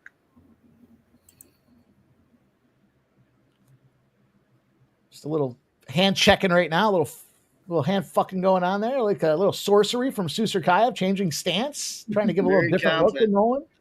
Very confident, overconfident. And Nolan was trying to go night-night. Look at that. These are the guys you want to see now. You know, looking back on it now, these are the guys you want to see get dumped, right?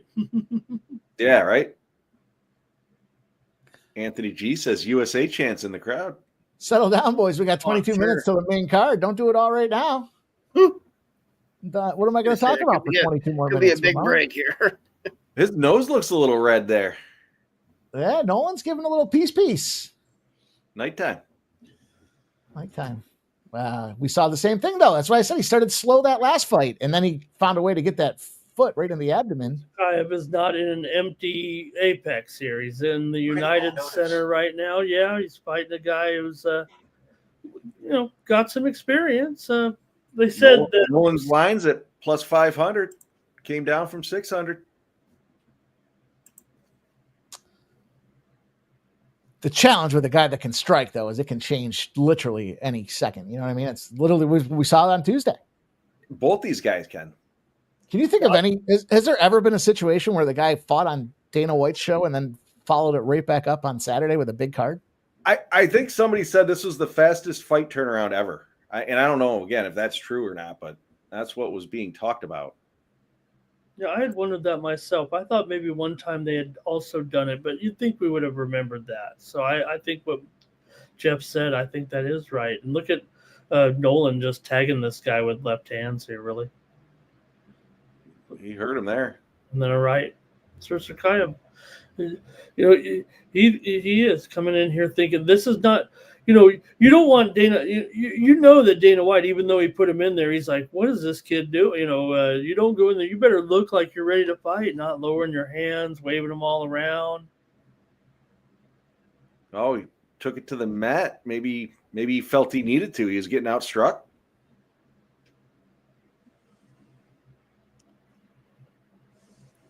Or he's showing his wrestling.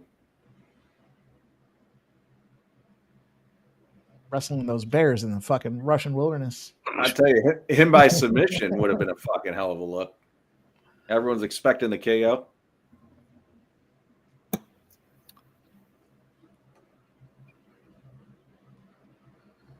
Susurkayev's got that, not quite the back, but their hand fucking. He takes him down again, a little drag down, but Nolan pops right back up.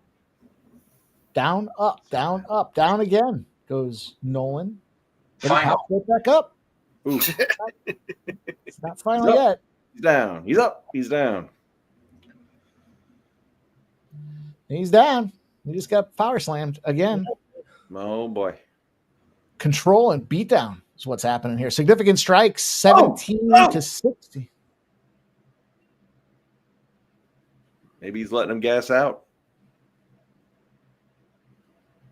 It's a hell of a strategy. He just keeps smiling too. I wonder, is he hurting him or is he? That fucking toe might have got in there. Ooh, that's the move. That's the patented Susurkayev move there. The old Susurkayev scissor kick. There you go, Ramon. He went for the kick in there. How the fuck did he get that knee up that high? Chimaev, yeah. How about that? Chimaev. 1 week notice. They probably fought on one UFC card and came back, or something like that. Doesn't Susurkayev train? Doesn't he train with that? Oh yeah, they were saying that's part of the. It might be a favor in here. Maybe told Dana, hey, I got a guy for you, right? Oh, he wobbling? He's hurt. Oh, he's waiting. No, he's oh man, he is. He's got the wobbling. End of the round. Stanky leg. Anthony, you got him. You got him with that strength, Anthony. It's a fun fight. How about this? The line is now plus 150 on Eric Nolan, minus 195 on the old stanky scissor kicker. Yeah, let's go, baby. I appreciate that you guys appreciate my cap. I appreciate that you appreciate it. It's a pick'em now, Ramon. Eric Nolan at a pick'em. I mean, shit. 10-1 favorites of pick'em. I'm just saying, at this point, you almost got to look for like a little middle here and give yourself that, Well, no, I'm too steaming with all these losses. I'm going to actually gamble it rather than take a. And again, in this fight, I can't say I went too heavy because of the quality of bout here. If I bought out of it, I don't even know if I'd be making enough to get one of these fancy pizzas tonight. But Brewers just hit a 3-run home run right now here in the top of the 11th. Wow. Bo Jackson says she's watching. Here we go. Yeah, I kind of want to see the twerp get ended.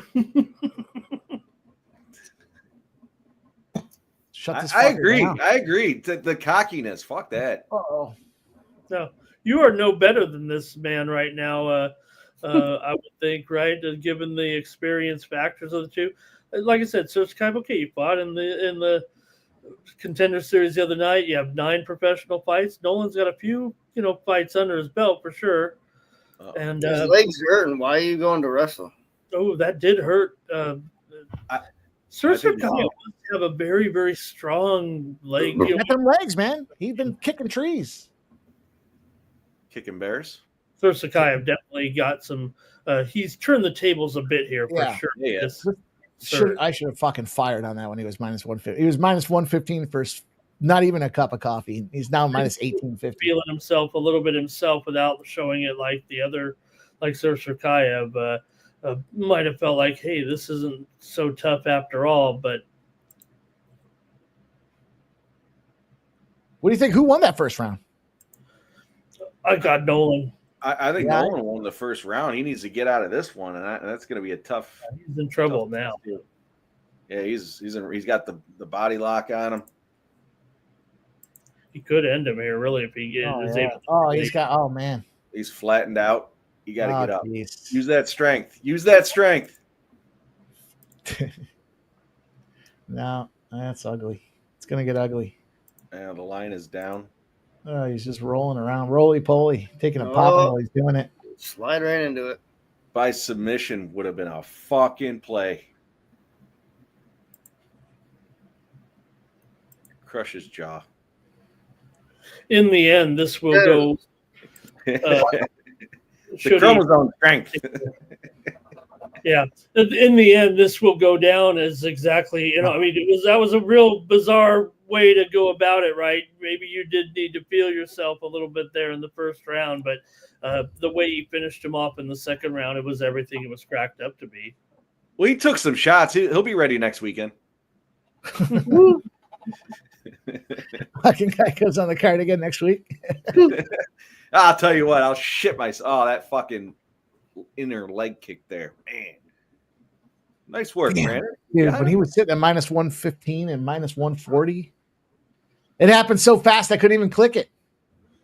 I like to look and see how much do I have invested. So what's my middle look like? And as soon as I think what they'll say, though, about this, man, is that, look, there's some guys with some great leg kicks in, but he will be known right now for the strength in his legs with those kicks, because even though this fight was won with that submission and then those punches, it does feel like the kicks that really grounded his opponent there is what weakened him kind of big time. On to the next, boys. We got 29 minutes I'm showing before this next fight kicks off. All right.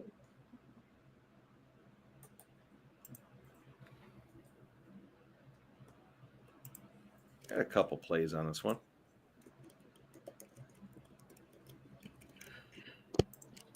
that sucked. Yeah. I'm taking Asakura KO. I got the KO and I got the under 2.5 rounds. For what it's worth, because we're gonna have. I think Dana came in to see his boy too, right there. Yep, he loves him.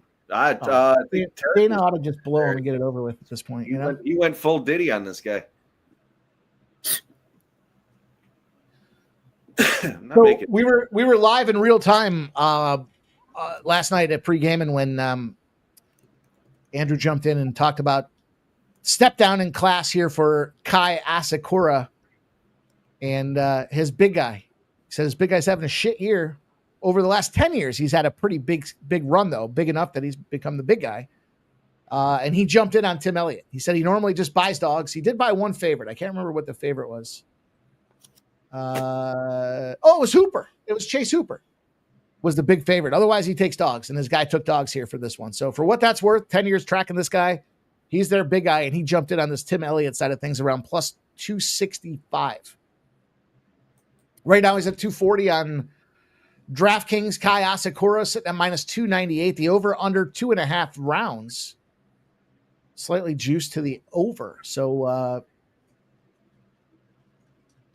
look, I think this is one of the, like I said, I like this KO situation. I was looking at this one a little bit. What are you going to get from Tim Elliott? I guess that's the wild card. He hasn't been a 125 guy in a while. So this is definitely not only a step down in class, but the change in weight for Elliott.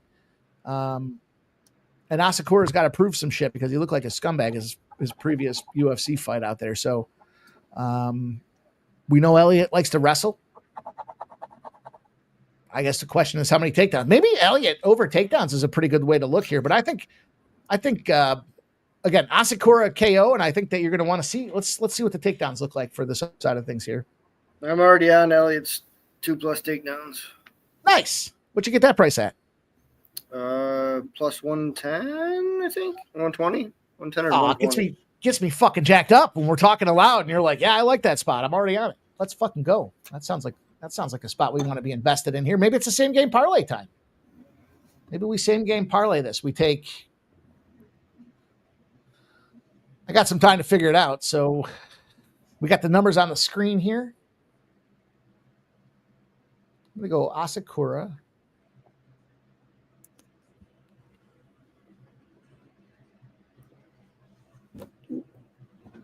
Total takedowns, 2+. Asakura and total takedowns 2+ with a 40. What's this do? Let me just look. I'm just talking out loud, Ramon. Don't mind me. Yeah.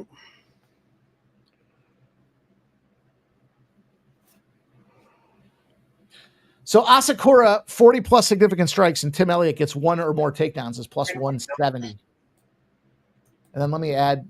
See, do I want to add the KO in there? Let's see what this does. KO makes it all right. Oh, and there are a whole bunch of bonus options opened up. All right. There it is. Official play for me. Asakura, 40+. Asakura to win, 40-plus significant strikes. Tim Elliott gets a takedown, and it's a knockout victory for Asakura, which I think comes into round 3. DraftKings offer me a 25% same-game parlay boost. That makes it 8.5 to 1. Plus 850.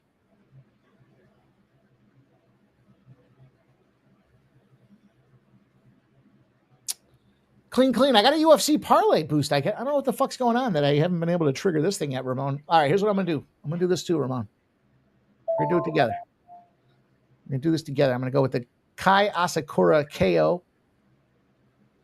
I'm going to have to get this parlay boost in play.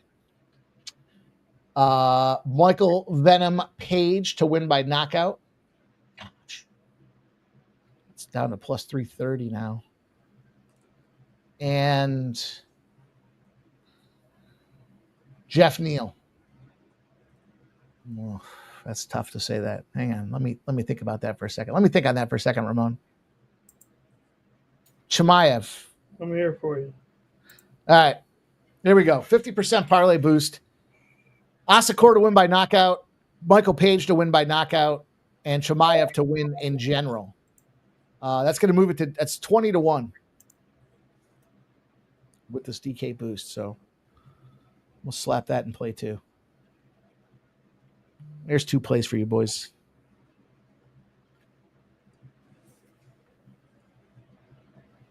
Brandon Smith says 7 years. I love you guys, man. Keeping those numbers in check. Brandon Smith likes the KO with Asakura. Michael B's going to pass. Night not going great. Not throwing money away on fights I don't love. Enough time to smoke a J, I guess. Yeah, dude, you probably can smoke 2 or 3 J's. Just make sure you remember to come back. Quite the card, boys. Prelims. I don't know what I like or don't like about those prelims. I like the restroom. I'm going to use it, and I'll be right back. Let's take a look at these pre-flop spots that I made out there. 14-14, still looking good in that Tampa Bay-Pittsburgh game. 22-17 with 4 minutes left in that Chargers-Ram game. The under 41.5 is looking good there, too. Couple live bets. I'll take a fucking 4-0 NFL day. I'll be right back.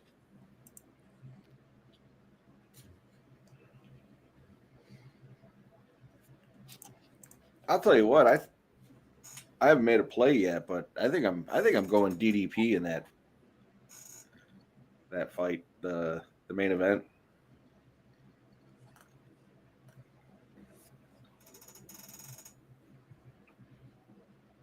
Yeah, so I'm on the Kai knockout and the under 2.5. Under 2.5. Minus 110 at DK, minus 125 over at Bet Online. Yeah, right, Michael B.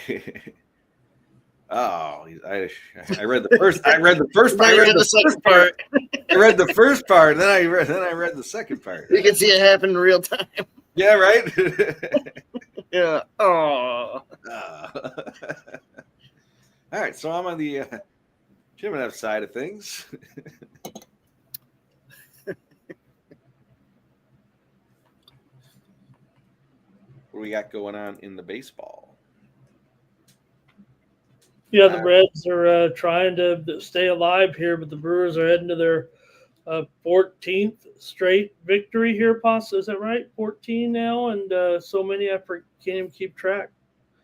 But they're just still, they got no outs here, and the Reds have just hit one. Should we fly out? Just 1 out. The Yankees putting a beat down out there. We got the Rays and Giants tied at 0. The Yankees, man, they just. Oh, sit down. Dodgers up on the Padres 3-0. Tampa Bay tied at 0s, boys. Yeah, Brandon, I like that. I saw the number. Michael B says Brewers are just a cash machine. Now, obviously, this is that nobody fucking knew it situation, right? But the rollover, somebody said if you bet $100 on that Brewers game, this is a couple days ago. If you rolled it over every single game, you were up over like 150K. And they've only won since then, so I can't imagine. That's got to be $250,000 at least at this point. I don't know who would do that, but that's Ramon Scott money. That's not Mikey money. You get me to 100K, I'm not rolling that fucker over, Ramon. I'm tell you right now, I'm hitting the cash out button. 100K is my limit. Not gonna see me roll that 100K back over and try to make it 200. That don't fly in my book. Michael B's got a nice live betting strategy, though. He says he's been betting the Brewers. Every time they go down, he live bets them. God. Enjoy your vacation. 5-0 LA. Yeah. Really putting the hurt here on them. Padres, they were only the second inning. Reds did get one here at 6-4, but there's 2 outs. The Brewers are heading to another victory, a game that the Reds should have had again, but second night in a row. The Reds kind of let it get away. Guillermo's shit talking you there, Ramon. Nice. Hi, Guillermo. Nice to have you. Fire on the Reds tomorrow. Blind bet. Can't get in the way of this Brewers train here. All right, we got 3 minutes. Everybody gets swept in the first round. 3 minutes, huh? Till they start their PPV broadcast. Got to be 15 minutes into that or so. We got to introduce everything, right?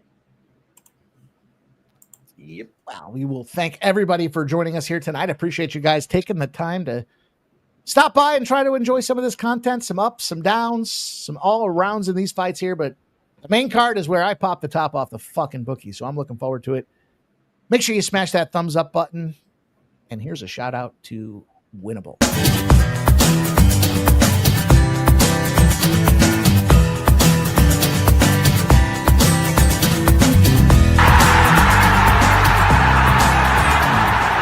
It's your boy, Mikey Money. I'm inviting you to join the Sports Money crew on Winnable. Get all of our premium best bet selections. For a low monthly cost, you get the very best bets delivered instantly to your phone by text the moment they're locked in. No delays, no missed lines, just the smartest plays at the best odds. We do the work, you get the plays sent straight to your phone right when you need them. Don't wait, don't guess, don't miss the line. Join the winning team today and start cashing tickets with Winnable.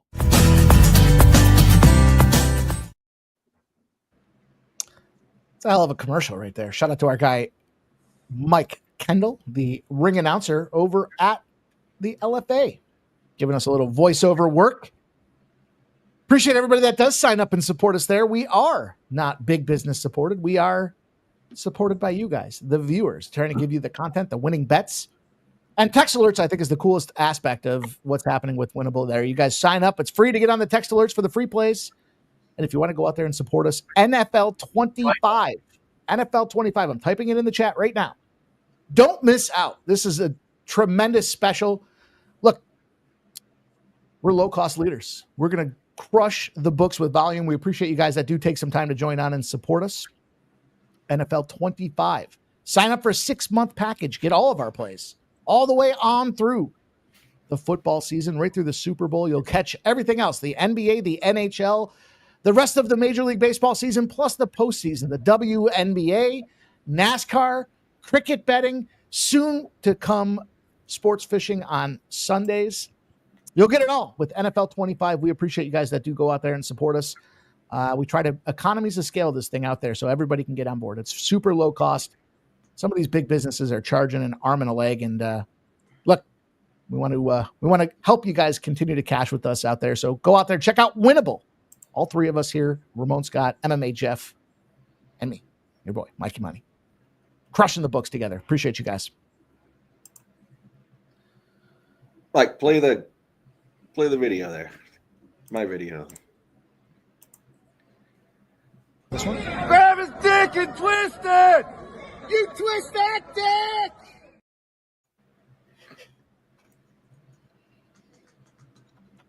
All right. While we're killing time, why don't we do a duck race with the four of us just for fucking shits and giggles?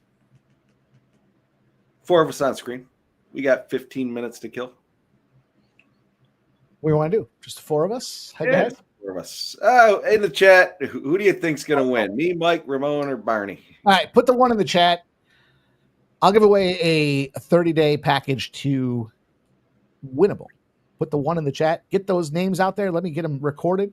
Okay. And we'll do a duck race for a month of free access here at the Win Club.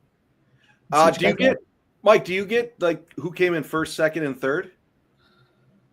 Yeah. All right. I'll give a month away for whoever comes in third. Whoa. Third, huh? Yeah, third. Let's go. Getting creative. Yeah, trying to keep things fucking moving.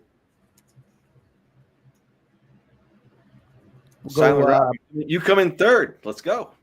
We'll go till 10:03. So get these GW, you in third last time. Yeah.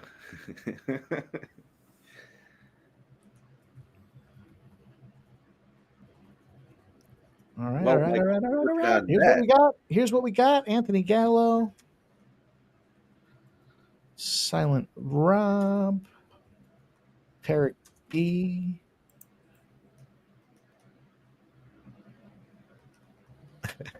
I see that. Why couldn't you do that last time? Okay. Final. Big Scott says, if you come in second, you get nothing. That's right. Brandon Smith says, can I opt for a hoodie if I win? No. Oh, we will help you win enough cash to buy a hoodie. All right, so I took a fun Steve Eleftherian. There's a name that I haven't heard in the chat yet. Appreciate you commenting out there, my man. Thank you. Who is it? Hi, Steve. Yeah, Steve's one of my guys, one of our guys. He's been around, yeah. All right, so while Mike's doing this, I did a dog parlay with Cannonier and DDP in the main event, and it was plus 890 or something like that. I don't know. Put some fun money on it. All right, here's 10:03. Here's what I got. Sorry, Geoff. Flea Mathis, DJ Hardy, Dale Fick, Brandon Smith, JW, Nicholas Handy, Fernando Mendoza, Brandon Smith, Bo Jackson, Redbeard, Big Scott, Anthony Gallo, Silent Rob, Tarek B, Stop, Gio, R. Lopez, Bohica, Room to Run, and Steve Eleftherian. Last chance, last call. Somebody stole my fucking show name. Can you believe it? They stole my fucking show name, Ramon. They stole it right out from underneath me. I wasn't using it at the time, though, so I guess all is fair in love and war. Final. What do you mean? That's how you know it's a good name. Somebody else is just waiting to take it. Sports Bunny? No, last call. Oh. That was a good show name.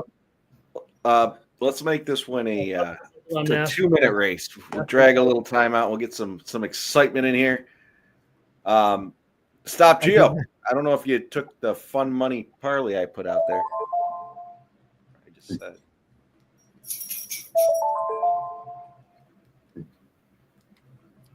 Did I pad the name? No, I didn't. No. Final. No, it's fine. It's fine. I wasn't using it anymore. I just made it. I created it.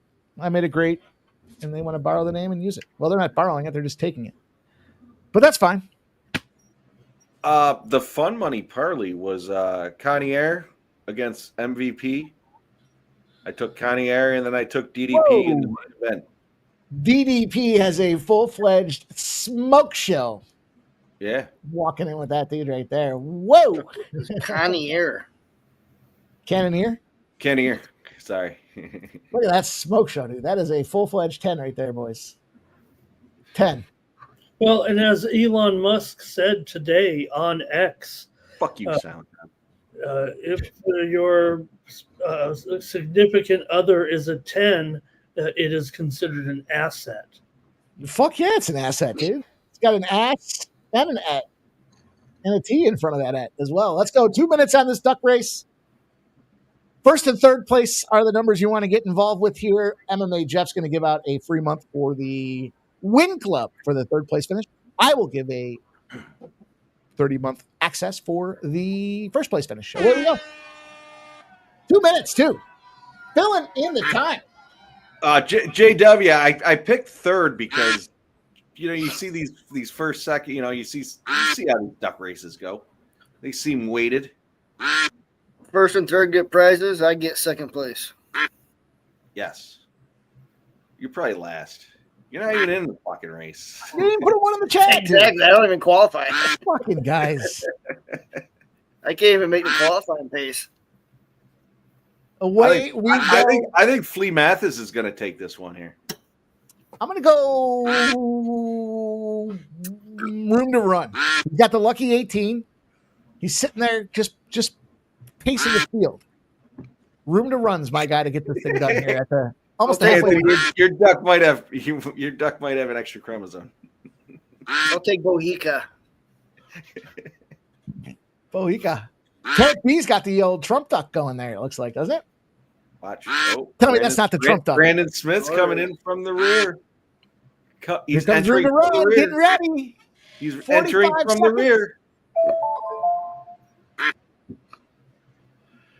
Brandon Smith. I called it last time. Oh, I did call it last time. Let's see what happens. Room to run.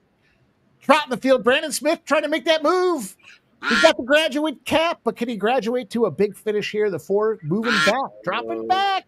Flea's about to get legs. legs. Trotting. Slow trotting. Room to run. Let's go. Room to run. Get up. Get up. Get up, 18. Oh, no. There's the shift. There's the shift as they go down the line. Bo Jackson coming in. Bo Jackson, Big Scott rolling. There's room to run. Get up, room to run. Get up, room to run. Dale's coming. Dale's coming. Oh, Flea Mathis coming up.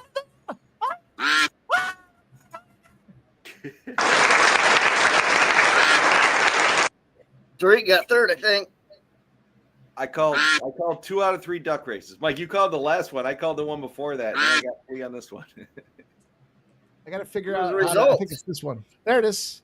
There you go. Tariq. There it is. Tarek, reach out to me. Yeah, hell yeah, Flea.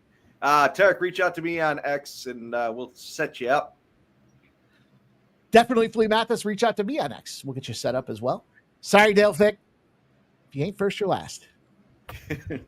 In this case. Or third. You weren't third either. But much appreciated, you guys. Thank you guys all. Enjoying the duck races. Make sure, again, you reach out to us. Flea Mathis. Maybe I'm supposed to be the second place. You should have been, scumbag. All right, Ramon, scumbag of the night. I won something at least. Hell yeah, Tarek. Let's go, baby. All right. Fun and dandy. Might have to get the premium package over there and have some other races. I'm not sure what else they can do in the old world of duck racing here. It looks like they can do quite a bit. We had the Santas. We had the Santa elves. So we're showing at Bet Online 6 minutes and 37 seconds until the next fight. Let me take this time. Let me take this time to do something. I'm going to do something. Hang on. Take your time. time. I'm going to do something.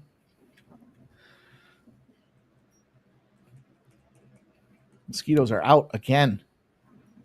Post tab. Here's how the Sports Money YouTube channel looks. You move on over to posts. You scroll on down. Yeah, we got some plays. Those were sweeps, by the way. 2-0. Doesn't matter. I think we all get it. Here's what I want to show you guys. The Survivor entry. The contest is open. You can scan that little QR code right there. You can type in the SEN/R/Mike M. Go out there and sign up. $100,000 for the NFL Survivor Pool. It's super cheap too. Inexpensive. I think it's like $10 if you just wanted to do the Survivor Pool. First place gets $50,000. There's $100,000 in prizes for Survivor contest entries. Super easy. It's all done online. You don't have to fuck around. You don't have to email anybody. Just go out there, make your click, then sit back and see if you win that week or not. It's all straight up. Big prizes being paid out. And I can personally attest, after winning the Golf Survivor, and I think I got a British Open in there as well. They paid it out in like 10 days. Maybe it was less. Maybe it was 7 days. I can't remember. But they paid it out fucking quick. It was a couple $1,000 sent right to my account. Actually, I think they sent it to PayPal. But regardless of how I got it, it got it. It got there. It's a legitimate contest. This is what Geoff and I play every year. And we're sharing it with you guys. You guys can get in, play the contest that we play. Low cost, high payouts. And they've got a bunch of other options as well. They've got, I think, all in all, about $250,000 in contests for the NFL season. You can do player props. You can do Super Bowl pools. There's all kinds of stuff out there. So check it out.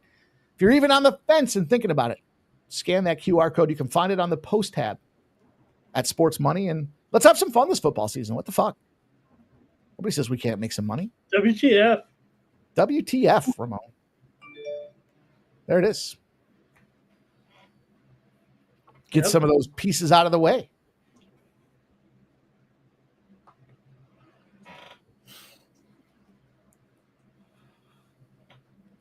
Good little interlude.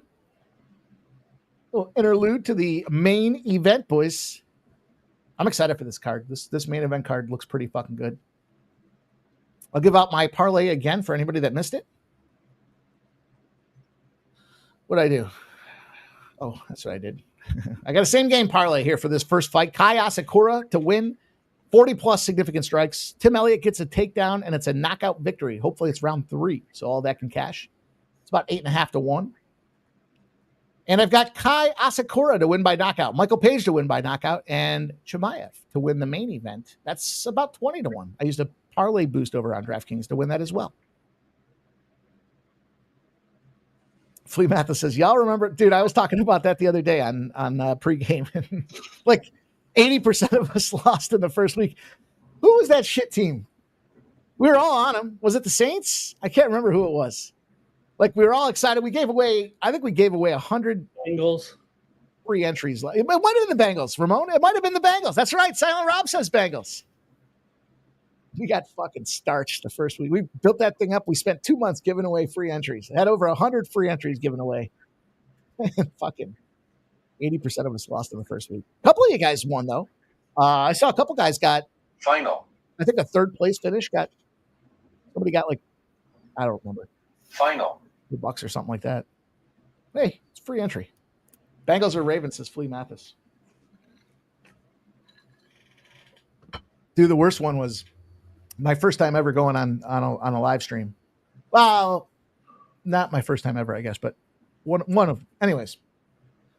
Fucking, it was November, so it had to be like week 10, maybe 8 to 10, somewhere in there. And I was still alive in the Survivor, and the pool was down to like 25% of the entries. I fucking forgot to get my entry in. I had a bunch of shit going on that day. Fucking had a cat. My cat died. Had to put him down. Then I get the message about going on a stream. I'm like, sure. And I was thinking to myself, I got all night to get this entry in. And then shit popped up at the last minute. I forgot to put it in. I fucking got eliminated because I didn't make an entry, Ramon.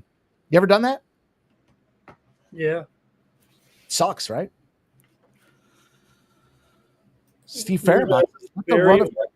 But sometimes I've messed up.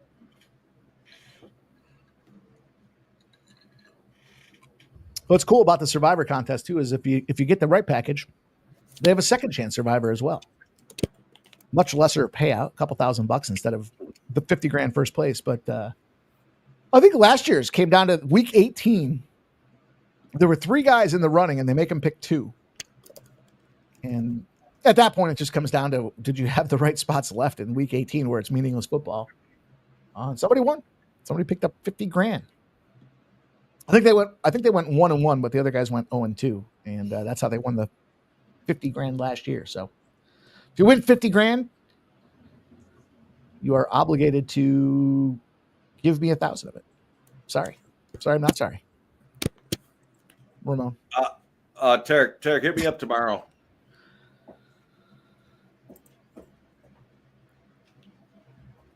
What would you do for week 1 Survivor this year, boys? boys? I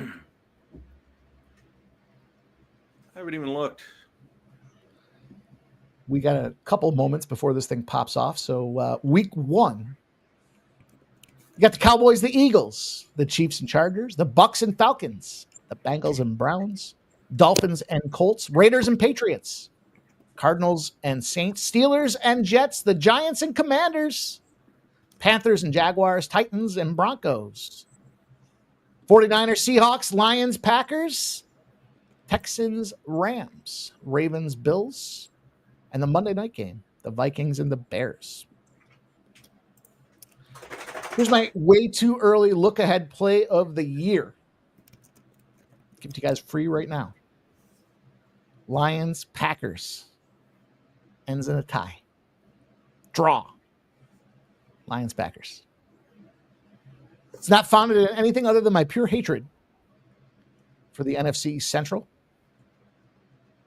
And those two teams in particular. Jordan Love's out. He's got a busted little pinky. Busted his non-throwing hand. He's out. You little softy. And the Lions, well, they're just overhyped. Right now, Green Bay's -1.5 in that game as well. Shocking early look-ahead spot there. It's going to be a CBS game.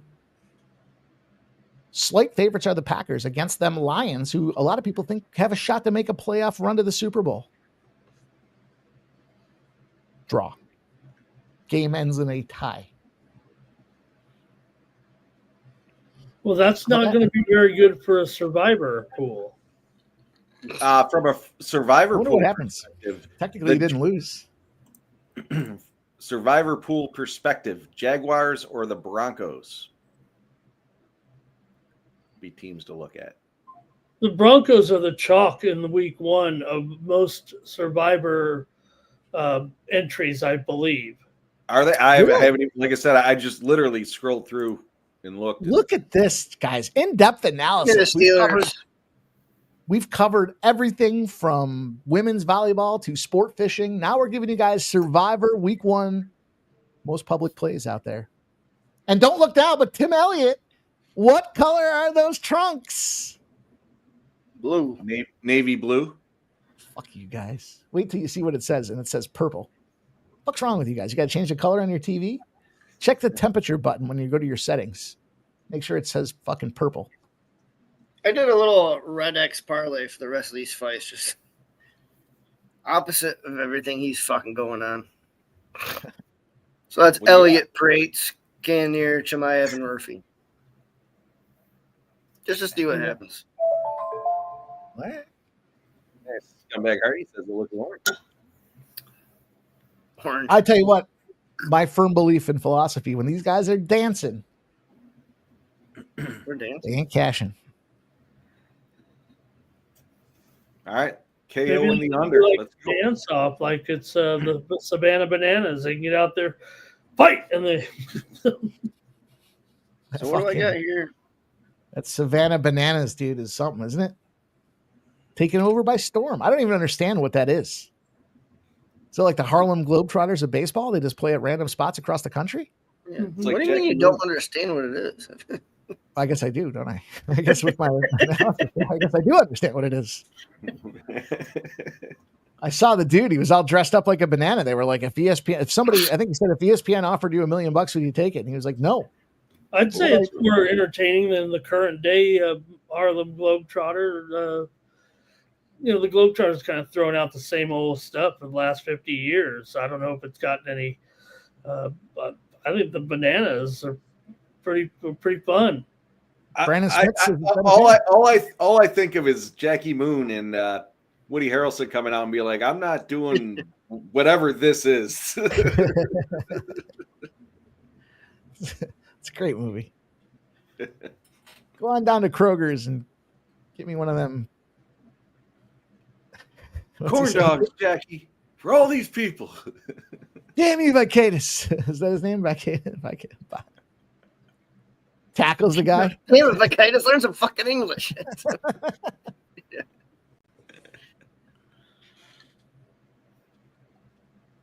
Oh shit, we're missing Redneck Brawl 10. Oh, we didn't even cap it. We didn't even No, cap no, it. we're not. You tell us where to find it. You tell us what to bet. If I can find a name, I'll look. I love you guys, man. You guys are fucking degenerates out of my own heart. Let's go. All right, we got 73 laps left in the race. Slow Joe's in fifth still, Mike. Denny Hamlin's making his way from the back of the pack.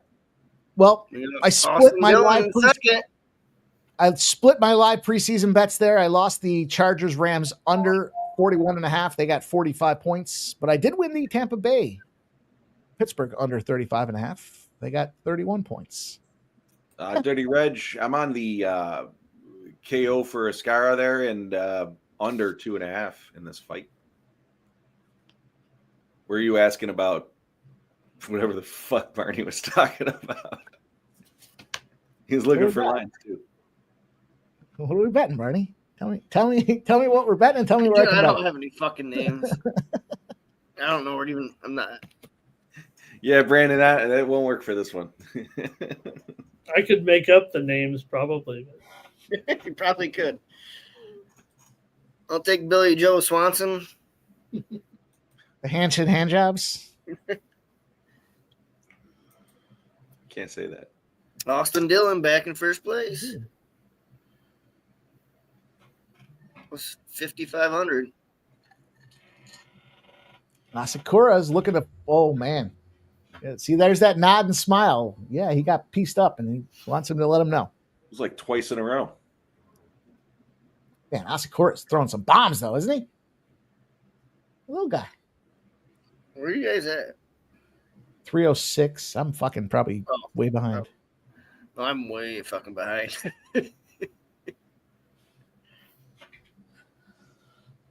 This fucking guy. Won't be behind anymore when we all head on over to Paramount Plus. Let's go. Paramount. My girl already pays for that, so I don't need to. Right. We're ready to go. Yeah, right? It's about to go up, Barney. Yeah, right? No doubt. I watch Paramount Plus. The soccer, a lot of soccer I watch on there right now. And sometimes the NFL, I don't know. How much do you think Paramount goes up to? How much do you think Paramount starts charging next year? I don't even know what it is right now. It's probably gonna be 17. It's like $11.95 right now.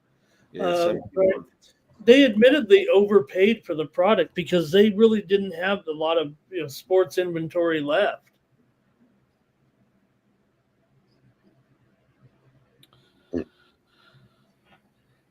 UFC is just a good product. It's fighting. It's relevant. It's current events. I know, but I'm surprised though. I'm surprised there's not more given today. Now I know we're starting to get back to normal, but there's guys suffering in concussions in here for sure. I think that's what we're supposed to be aiming now. I'm surprised this kind of sport exists. Is that crazy? Or? He's going down in the first round here. He's getting put out. See? But you know what? He does have some incredible dance moves. He's just getting pieced up.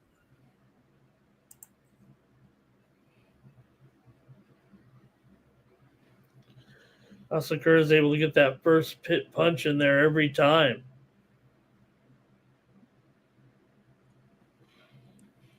He's getting pieced up, but he seems to fucking love it still. Yeah. I fucking love to know it. I think well, here we go. We get out of this first round.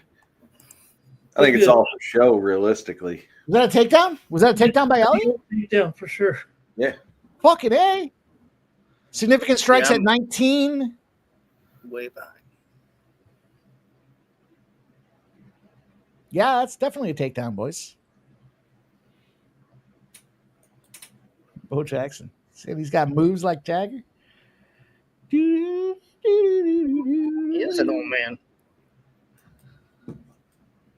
Got the moves. I think I meant earlier, Mike.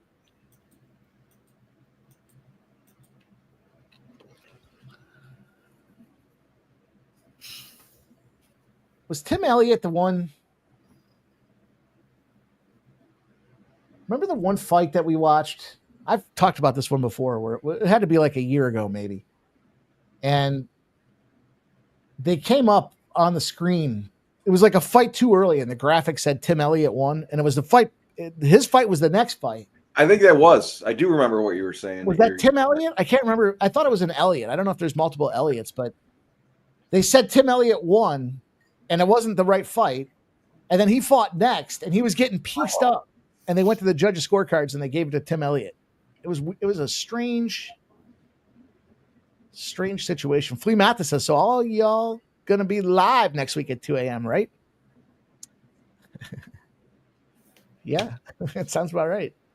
I got plans on Friday, and I didn't realize the UFC, not that it matters. I got plans Friday, but I'm going to try to jump on. If I do, it'll be through my phone, unfortunately.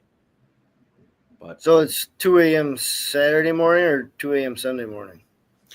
3 a.m. on Saturday morning. 3 a.m. Eastern time. Ah, happy early birthday, Bo Jackson. Shout out to you, Bo Jackson. How the fuck does Tim Elliott look so gassed already? Look at he's sweating. Look at his fucking hair. The dance moves, Mike. Yeah, you seen him dancing? He's flopping his hair around.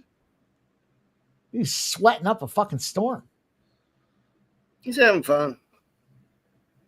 Let him go out in style. Well, let's get him pieced up a little bit more so I can get these significant strikes.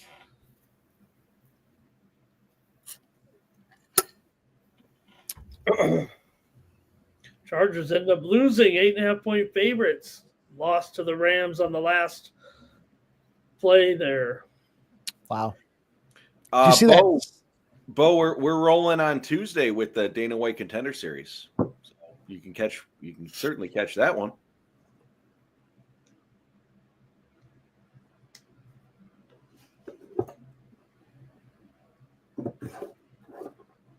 Asakara looks like he's playing with him. Playing with his food a little bit? Yeah. Pushing the peas over to the side? Save him for later. Save it for later.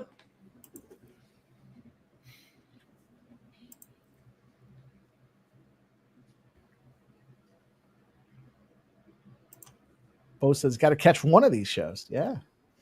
That's what I said. We got Tuesday. What's fun about it too is there's a lot of sports going on, right? So we got usually WNBA, Major League Baseball, Dana White Contender. It's a couple hours in and out. Not there for a long time. Just a good time. Yeah, Redbeard, he just went down a lap, bud.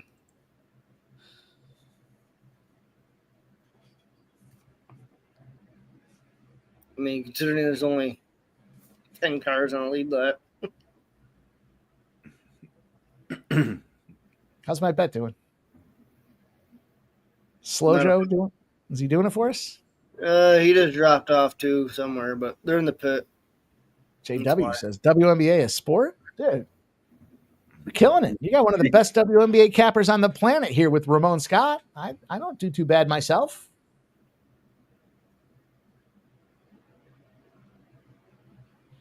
I didn't bet on today's game, though, Ramon. There was only that one spot. It was like 2 p.m. I woke up grotesquely hungover. Don't worry, we have the links on the Win Club. Hey!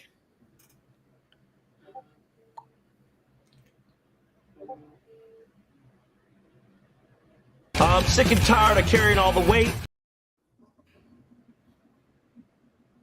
Ramon Scott.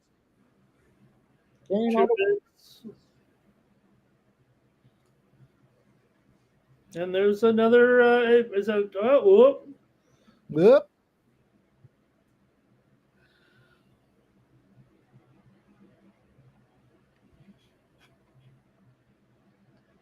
J-Dub says just because you can bet it doesn't make it a sport.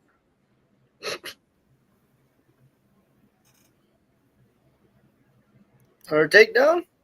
That was one. Yeah. That 3? I think 2 credited. I don't know. But I'm also behind you guys, so I don't know. I'm counting 2 right now.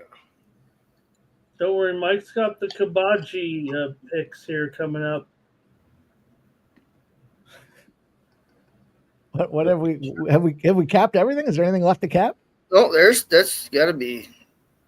Mike is going to have the Indian Premier Kabaji League coming up here in just a moment with the picks. I gotta check this shit real quick. What the fuck? Shout out to Brody C. Says he's been cashing with Ramon on Winnable. That's the idea. Mike will have the,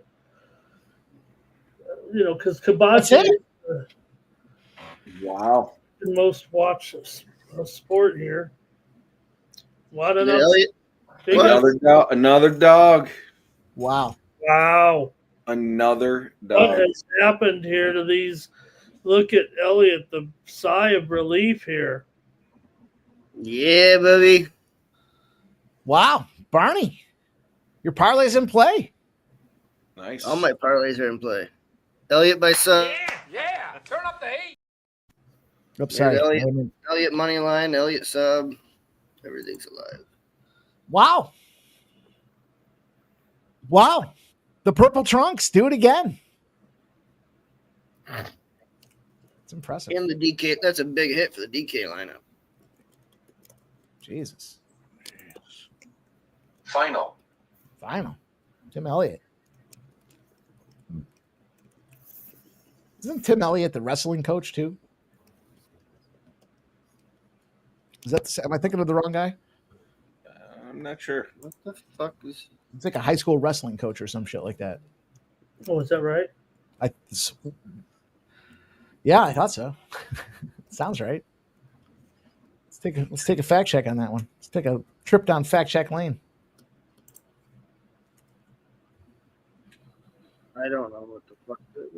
Yeah, Turk, the pay-per-view cards. The dogs like the fucking the matchmakers give us shit matchups on these lower cards, on pay-per-view cards, I guess I should say. But when the pay-per-view cards come out, you see these ranked versus somebody who's not even ranked, and they're fucking out there just killing it. It's crazy. What's going on here? They're showing Vancouver, Connecticut. Looked like they were showing Vancouver. I'm going to tell you this. I don't know for sure. It's not definitive. But Tim Elliott might be just zooting and tooting. The old white snow cone. Look at this fucking guy. Reminds me, I watched that episode of Tires where they brought the new sales guy on and he was zooted out of his mind and fucking. It's kind of what Tim Elliott looks like right now. Dancing around, popping, zipping, zagging.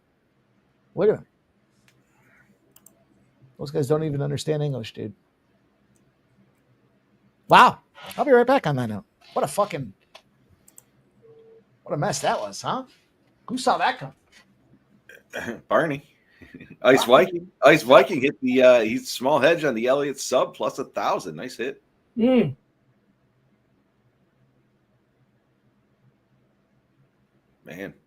Four more to go tonight. We're getting into some big ones here. Yep.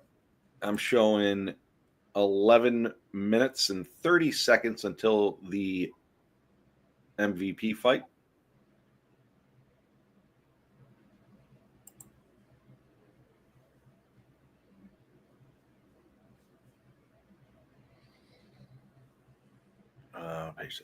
I gotta grab a drink.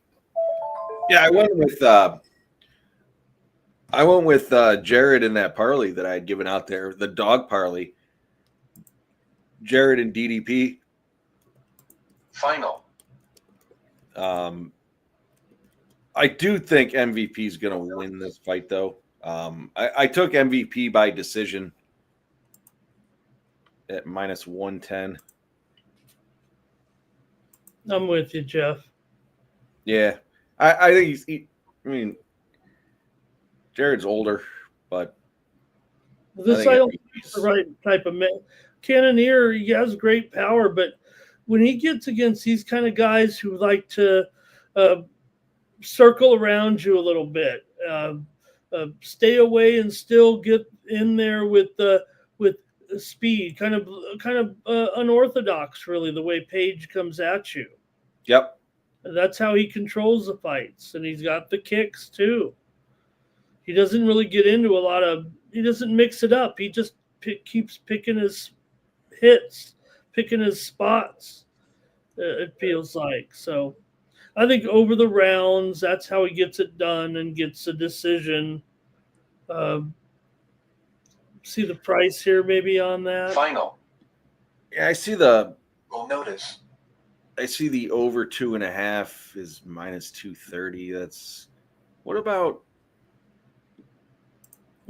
Paige third round or decision? That's probably juiced. Paige. I think Paige is gonna win this one. Like I said, I threw Gerald in that. About even money, plus 105 maybe. Paige minus 130 over at DraftKings for Paige third rounder decision. Third rounder decision though. Yeah, I would just by decision. Yeah, I did Paige by decision, but as I mentioned, I threw Gerald in that underdog parlay since the dogs are hitting. But Paige to win an over 2.5 is minus 125. That's not a bad price. Mm. I'm going to take a dabble on that one as well.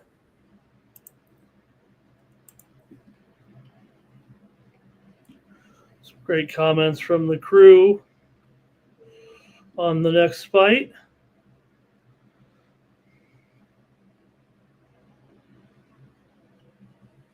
What, is Kai Asakura just a bitch? Is that what's going on? He just got beat like a bitch. Yeah. Back to the drawing board. It's been a tough drawing board. I heard I got an ink. What do you guys think from so Kai was supposed to smoke that dude, right? What do you think from it's a pay-per-view card, there's a packed crowd. Do you think that has anything to do with it? Maybe they get a little nervous? Because Kai was supposed to smoke that. He was beating him. I mean, he was throwing the shots. He was obviously didn't connect a KO shot, but he was beating him up. I mean, the white snow was running high with Tim Elliott there. I'm going to say that's what happened on that one. Plant by the book, says Silent Rob. He gassed himself up for that one. And he was on full fuel. Mm-hmm. Yeah. Either that or juicing. I'm not sure. I'm not sure what. That dude just had a lot of energy.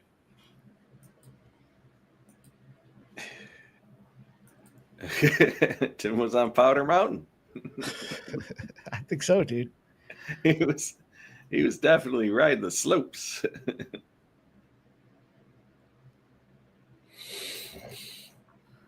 Yeah, that was a bookie. That was a bookie extraordinaire. I'm going to take Jared Cannonier over 33.5 significant strikes. It's minus 115.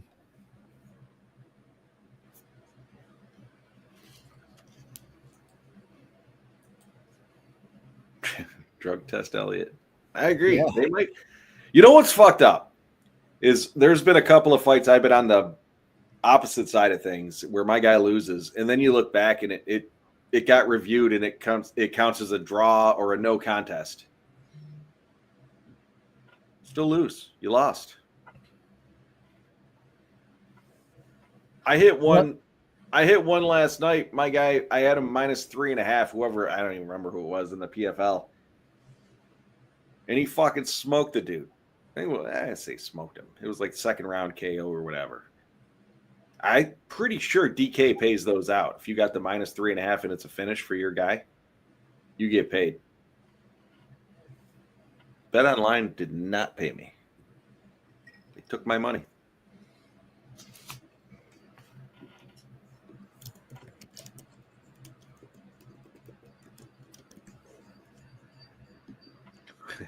I think we have to attack some of these alternate markets, though. These Final. some of these fights are just fucked. Looking at these strikes and stuff. I might be late to the party here, but I want this one to fight go the distance. No, I'm trying to.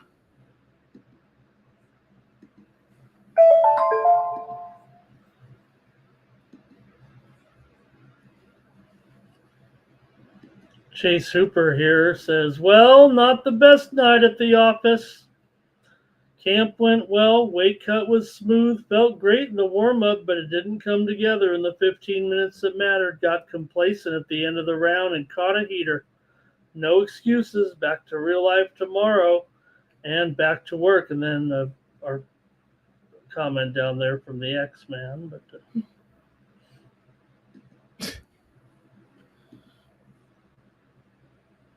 No, I appreciate that. He's not apologizing. He's just going back to work. Doesn't help my bankroll, but so I guess I have to show up tomorrow at 9 a.m. Eastern, 6 Pacific. Paige is doing some dancing here for Mike. Very bad dancing. It's almost like a George Jefferson style. What's wrong with that? No, what is wrong? I think that's actually like a dance move. That's what I do. I'm at the club. Teoscar Hernandez, 6-0. The Padres are having a bad night. Is it just me? I can't find the fight doesn't go the distance. Is that a?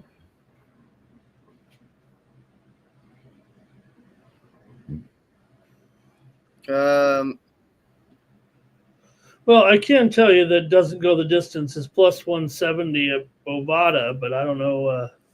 Yeah, I'm looking. Fight lines. Not on DK. Oh, all right. Well, I'm looking elsewhere.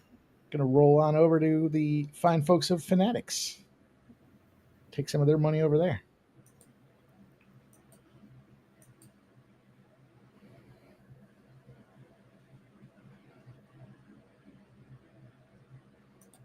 Will the fight go? Oh, and they're fucking juicing me. Over 2.5 is minus 290. All right. Will the fight go the distance? No. I got plus 145 at Fanatics. Yeah. That's what you can get, I guess. That's all I can get at this point. I guess I didn't look too far, but Bohica says morning fishing stream. Morning fishing stream.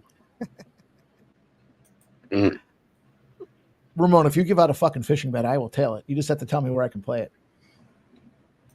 It really can only get the top events, Bass Masters.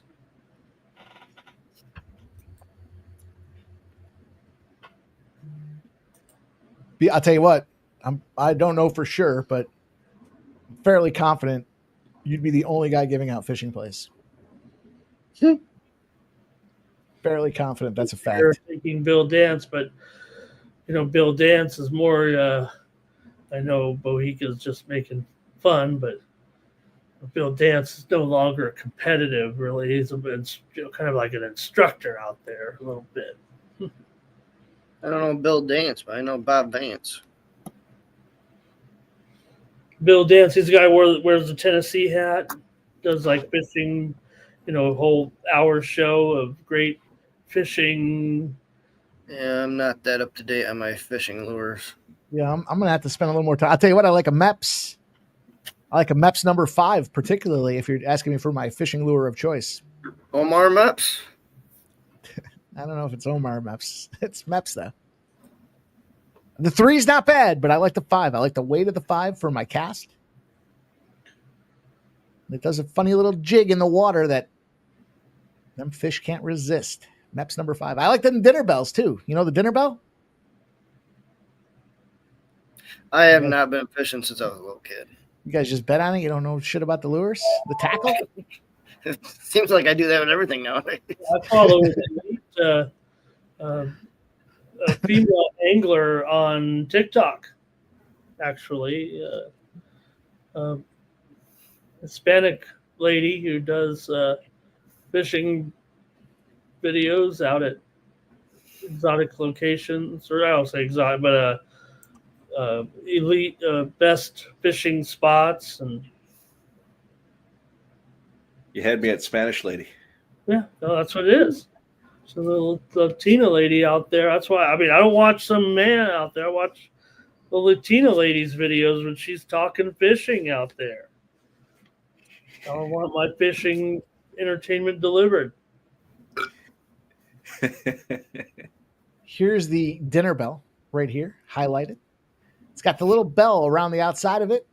The thing gets spinning in the water. It makes a sound that the fish cannot resist. The dinner bell. It's a spinner bell. That's essentially what it does. That's essentially it. Here, fishy, fishy, fishy. Now we're capping the equipment that's being used. That's a move for the bedroom, Barney. No, that's more like, get over here. Down Rob says spinnerbait. Yes, sir. Dinner bell. Silent Rob wants to talk some more volleyball. Latino volleyball. He's getting real specific. Well, that's men. You want Latina. I mean, unless whatever. I don't care. Was it that Colombian girl? The Colombian girl was I think she was Colombian. Smoke show. My goodness. Or was she Brazilian? I can't remember. I think she was Colombian. You know the one I'm talking about. I do. I don't know her name. I just know how she looks. Promise you guys, when volleyball comes out, we will spend some time capping it. and watching it. And watching Maybe it. we go maybe do a live stream. We might do a live stream. I don't know. Well, Paige is really doing some compared to Cannonier, Paige is a hyper out there, and Cannonier, he's mellow. Wow. Cannonier looks like the kind of guy you don't want to meet in an alleyway.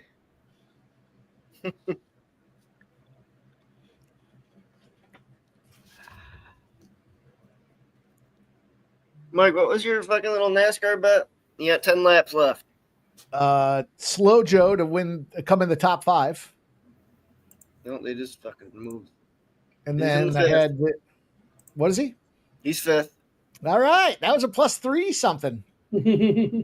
And let me see. I got to go back and see what I have for my open bets here. Too many UFC bets in there. Denny Hamlin to come in top 3. Blaney top 5 and Logano top 5. Yeah, Hamlin's not looking good. Yeah, Blaney's in 9th, but he just moved up there. He made a big move. Joey Logano was +360 for a top 5. And we're underway here.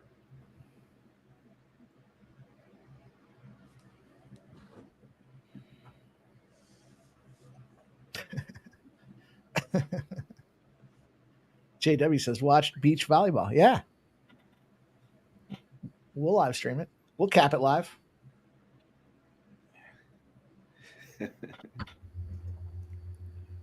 Degenerate shit. Tell you what, if we start making fishing bets and live streaming women's volleyball, it's a niche market, Ramon. There's Paige doing what he does out there, not in a fighter stance at all. I hate when they keep their hands down like that. Well, this is nothing new from him, though, so. No.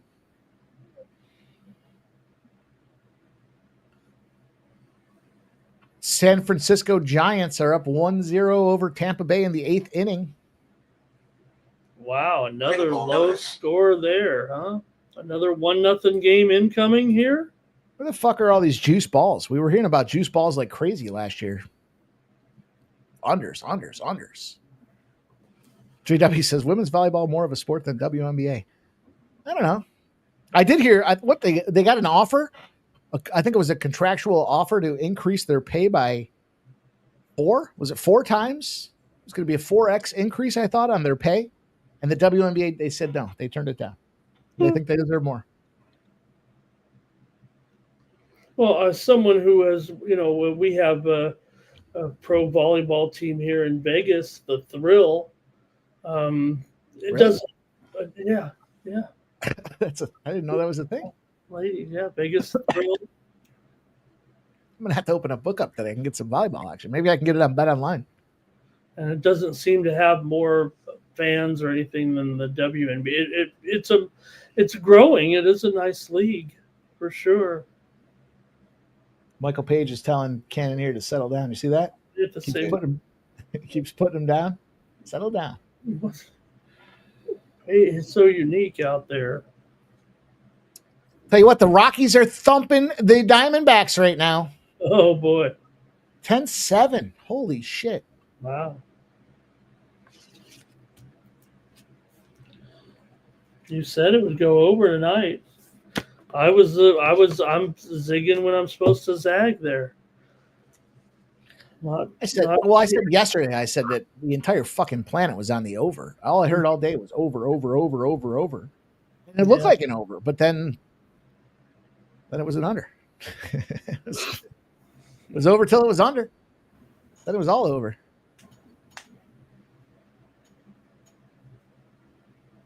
Cannonier's finally worked his way on to Paige. This is about the first thing he's done here because of Paige's technique of weaving, bobbing and weaving there, I guess.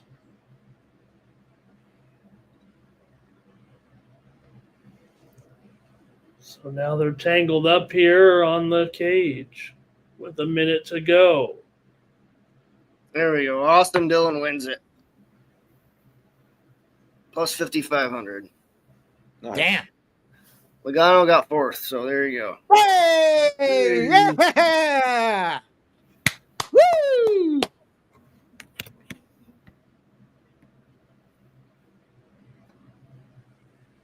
Wow, 55 to 1 shot? Damn. I think it was 55. 55 or 45. I can't remember. Either way, big shot. Nice.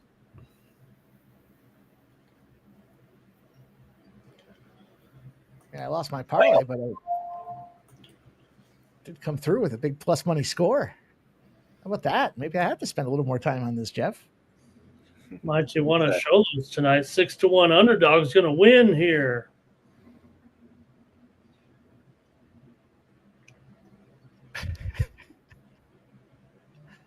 Slow Joe, baby.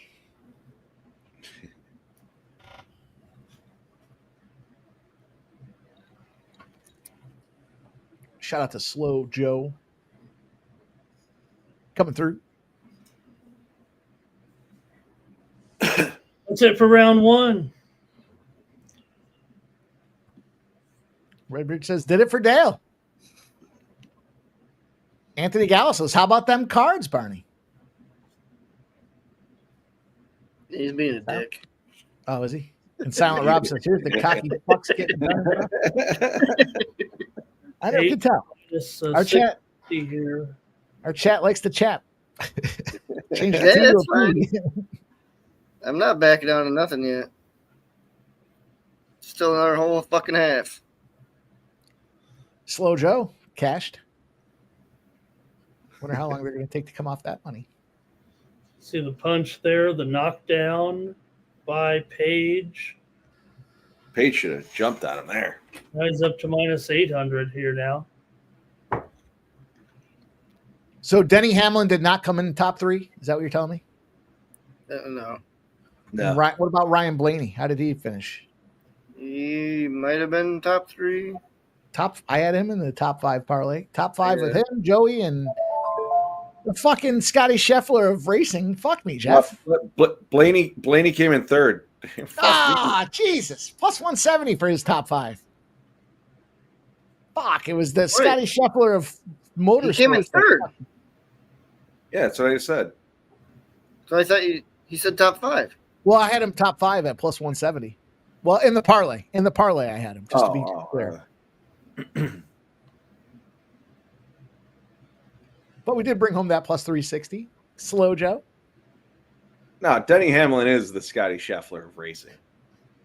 Is he in the FedEx or the M&M's car? I can't remember. No, it's Kyle Busch that's in the M&M car, right? Yeah, I think so. I don't know if he is anymore. Denny's got the FedEx car, right? Mm-hmm. Yeah.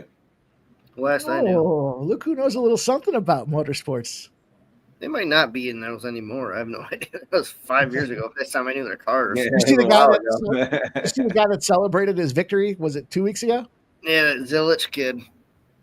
He Fucking ate shit. He just pushed him down. He's dancing. Guy fucking fell out of the car. They had to stretcher him. Turns out he broke his collarbone. Yeah. Oh, did he?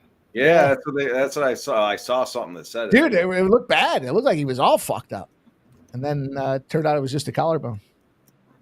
I'd say just a collarbone. That's got to be pretty painful. He was the big favorite the next fucking day, too. Dude, What do you mean? Stop it. Denny's the man. I would say, we talked about playing with your food and pushing the peas to the side. Is it fair to say Michael Paige is playing with his food right now? Is this the definition of playing with your food?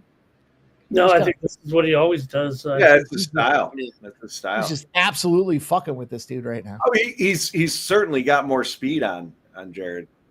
Look at that vicious strike that he throws in there, too. It's like, all right, the peas are over on the side of the plate. Let me eat the steak. Bang. One NASCAR story I was following this week was a driver who passed away. He had a medical emergency while he was driving and maybe had a heart attack and went into the wall, unfortunately. And it was a famous Bowman Gray racetrack. You saw NASCAR racing there this year in Winston-Salem, that small track with that building. They were racing a sportsman race, and I didn't know too much about it. I just saw the story, and I went and looked at it, and there was a man telling that he was a guy who saw this man, Robbie Brewer was his name, and he was not a great he was a good driver, and he would just travel by himself or bring his car and it was just him and his wife. He'd work on his own car, didn't have a team of guys. And he said, I had a team of guys. We come to the track, about 10 of us every week. You know how it is if you've ever gone out to like the racing on Saturday night, neighborhood racing, where everybody knows each other. It's competitive. It's real. There's weigh-ins and everything at the end, weigh your car. And he said, I noticed this guy coming every week with his wife. We got to know him a little bit. He lived in the neighborhood, but didn't really have a team. And then when we started offering our services to him and help him a little bit, all of a sudden he got a lot better. His cars got better and he got better. And all of a sudden we realized we had a driver on our hands.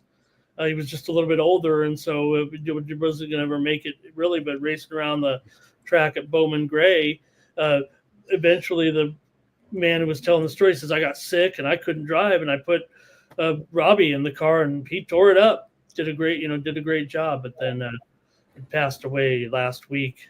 You can see there was a video of it where just drove straight into the wall. He obviously had the heart attack and didn't turn the wheel or anything. Damn, that's terrible. Redbeard, who's the Scotty Scheffler of racing? Who is it? I would say Denny Hamlin's a fair call. Yeah. Ramon, you think that's a fair statement? Is an extremely elite, right? So we want someone who wins all the time. I mean, Denny Hamlin ain't shit this year, right? I mean, final. Isn't that what we're talking about here, right? Who do you think it is, Ramon? No, I don't know. I don't know if there's a dominant, right? I think that's the thing right now in NASCAR, right? Is there really a dominant driver? I don't know if there is right now, right? I don't think so, but if you had to pick one. Are we looking like all time? Are we like Scotty Tiger guys No. Current racing. I would say it has to be in the last year or two, right? There's like 5 guys that rotate around NASCAR, right? Denny Hamlin's one of them. I don't know if Kyle Busch qualifies or Loughnane, but Brad Keselowski. And Keselowski's a guy that wins all time, right? I would say right now, Kyle Larson. Yeah, that's probably not in too the far last off. 2 seasons. It says Kyle Larson and Truex have the most wins.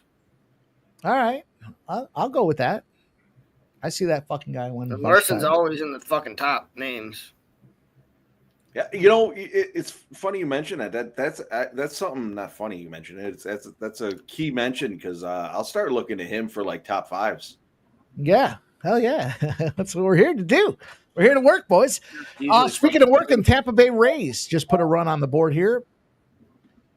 Yeah, Kyle Larson got 6 today. Final.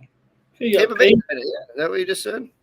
See, I think you could take like 3 dudes that are, we just talked about them, Larson, Denny Hamlin, and swap one in or out throughout the, depending on whether they're on dirt or pavement or oval and road tracks, right?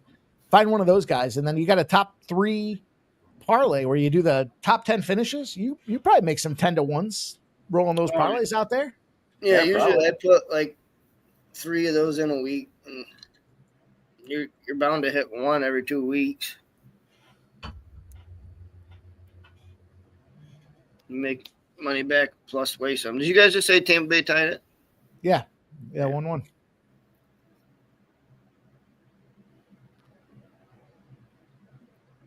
Oh. The Gallo says 24/7 Broncos. Let's go Cards. Home of the Red X. Fuck you, Anthony. You're about to get muted. Final. Paige was 2,000 entering this round, but he's been knocked down and taken to the just ground. say double down on the Cards. And Paige has his best, or Cannonier has his best moment right now of the fight. I took a taste on him at plus 170, but literally just a taste because I got MVP by decision. Yeah, Cannonier is going to probably need a finish. I think he's behind by 2 rounds here. Agreed. And his he's plus 300 now. Well, they thinking he's going to get a finish. He's riding that arm in his neck for sure. Oh. God damn it. That's Paige's problem a little bit. He got caught with one there, and look at the grasp now. So it's hard for Cannonier to get anything done when he's all of a sudden wrapped up in a grasp here a little bit. Because Paige is a very strong man, but those are scoring blows there for Cannonier for sure. He's got time to work too. I mean, he's head and arm choke here. What a scumbag. So much dancing, fucking with his food, and That's why I can't stand Paige. Yeah, dude. I agree, Silent Rob. Make that bitch pay. Yep, cover his mouth. I like that. Push that mouth guard back in. Tampa Bay goes up 2-1, boys. 2-1. Let's go. Goddamn, they were like plus 1,400 live about 5 minutes ago. Barney, if you and I were grappling like this, I'd fucking cover your mouth and smother you. And then, not doubting that at all. And then when you stood up, I'd fucking foot stomp you. I have Tampa Bay on the win club tonight. Hey. We were real quiet when we were talking about that. Yeah, what the fuck? We couldn't use that little endorsement. Well, Silent Rob, I whisper in his ear, get up so I can foot stomp you. The Win Club, Ramon.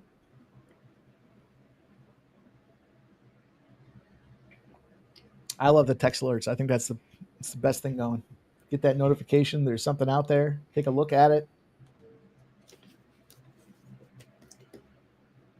Yeah, look, I'm just looking at it as if you're coming by my show or whatever, these are some picks, but if you want to know what I'm on, 30 minutes to an hour before the game, you're going to get it from me for just 50 cents a day. That's what we're doing here. If we get all of our fans, members signed up, it supports us here, keeps us doing the programming here. I know you got, Mike does pay me a lot, but that, does not go into the, win from my win club. Yeah. That's funny. I gotta compare paychecks there, Ramon. Well, he said you're on the family discount. Is that what it was? So look, Paige will survive, I'm sure. I think he'll win this fight. I don't think it's 10-8. I don't think it's 10-8 because I think Paige was doing enough early in the round, actually, for the first minute and a half anyway, was kind of doing the same things he was doing for the first 2.5 rounds. It was the big blow that Cannonier knocked him down, was able to take him down. And basically, there's some big elbows from Cannonier to keep working him, but I just don't see a 10-8 out of this. Silent Rob says, "Oh yeah, what Mike pay?" Let's just say I got all right. I'll tell you what he pays. I got my name attached with the sports betting bros. I've got three. I got one of the bros, and that's my pay. 3 shirts and a hoodie. Jesus. 3 All right, shirts that's and it. a I hoodie? think I didn't get that. I think Paige will get this here. I've been waiting to tell you boys about that big sponsor that's got all that. They've been sending all that money to us. So we'll see. We'll get the decision here from. We're looking like a UNAM for MVP. Yeah, 29-28, I would think. I got to consider that as a Cannonier's round for sure. But Geoff, you were Michael Paige by decision, right? Yeah, I do as well. I had that. That was my play, but I sprinkled the dog, and that was it. MVP by decision. Let's go. Ramon had it as well. You boys are fucking cashing without me? Cash him up. I knew there was some luck to it that we needed. Jesus, I just took Michael Paige. Send Mike to the bathroom, to the kitchen. Shit. I'm going to unload the bank on this next one. But I'll be back. Boy. That's the teaser. Wow. Geoff Neal, I saw somewhere. So I don't know if I saved it. Let me see if I bookmarked it. I can't wait till he gets knocked the fuck out. I'm fairly confident I didn't bookmark it. The things that seem to be relevant, somehow I don't bookmark. 29-28 for the winner by unanimous decision, Michal.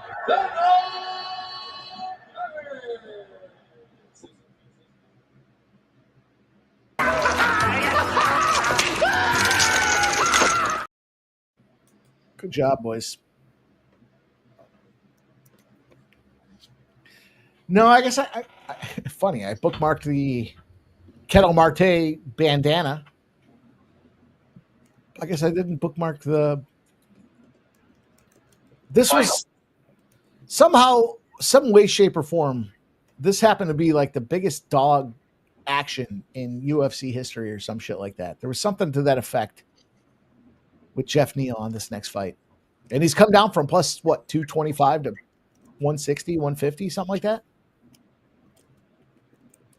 Yeah, for sure. $1.75 here. I'm looking. I don't think I for the favorite, but $1.50 on Neal. All these worthless bookmarks I have. Why did I bookmark this one? Roman Anthony became the first leadoff hitter in a live ball era to get 4+ runs, 4+ walks, and a home run. Why not? I don't know. Socks are going to smash. Socks. Got the socks. Park the car. I'll meet you at the bar, Ramon. Socks are going to smash tonight.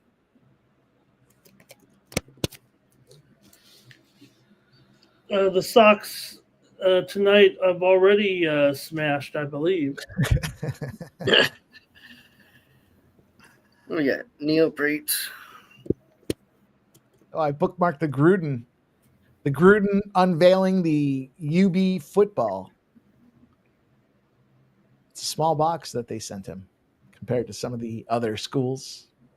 I kind of like that. I like watching him unbox. Gruden just won a lawsuit. Was it against Las Vegas?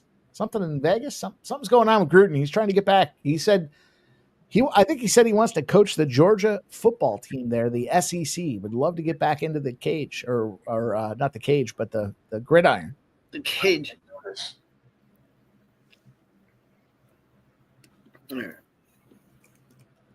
That is the effect of me just scrolling every morning I wake up. All right, we're rolling, boys. Geoff Neal. I am taking Geoff Neal. Fuck Prates. Fuck his carton of smokes and everything else that he does with him. Geoff Neal. Let's go. We got some graphics. We've been maybe we've been slacking a little on these graphics here. Let's see. There's Neal. There he is. And there we are, boys. Here we go. Geoff Neal, Carlos Prates did not cap the number of smokes he fires down here before this battle. But worth noting, I'm going to say at least a pack today. At least a pack. I'm going to guess it has a lot to do with just waiting. Just waiting. Geoff Neal comes into this one here, 34 years old against the 31-year-old. Slight height advantage to Prates, the fighting nerd himself. Southpaw stance from Geoff Neal. And look at this. Again, a situation like we talked about earlier. Throws a lot of bombs, doesn't hit a lot of them, but a volume fighter in Geoff Neal. 5.05 significant strikes landed per minute to Carlos Prates 3.6. I think the big thing with these fighting nerds, they like their takedowns. And at the end of the day, we look at the numbers, takedown defense, slight advantage to Geoff Neal. Big favorite. It's come in from the big numbers earlier today. What do you think, boys? I was looking at the other stat, taking advanced strikes. But then again, I don't know. Geoff Neal was plus 160 about 30 seconds ago. Geoff Neal is now plus 145. I almost like the under. I'm caught in a pickle. You're in a pickle? A little bit. I mean, throw that pickle in a Bloody Mary. Get yourself a cocktail. I'm about to go make one once I make my decision. All right, well, my parlay is alive. We're moving on to the next leg. Finally, Jesus. Michael Paige won. Geoff Neal, Aaron Pico, and Chimaev going to close this thing out for us. See if I can't limp this thing across the finish line. But man, you like Neal that much, huh? I do. I think we're seeing game day betting on Neal as well. That's always a big red flag on the other side of things here. We've heard that from our friend in Vegas. He tells us, they come in late. Sharp will bet the plus money at the end of the day there to try to get the most efficient line value out there, and we're seeing him getting hammered. How do you think he wins though?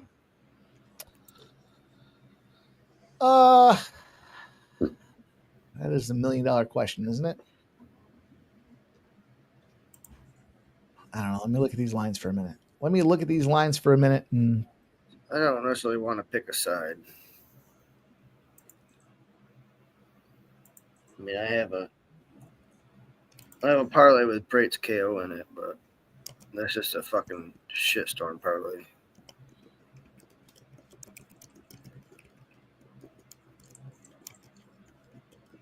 Neal's never been knocked out, so maybe we look at a decision spot in this situation. I know Geoff likes those stats. There he is. I unloaded the bank on the fight ends by decision at plus 120. See, and that leads me to my other thing is I'm looking at both. There are significant strikes over. Yep. Yeah, I was looking at the significant strikes as well. Total significant strikes. Stand and bang. Look at the takedown defense of both of them. Yeah, I know. That's what I'm saying. Nobody's even trying to take anybody down. It's going to be a fucking stand and bang, and you can't put either one of these guys out. Fight ends by decision at plus 120. I dropped the truck on it. I might just drop it too, but how do I want to do this? Flea, I am on Pico. I'm a little nervous on it. I haven't I officially played it, but no, I haven't dropped anything heavy on it yet. I'm gonna try to find do the fucking plus. This is bothering me. All right, Geoff Neal to win by decision. All right, I got a couple plays for you guys here for this one. Final. Not yet. Final plays. Final plays, Mike. I'm gonna take Geoff Neal. He was 160. He's down, like I said, he's 145 now. So felt like I got some CLV there, Ramon. I'm gonna take Neal to win. I'm gonna take it by decision and 100 plus significant strikes. That's gonna be a 420 plus 425. And then I'm gonna take Neal by decision at plus 350. I'm gonna spread some chips across the board on this one. And I'll be right back.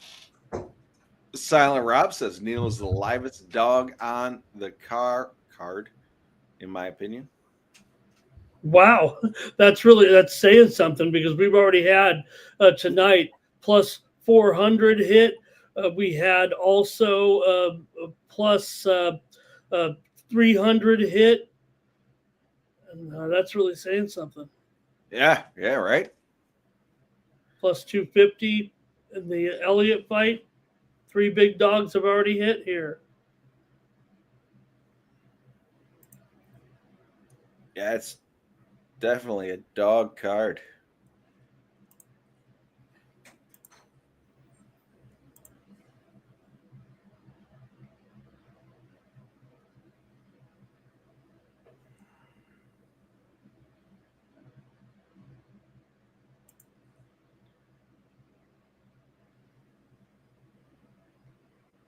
So, Flea, I had the Gerald fight there, MVP, to end by decision in the Pico fight. I had Pico. That parlay was plus 137. I thought I talked about it earlier. Assumed I would have, because I put it in. Put it in at 11:13. Nope. That's the wrong one.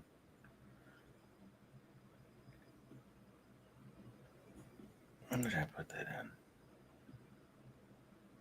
10:30. Certainly talked about that one. I like to drop my live action as I'm doing it. Yeah, Michael B, I like that. Like I said, I get fight ends by decision.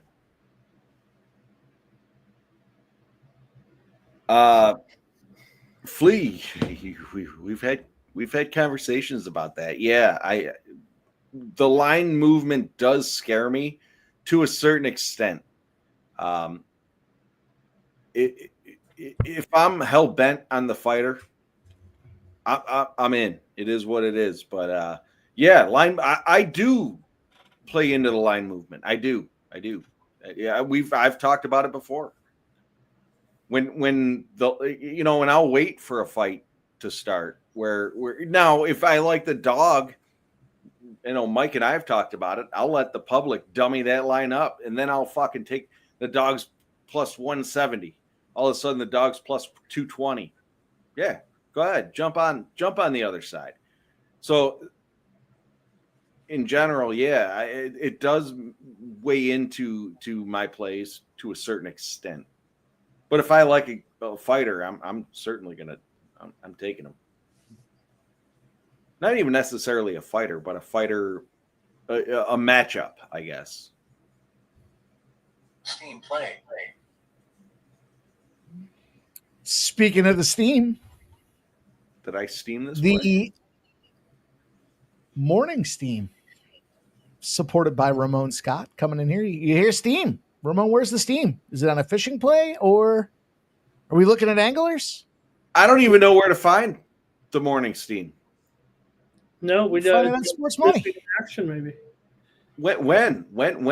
Well, it's at 9 a.m., Geoff, every day, 7 days a week. The morning steam, right here. This guy, Ramon Scott. He's been running so hot, and he is the guy that's going to come out there, give you guys the first look from Las Vegas. What's happening? Where's the cush coming in? The whole deal. I'm finishing strong. It was a pretty weak day there for a while, but finishing pretty strong here, it feels like tonight. Especially in the NFL, where we had some good winners here with the late card after I got crushed early. We did sweep the CFL plays on the show this morning. Hey! There. Yeah. It's our guy, Ramon Scott. You guys know the deal. Support us all. For Prates Mike, have you been following the Minnesota Vikings male cheerleader situation? Yes, he is in tune to it. Yes, I am. And I'll tell you what, they're not the only ones. They're not the only ones to have some action.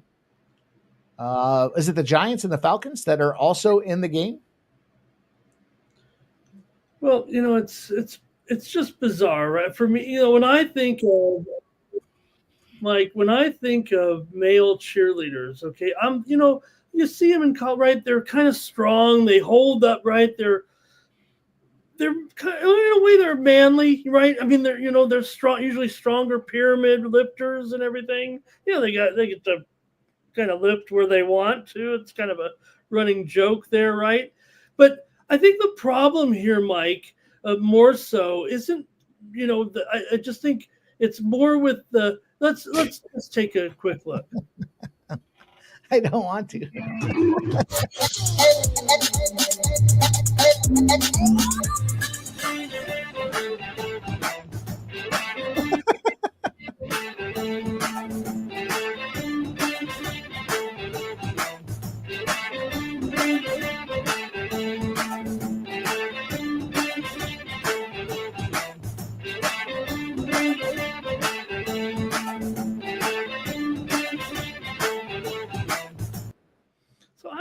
When I think of I think of big, stronger guys. These guys are a little bit. Oh, the top of her head looked good, Ramon. Kind of have that Trevor Lawrence hair going.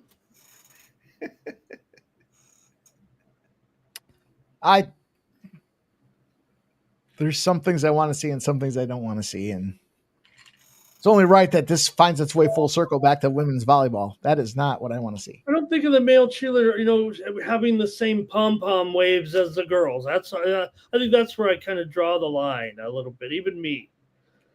Right? Do you ever see? If you watch some of the, I only see them on Twitter. I'm not actively pursuing this stuff, right? But every so often the timeline will come up and it's like, okay. And you see the male guys at the bottom of the pyramid. And he's got the smile on his face, and there's things happening with the fingers and all kinds of stuff happening out there. That makes me chuckle. But at the same time, what the fuck, dude? He's not excited about it. He's feeling like I have to do this. and I would too. No, there's a couple tweets I saw where the dude looked like he was going happy. for it right there. He was pretty happy to be in the front of the line. I came in at the wrong time in this conversation. That's all I know. I'm not actively chasing guys. Yeah, you did. Yeah, you did. I'm not actively chasing guys on Twitter. When they use their fingers, it's like... I used to work with this girl that was her side gig was being a Buffalo Joe. Her and her sister, they were twins. Smoke shows. That's what I want to think about when I'm looking at my cheerleaders. Look at this guy. Razor sharp picks. Talk about soft teams. Are the Green Bay Packers doing some male cheerleading tryouts? I'm not sure. He says, don't talk about WNBA players in a wrong way or it will upset Ramon. But is that what you're talking about? Was the Vikings male cheerleaders? Barney, I like a good male cheerleader, that in college, they really look strong, right? Well, they have a busting out of their. You're a base. You're a base. Right? Lift the girl up with the right. But the Minnesota cheerleaders, they looked a little bit more like their counterparts. Dude, that whole fucking conference, that whole division is fucked. The right dance moves. They looked. Ramon, you look like you were auditioning. You had some grooves there, my guy. I was waiting for it. I just can't get down with it. Look, some things make sense, some things don't. That doesn't. It's that whole division though. You go to the game, right? You sit down to a college game, and you're down there with the cheer, and they put that one when they go the one shoe. I'm sure I don't have the terminology. There's probably a terminology for it, but no, that's it. You nailed it. Goes for and she is way up there, man. You're talking about the female getting up there 15 feet in the air. It's usually what Razor Sharp does come in, says 19 days until Thursday night football, but who's counting? We are counting, goddammit. It's going to be the best goddamn live stream on the face of the planet. Thursday night, we're back. We're ready to attack. It's going to be a lot of fun. I hope you guys join us for that Thursday night football. I got to see if I'm working. Eagles and Cowboys. Okay, Barney, where else are you going to be? What else would you rather do than in a much happier place?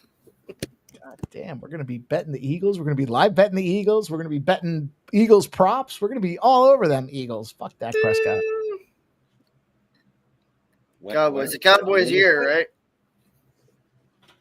Yeah. Every year is the Cowboys year. They just haven't found a way to convert to success. You see that thing? Oh, the big narrative. The narrative. Dak Prescott owns the Eagles. It just happens to be that every time he's playing the Eagles, he's hurt. You see where that thing that, I don't know if it's a TikTok or what the fuck it was, but girlfriend was talking to her boyfriend saying, you know, if I told you it snowed every year for the last 30 years in Alaska, how much money would you put on it? She's like, so why do you keep betting on the fucking Cowboys to win the Super Bowl? I saw that. That was a good one. Anthony Gallo, you're missing a couple letters in there, but that's a real thing. No, you remember the girl on there? Mike regales us with all the pop culture stuff, and he missed that one totally. Yeah, Geoff. Did I miss it? I don't know. Right? I'm trying to know more about Taylor Swift. It was the fucking mayor or something, right? Oh, that's right. Was it the mayor?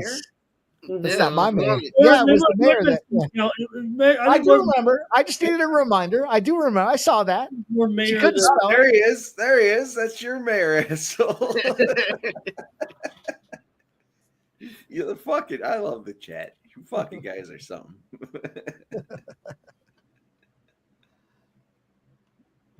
You fucking guys. I'll tell you what, though. You walk around, you go to a concert, you go to anything down there in Philadelphia. They start the crowds rushing into the events. They're all yelling EAGLES Eagles, except the mayor. Except the mayor. She obviously. She's saying her. I don't know. It's pretty blue down there. Yeah, and then you talk shit to a Packers fan and cost your wife or your husband a job. You seem like a Green Bay Packers fan, Barney. I am. I guess that's. I didn't know that. Yeah, I didn't know that either. Fucking ginger. Right, well, we appreciate him joining us tonight. Yeah, leave the Eagles and Bills fans on here. I didn't know you were a Packers fan, Barney. I didn't know that either. Yeah. How do you guys not know this? I said you seem like it. I don't know. I was this many days old when I learned that you were a Packers fan. Everything. What the fuck you guys been the last 2+ years or where the fuck it's been? Look, you got company. Razor fucking knows. You got company with Razor. He says, "Go Packs, go! Go Pack, go!" Pretty sure I've been on stream with you guys. That explains why they're so soft. Soft? Yeah. Or hard? Oh. No, them boys are soft as Charmin, dude. 3 3-ply toilet paper. At least we don't have male cheerleaders. That's all I gotta say. Yeah, not yet. The Vikings are right down the street. Anthony G says always took him more as a Cards fan. Nope. Final. This an idiot, Tony. Catching a lot. Game's not over yet, bud. He says, speaking of which, 24/7. Now he's just shit talking to you. That means a better line. Yeah, you remember? I'll jump on this plus 340 for Geoff Neal. I mean, Geoff Neal's definitely looking physically spry and no way, dude. Yeah, Prates is big, but no, it's grayed out. Yeah, I just took it. I don't know. Less than 30 seconds. It's grayed out, but it still got numbers. Yeah, Prates. Probably gonna get this one done. Oh shit! What the fuck? Where did I get paid? Racing up pretty good, but Neal has him against the cage here.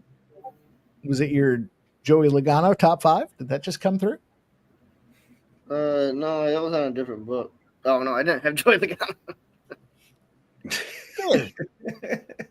Capping fucking NASCAR with you boys and can't even tell me? I've seen a lot of posts. It was after the race started. Austin Dillon, how he dominates this track. I don't know if I was too much into the race there, but they were, Prates just fucking KO Geoff Neal? Yeah. The real deal, Geoff Neal just got knocked the fuck out? There we go. With like 3 seconds left, too. Damn. Wow. Damn. Oh, boy. Oh, shit. Maybe that was my... Mahalo. Mahalo got something to say about it. New meaning to walking into the punch there, walking into the... Yeah, he just wore that fist. Look at this. Watch this replay.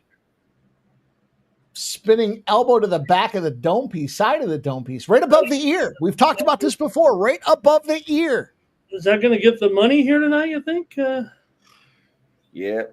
Yeah, I'd give that one to him. I think it was 3 seconds, Flea. I'm pretty sure. Dude, what a well-executed spinning elbow. That's why. And surprisingly is Herzog. Yeah, that's saw him go down and immediately called it. That's why you have it in your arsenal, right?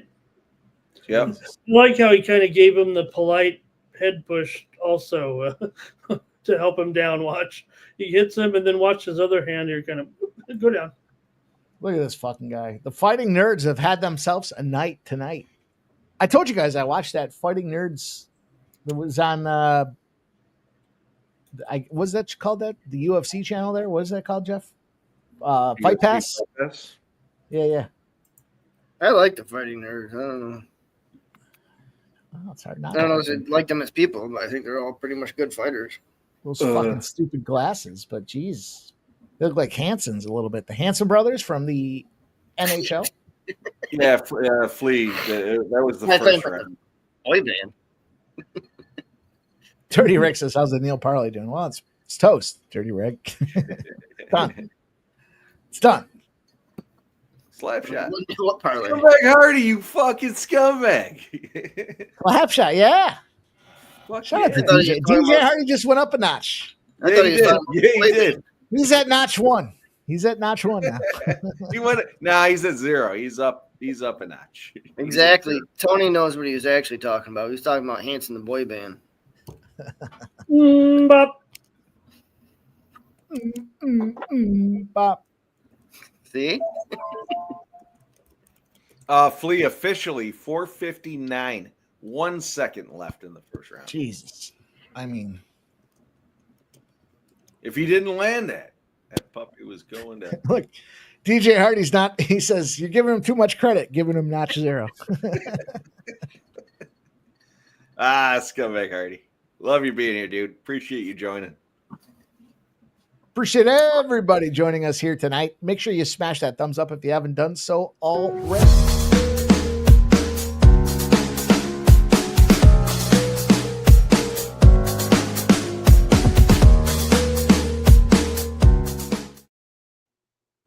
There was nothing real deal about Geoff Neal in that spot, boys. That goose got cooked. Quick. We're going down to my first strike play. I'm due for a win for what that's worth. And I've got Pico de Gallo, the fight not to go the distance here. I like Aaron Pico, man. I don't give a fuck. You guys are looking at this thing going, Lerone Murphy, he's undefeated, and you know, these guys make their debut in the UFC and they're no good. Look, you're basing that primarily on your last spot there with shitbag that's 100 years old. This guy's 20, what is he, 27, 28? Aaron Pico got released from his contract at Bellator. He's ready to fight, man. He's ready to fucking mess some shit up. I like Pico. I like this thing, though, ultimately. I think the way this fight breaks down is these boys go throw some bombs. I think everyone's going to go out there. They're looking to swing. Let's bring it up. Let's bring this up. Let's bring that up, boys. I stretched it out a little bit.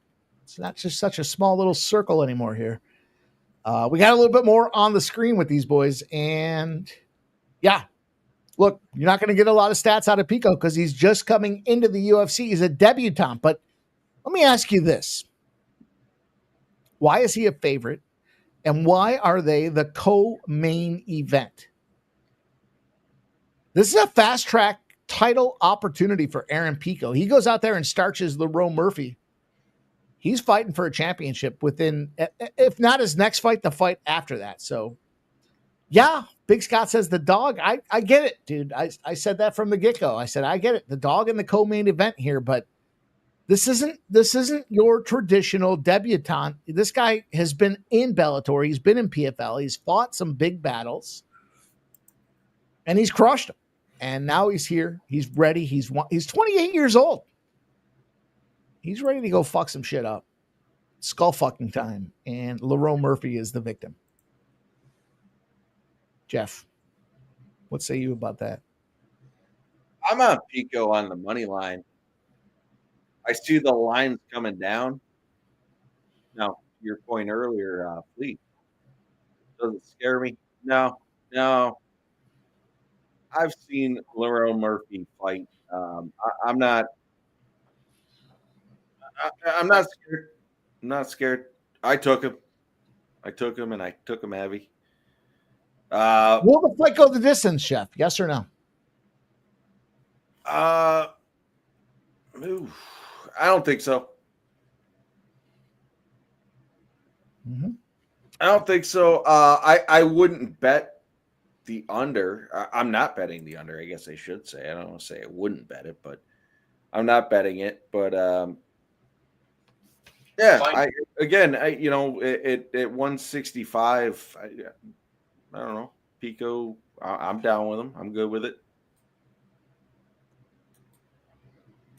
Ramon, what do you got?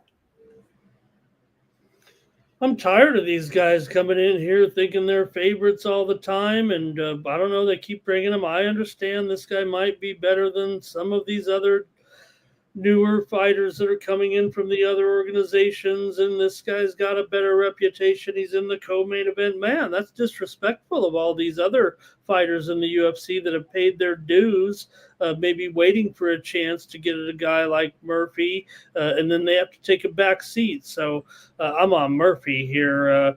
I'm going to think that Murphy will have the precision and maybe the fighter IQ maybe here is what I'm going to look for in this one. I think it'll go to decision. So Murphy at decisions about, I think 5-2 or so. So give me Murphy. I'm going to go against the crew here since I don't get a playbook anymore. And I'm going to go Murphy by decision. That's a fair play, Ramon. I have no problem with that. I think, and again, the Pico, being a debutante, I'm not against that play. Yeah, we know he comes in from a great, real strong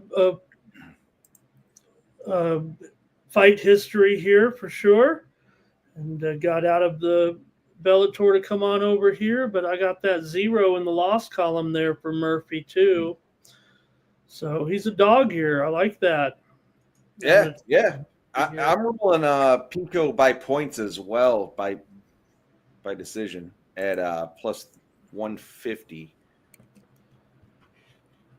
You fading fucking first strike. What was your first strike play? What a bunch of fucking guys. What was your first strike play? Fight ends inside the distance. Oh, you had inside the distance? Yeah, fucking Pico can start this team. Knock him out. Let's go, Murphy. Well, I kept it neutral. I did keep it neutral, I thought. The way these guys like to come out there, they like to throw bombs, right? They're going to come out there. They're going to be aggressive. They're going to throw some fucking fists, and we'll see what happens, I guess. I guess we'll see what happens. But I do like that Pico. I'm on Pico on the money line as well. Well, I think Pico to win by knockout is a delicious play as well. Plus 330. Yeah. Give me some Pico action. Give me that knockout. Fuck Lerone Murphy. How about that? He can fuck all the way off, Ramon. Good luck to you.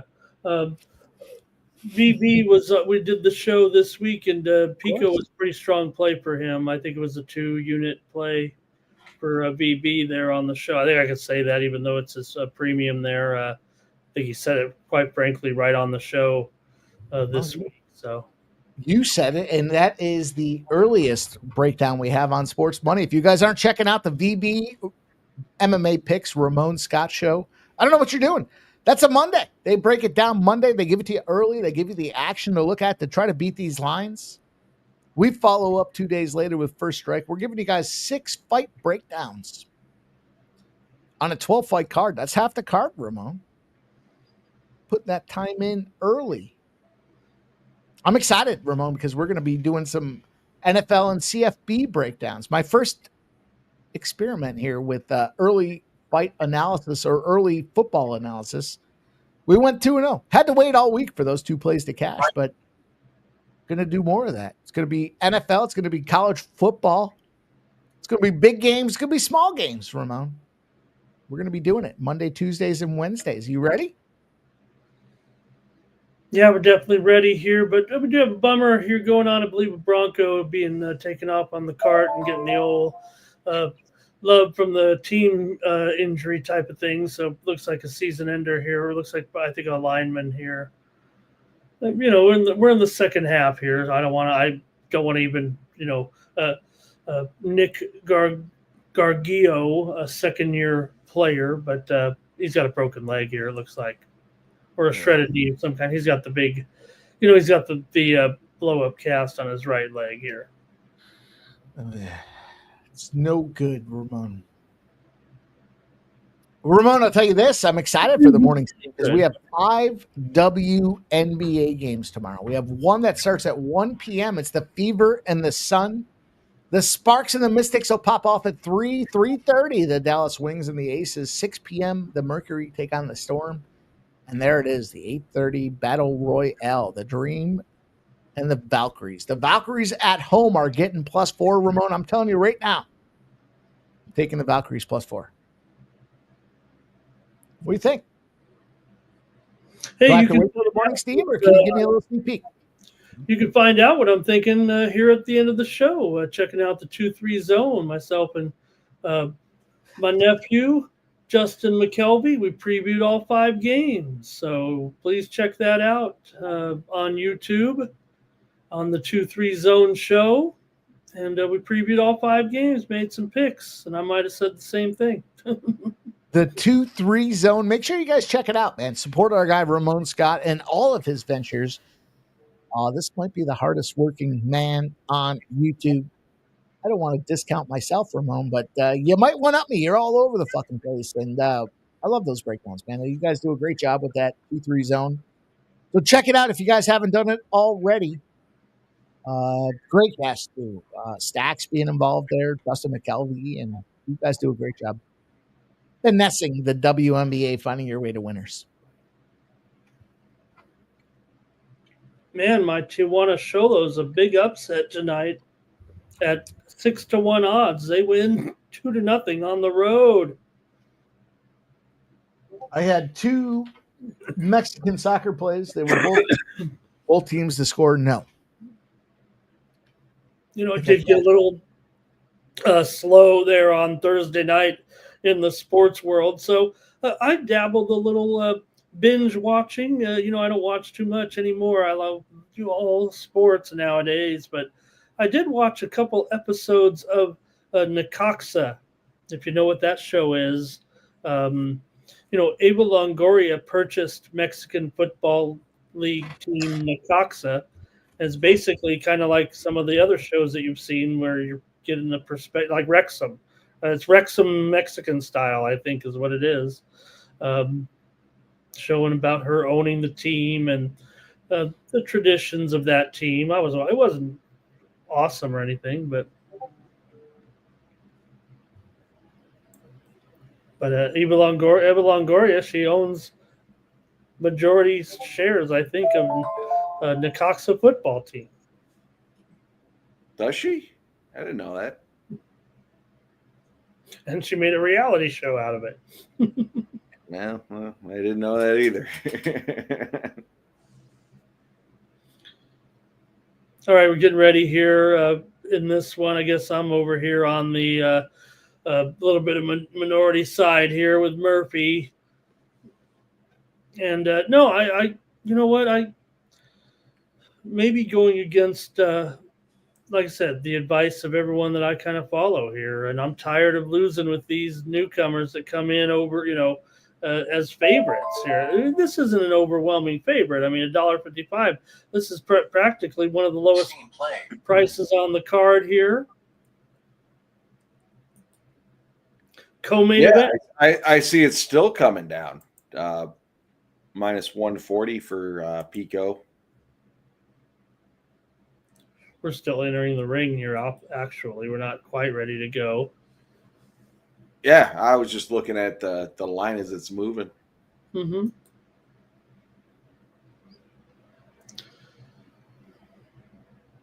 All right, interesting as we get set here.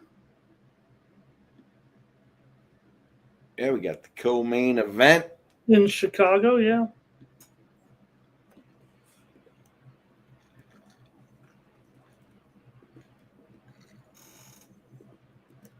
Sixteen 0-1, unbeaten. The real Murphy. Right. So yeah. So that's kind of what I was saying, though. There, if you look at the overall, and again, I'll go back to the UFC rankings. I know that I've been criticized a little bit by a lot of our friends for referring to those as official rankings. I mean, this is what the UFC publishes, so that's kind of what I was, when I look at it, that's kind of what I'm looking at. So I know a lot of people are using, different rankings out there. Maybe they like the Tapology page and whatnot, but I just go by what the UFC, kind of lists as their rankings. So yeah, go ahead. Ramon, in my opinion, the rankings are the rankings. It is what it is. Whether they're right or they're wrong, they are what they are. You could take Did you boys for what it's worth. No, Did you boys see that Tapology change their ranking system? No. We're 2 weeks into Tapology. I think it was Tapology changing their ranking system now. There is a panel. There's a consensus of experienced combat veterans that are coming up with these numbers now, and they are 2 weeks into their ranking system. I believe last week was the first week. I think this is week number 2. They have I almost sent it to you, Ramon. I almost sent it saying we know we talk about this on a regular basis. They're trying to adjust the situation. They're trying to get back in. They're trying to figure this thing out. They should. Aaron Pico's now minus 135 live.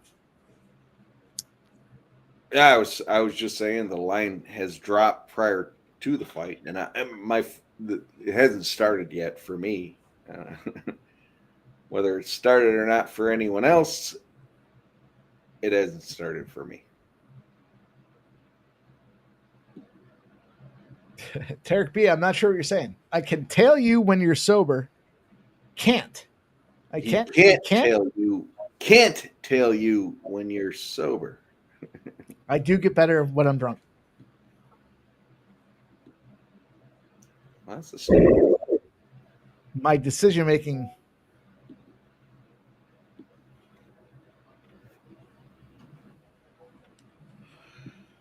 My decision making, the inhibition and my control mechanism, the scarcity mentality goes away. You can't win fights when you're scarce. You got scarcity mentality.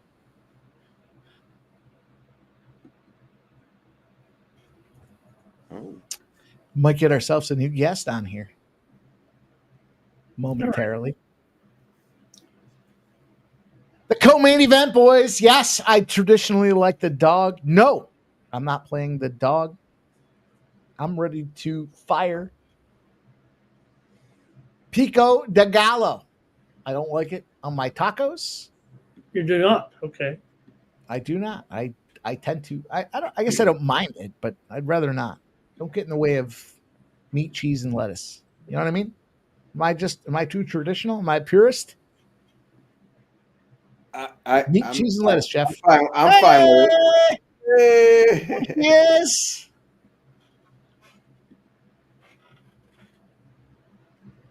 Dad. Barney's got a special guest. You're in a full. We got a special guest here backstage. He's ready to go. Hello. Hello. You're famous. It's good to see you guys. Appreciate everybody joining us. Let's bring our other guest here. Let me find that. Let's cue it up. What's up?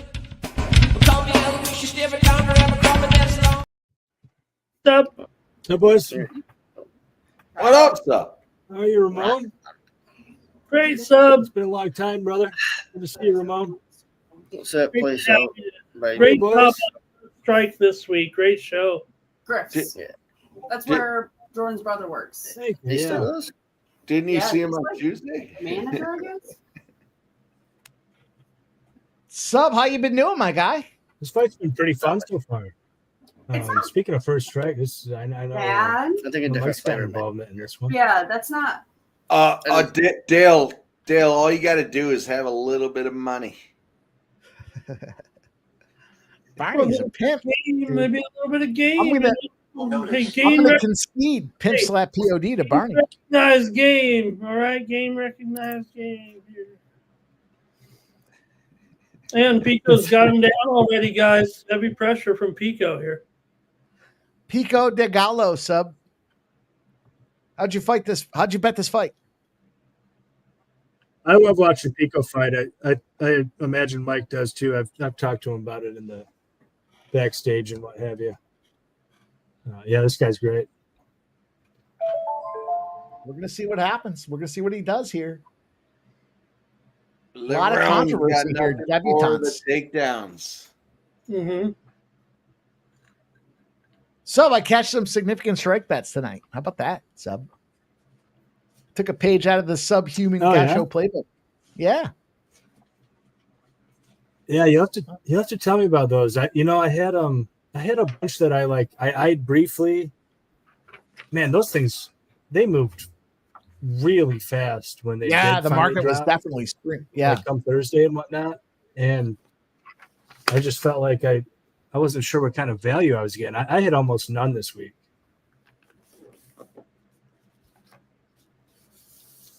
My name is Sub. Almost none.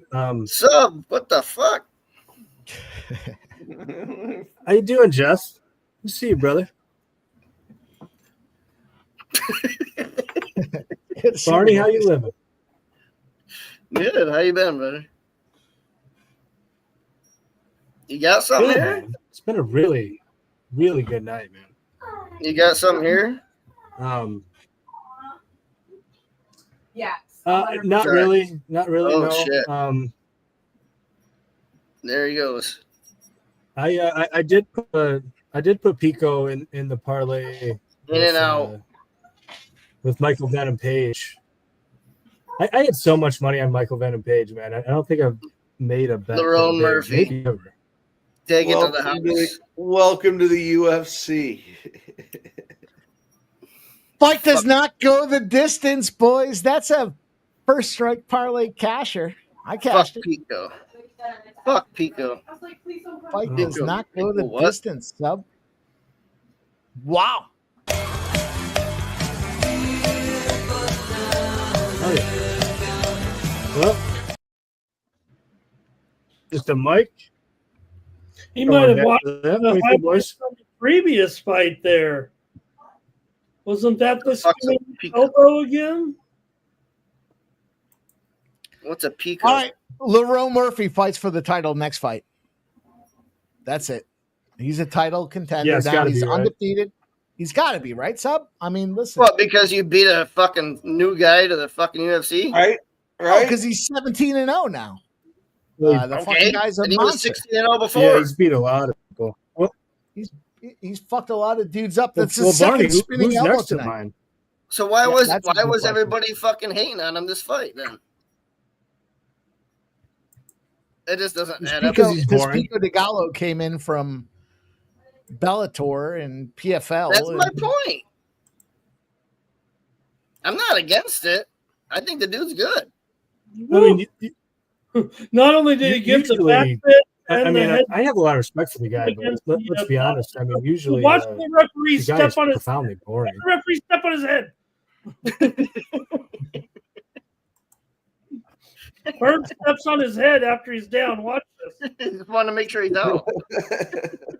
I got a lot of hate. Some guys actually reached out to me on Twitter and said, "Your fucking fight, you're wrong with this fight." I said, "Dude, these guys are going to throw bombs. They're going to go out there. They're going to fight each other. It's going to be a fight. It's going to be a fast-paced fight, and someone's getting knocked out." And that's why I like the inside the distance. I did like Pico, but first strike play was inside the distance. There, the fight does not go the distance. Plus 156, I think. Pico's all Something right, like but that. he needs to get in there. He needs to get in there and wrestle him right off the gate. Yeah, Pico just got a lesson and Bye. you got fucked up, dude. He got Pico'd. The old Pico KO. LaRoe Murphy gets that cash, but hey, listen, LaRoe Murphy, he's fighting for a title next fight. I guarantee it. I would be fucking surprised if this guy's not out there. He has to be. He's got to be, right? Well, the only other person that's like willing and able and deserving is John Silva, and John Silva's already got a fight lined up against Diego Lopes, so it has to be LaRoe Murphy. I mean, it absolutely has to be. Well, that was what I was saying, Sub, coming in that, why I get it. Okay, here comes a hot young prospect, but aren't there other contenders that are worthy of this, bout here on a big UFC card? Maybe this is the best I could come up with. Or No, I mean, I really don't think there is, Ramon. I mean, the only other person that's worthy is Evloev, Mavsar Evloev, but he's injured. Otherwise, he'd be fighting LaRoe Murphy right now. Dude, what a great camp. What a great Mavsar camp. out, it has to be LaRoe in my mind. Dude, that camera guy deserves the fight of the night bonus because that was fucking excellent. You saw him come in, you saw the spinning elbow, you saw the spit leave fucking Pico's mouth. He went down there and there was no need to even finish him off with a mercy hit there. It was just, you're done, dude. And great spinning elbow. Great finish for a spinning elbow. Hey, I just want to take this opportunity to say fuck all you guys that thought this was going to decision. Screw you! I had the winner, jerk. I mean, LaRoe Murphy, he's got his issues. You said fuck off. I think this guy's still one of those guys. I said this guy's still 10 fights undefeated in the UFC with 9 wins. We're gonna give Ramon how do you his not video. give this guy a title shot? Money is mine. I have the money. The money is mine. I got it for the first time. I got the money. Dog, we're gonna roll my video. Son of a bitch! You done messed up, Aaron. God, I love those. I love those so much. I think he changed the name of that video to Ramon, like I remind him of that actor. Cheers, Mikey. Money is mine. Cheers, boys. Great job, Ramon. Great job to everybody that tailed the first strike play. Unfortunately, Pico did not find a way to get cash, but hey, we had that inside the distance. Did he wake up? Did he wake up at least? Get the fucking shovel out and scrape this guy up off the octagon so we can get to this next fight. So what? Yeah, my feed froze like 5 seconds before that happened. So I was listening to you guys. Oh no! I thought you were calling. I was sure the fight stopped. I wasn't even sure it won. I thought you were calling it like it's over. I was like, we're waiting for it. It took me forever to get to it. I think I might be a good 30 seconds behind you guys with this. We're rolling, boys. We got the main event, DDP. Hamza Chimaev here. This is a big one. Dana White said this is the best fight of the year so far for a main event on the UFC card. So of course I'm excited for this one. This is going to be a lot of fun. This should be a lot of fun. I'm excited for it too. Yeah. Yep. That was an insane finish. Steve Fehrenbach says that was insane. Let's talk about it, boys. Let's bring these. You know what?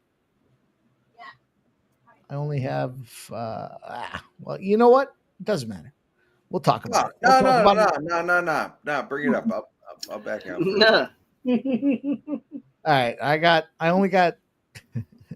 Shame on me. I only got a room for 4. But Jeff's going to graciously back out as we look at these stats here. This is the big one. Sub. God damn, this is a big fight. I'm super excited for this, man. DDP. The guy's the defending champ, and he's coming in here as a dog. What are they saying about this fight? You look at these breakdowns here. Yeah, DDP, his significant strikes. He lands 6 1/4. Khamzat Chimaev, 5.36.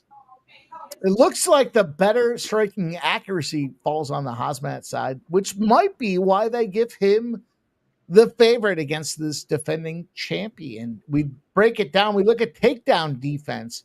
Khamzat, a killer. He does not want to get taken down here versus the other side. And we see not a lot of submission attempts, but nonetheless, DDP is the reigning champ, boys. What do you have to say about this fight? Let's go. Sub, why don't you kick us off? Yeah, sure. I wouldn't read too much into the significant strikes with regards to either man, because Khamzat's, with regards to how many fights he has almost no, real time at a distance. Basically just 2 fights, and even in those 2 fights, it's just 2 rounds. On the other hand, I don't really read too much into DDP's, distance striking stats, because the guy's just a weirdo. Just very, unorthodox, puts his head in weird places, throws his punches from weird places. I know, the way a lot of people break this down is it's either Khamzat early or it's DDP late. Fair enough. Just give me the over. I like the over 2.5. I've got a full unit on it, and I like a nibble on the fight to go the distance. I don't think it's quite as simple as that. I think DDP is the kind of guy. Great coaches around him. His head coach in particular, amazing. I think he can survive early. And by the same token, I think that Khamzat, I don't think his cardio is as bad as people think either. So, give me an over. Give me an over big, and give me goes the distance small. And that's how I'm playing this one. Excellent analysis here. Ramon Scott, what are you going to do with this fight? I'm down with DDP right now. I think he comes in. I think he's got the experience in this level of fight. Chimaev would try to come in and have to wrestle here. I would think have to do it quickly too. So I think Duplessis comes in, withstands the pressure, and finds openings late. And I'm going to take him for a 5th round knockout in this one. Get to the championship rounds, and I think that's where he'll be fine here. That might be ignoring some of the folks that have talked about the durability or the ability to last, I guess. But I'm going to go with the finishing ability here against the aggressiveness of Chimaev here. And I'm going to take him as a 5th round knockout. 5th round KO for my guy Ramon Scott, dropping big balls on the line here. Juggler 23 says over is also a good value bet. Like every weekend, hey. Barney, So like weekends, Friday, Saturday, Sunday, and Friday. we might just have to go live for you and what you're doing over there because pimping ain't easy, but you sure make it look good. There she is. What's up? I'm with fuck, I can't even think. We're here? I'm sure you can't. I'm sure you Are we can't. still here? Yeah, hang on. I'm gonna. I'm with sub. I like the over. Yeah, if I were Barney, I wouldn't be able to think either. Okay? If I were Barney. If you don't want to be, trust me. Oh, I like the over as well. At least for tonight. I look like I'm like. Jesus. I think I'm gonna do the over 1.5 with 90 plus strikes at minus 120. Sorry, it's loud as fuck. Well, our ratings are going through the roof with Barney. Sounds like Barney has. Well, what's he doing? What's he doing over there? Let's take a look. Let's see what he's doing. I'm not doing anything. You readjusting? Were you readjusting the I meant to package? turn the camera off and I forgot to. It looked like you were readjusting the package, dude. I forgot to turn off the camera. Oh shit! Let me rewind here. I missed it. Great to see you, Barney. Yeah, you too. It's gonna be a lot of fun. So we'll see you at the Buffalo Casino next time for LFA.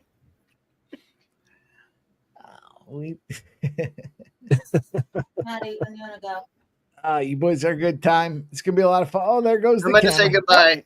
I'll see you guys next time. Well, where are you Yeah, going? take care, buddy. Great to see you, brother.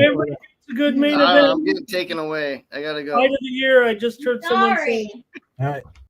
Fight of the year. They said. Can't take them away from us. Oh, I'm Come on, watching get on camera. Bring them girls on camera. Let's go. Let's enjoy our There you son. go. Help our ratings. There we go. There she is. Hey. I'm not. They said Look at girls. Barney. We Look at just this got. fucker. There you go. Hey. That's too bad.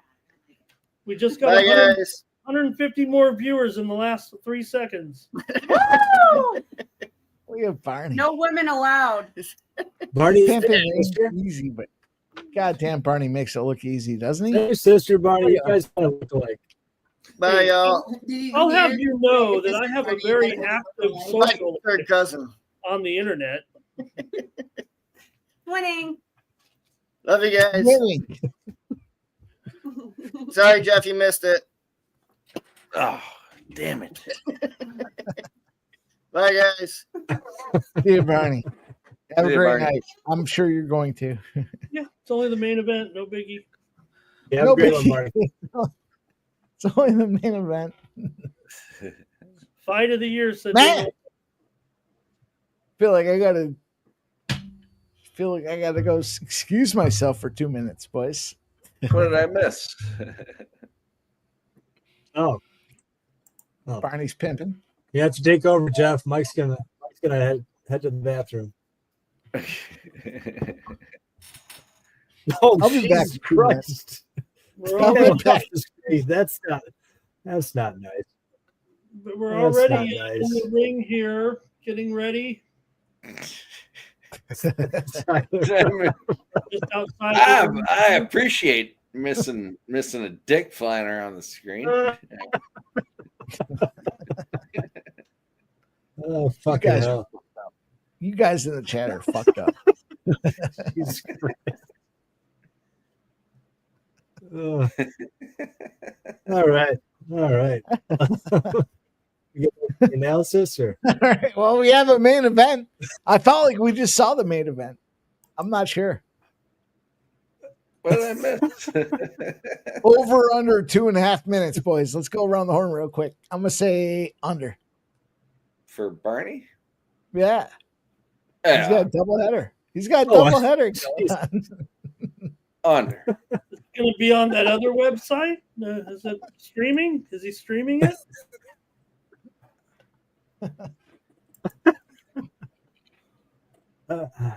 just Shout out to Barney. We love him. listen We this one appreciate out. him There's a joining void. us. Uh, I'm still gonna say under. You're gonna be doing a lot of watching, like Tiger Woods. You're sitting there in the I'm gonna corner. take another just drink. Goddamn right, Sub. Did anybody check the odds on fight ends by spinning elbow? For the first No.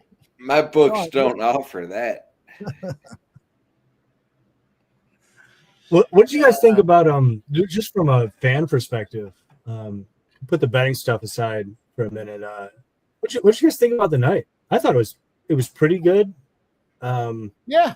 To be honest, I was very distracted for the prelims. We had people over here and whatnot. I thought it was pretty darn good though. It seemed like everybody enjoyed it. I think there were some good fights. I thought there were some good battles there. I'm on record. I don't like cross-pollinating here. The tough event there. Big Dog comes out there and wins that thing. But I thought that, I thought there were some good fights. I thought everything has been there hasn't been a fight yet tonight that I've been like, this is boring. I'm still watching it. So no, that's my. I hear you with the tough stuff. Because like I barely looked at that. I had no interest in betting it. Yeah, that was actually like one of my 5 losers of the night. The underdog lost round 1, and I was like, well, surely like he'll make it competitive round 2 and 3, and I'm getting him at like plus 200. Let me put a unit on that. That was money that I threw away. I thought the night was kind of awesome though. I thought Tim Elliott winning was absolutely amazing. I mean, I thought that was just like so much fun. We caught some judge fuckery on that second one. We were on the right side of it, so that was big. That was a plus 900. Yeah, I did too, and I was barely watching. Are you talking Crine Silva versus Diani Barbosa? Yep. Yeah, I caught that too. Yeah, that was great.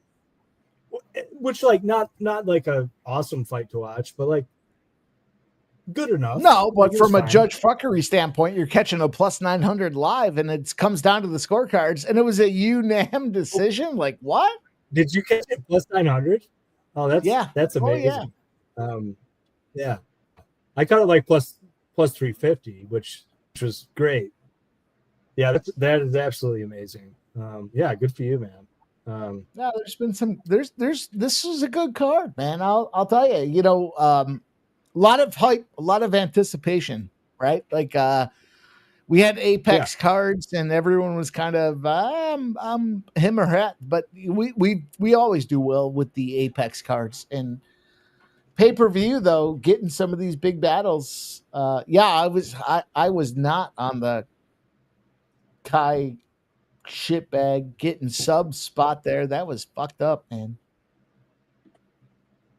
Didn't make sense. DDP comes in here, the UFC middleweight champion, longest active win streak at 9. Tough to get to 10, boys. I'm telling you that right now. I'm going to go back in. I'm going to take this motherfucker. Taking DDP now? No, I'm taking Chimaev. I'm taking him again. Oh, tough to get to 10. Fair. Jesus, look at this though. Yeah, if you don't take anybody free, it's got to be Hamzat. Yeah, I'm taking Hamzat. It's tough to get to 10. It's tough to get anything, any sport across the board. It's tough to get 10 straight wins. That's my level. Yeah, I agree, Mike. Yeah, at the highest level, it's very tough, man. I mean, I think Hamzat too. Like, as much as I love the guy, he's just not really long for this world. I'm putting that in a weird way. I don't mean he's gonna like die soon. I mean like he's just like he's not a guy that's gonna stick around forever. But like when he's here, he's gonna burn bright. Like I don't think Hamzat's gonna have 9 straight at middleweight. It's so but his wins competitive. are going to be amazing. It's so They have been competitive. amazing. You're going to win 10 straight. We'll see. We'll see if he does. I mean, look, I'm on record. I say Lerone Murphy's going to be fighting for a championship. His next fight, I think, in this spot here, it's Mark Goddard. I don't know if that makes a difference or not, but DDP as the champ, as a dog, what's he going to do? He's going to go out there and starch everybody? We'll see. I guess we'll see, Geoff. At middleweight, there's only 2 people that have won 10 straight, right? It's pardon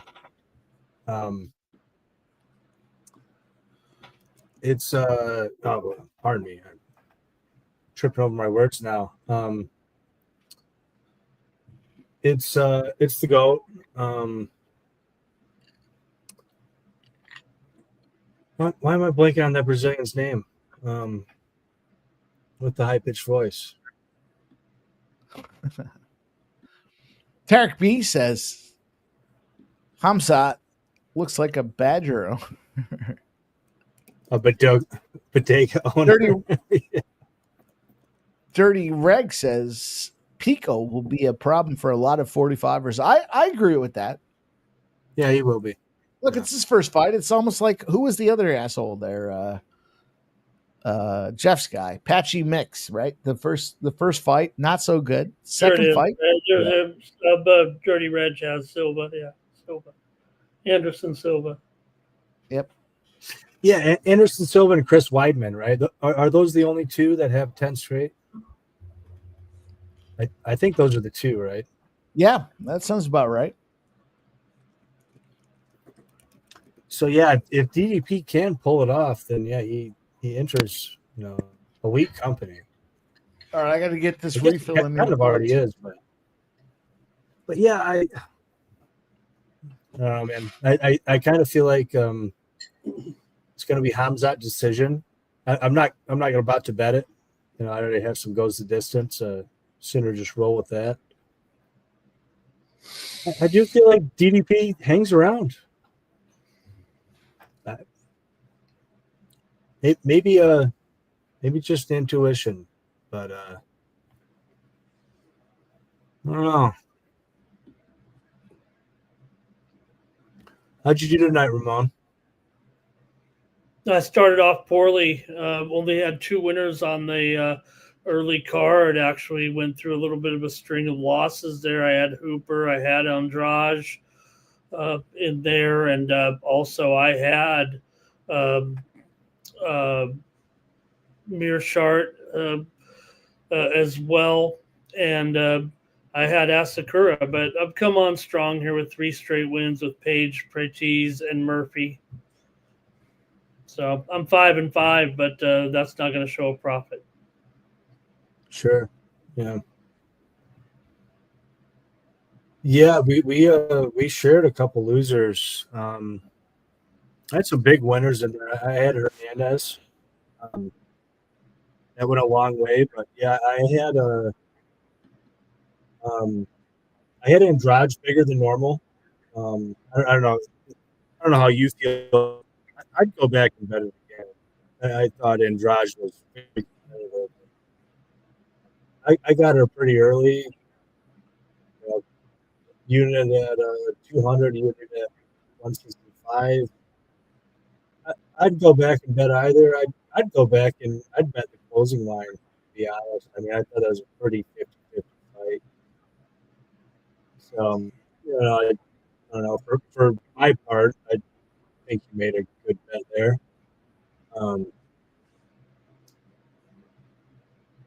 Yeah, the Asakura fight. I mean, what a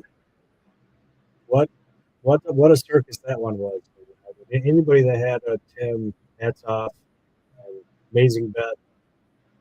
I sure didn't. I mean, I didn't have a piece of that fight in any regards whatsoever. But love to see Tim win, man. I'm a big Tim fan. I mean, absolute legend. And it's just fun to see him. Andrade was the Red X spot of the night for me. I went on Loopy simply based on Red X being on fucking. Was Red X on? Oh, on yeah. Andrade, yeah. I thought Andrade was a good bet. I'd bet it again. These guys are stuck together like a magnet right now. Who's that? Duplessis and Chimaev. Oh, okay, yeah. I mean, are those little bopper punches making any kind of an effect? I don't know.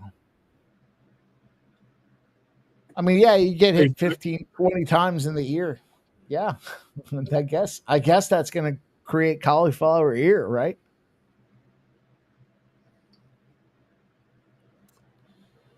Yeah, I guess. Chimaev comes in. I mean, look at this guy's he was minus 2,500. He's now minus 1950 sub. Yeah. 1450.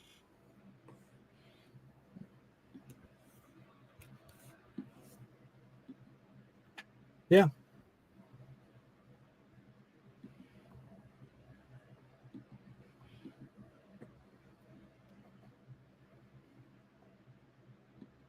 Just get out of this round, boys. Just get out of this round. We'll regroup. Solid pay-per-view card, though. You know, you were asking about the card earlier. Yeah.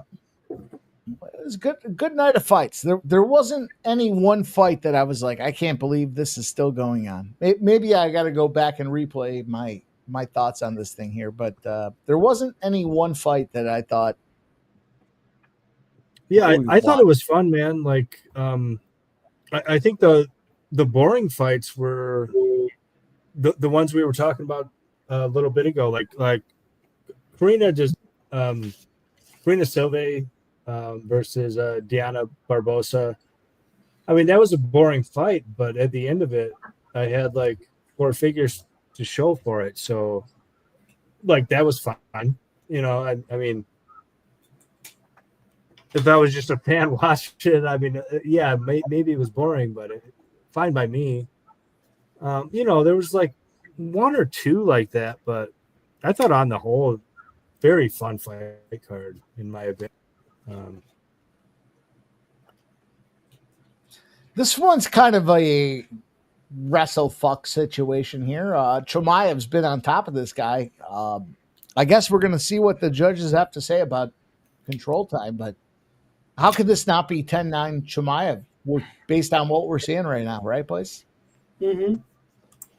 Well, it was always going to be like this early. I mean, this is a surprise to absolutely nobody, including DDP. The challenge, right? The conversation that's been happening all week is Chimaev's gas tank will bleed out, right? So at some point, second, third, fourth round, does he have the goods to go deep in this thing? So if you buy into that narrative that you've been hearing all week, DDP right now is plus 450. I'm not buying it. Yeah, I'm curious now that you mention it. Like I said, I'm already on the over 2.5. Will they give me something better? We're going to check right now. I wouldn't be shocked just by pure dominance if the books give you something better on the over 2.5 and the fight goes the distance. And I'll take it again if we get out of this round. That's it. That's the round. Which would be good. And DDP's laughing. DDP's laughing in his corner. Yeah, give me an over. Give me an over. Yeah, I jumped on that over with you. I like that over 2.5. I thought that was a good looking spot. Plus 280 with DDP right now. If you guys do believe in that gas tank from Chimaev, this is a great spot to get involved with DDP. Plus 280. I don't buy it. I think this guy knows he's fighting for a fucking championship strap here. He's not gonna work on his cardio. I don't buy it. All right, now here we go. DDP. This is my assumption that the cards have come in now. DDP is plus 390. Geoff? Yeah, I think the DDP line is probably live. Give me another over though.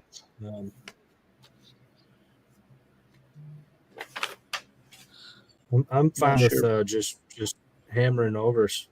Oh, the overs got worse. Oh, that's too bad. Thought we'd get a better one.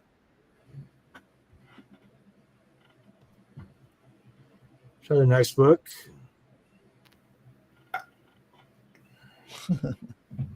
Rolling on down the line. I was just doing the same thing. All right, let me look at this next book.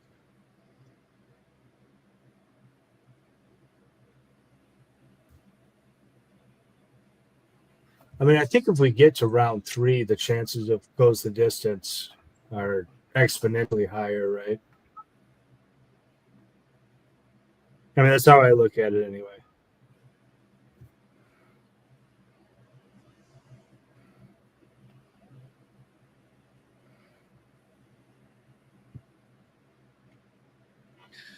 Wow, books all over it. They're juicing the overs now.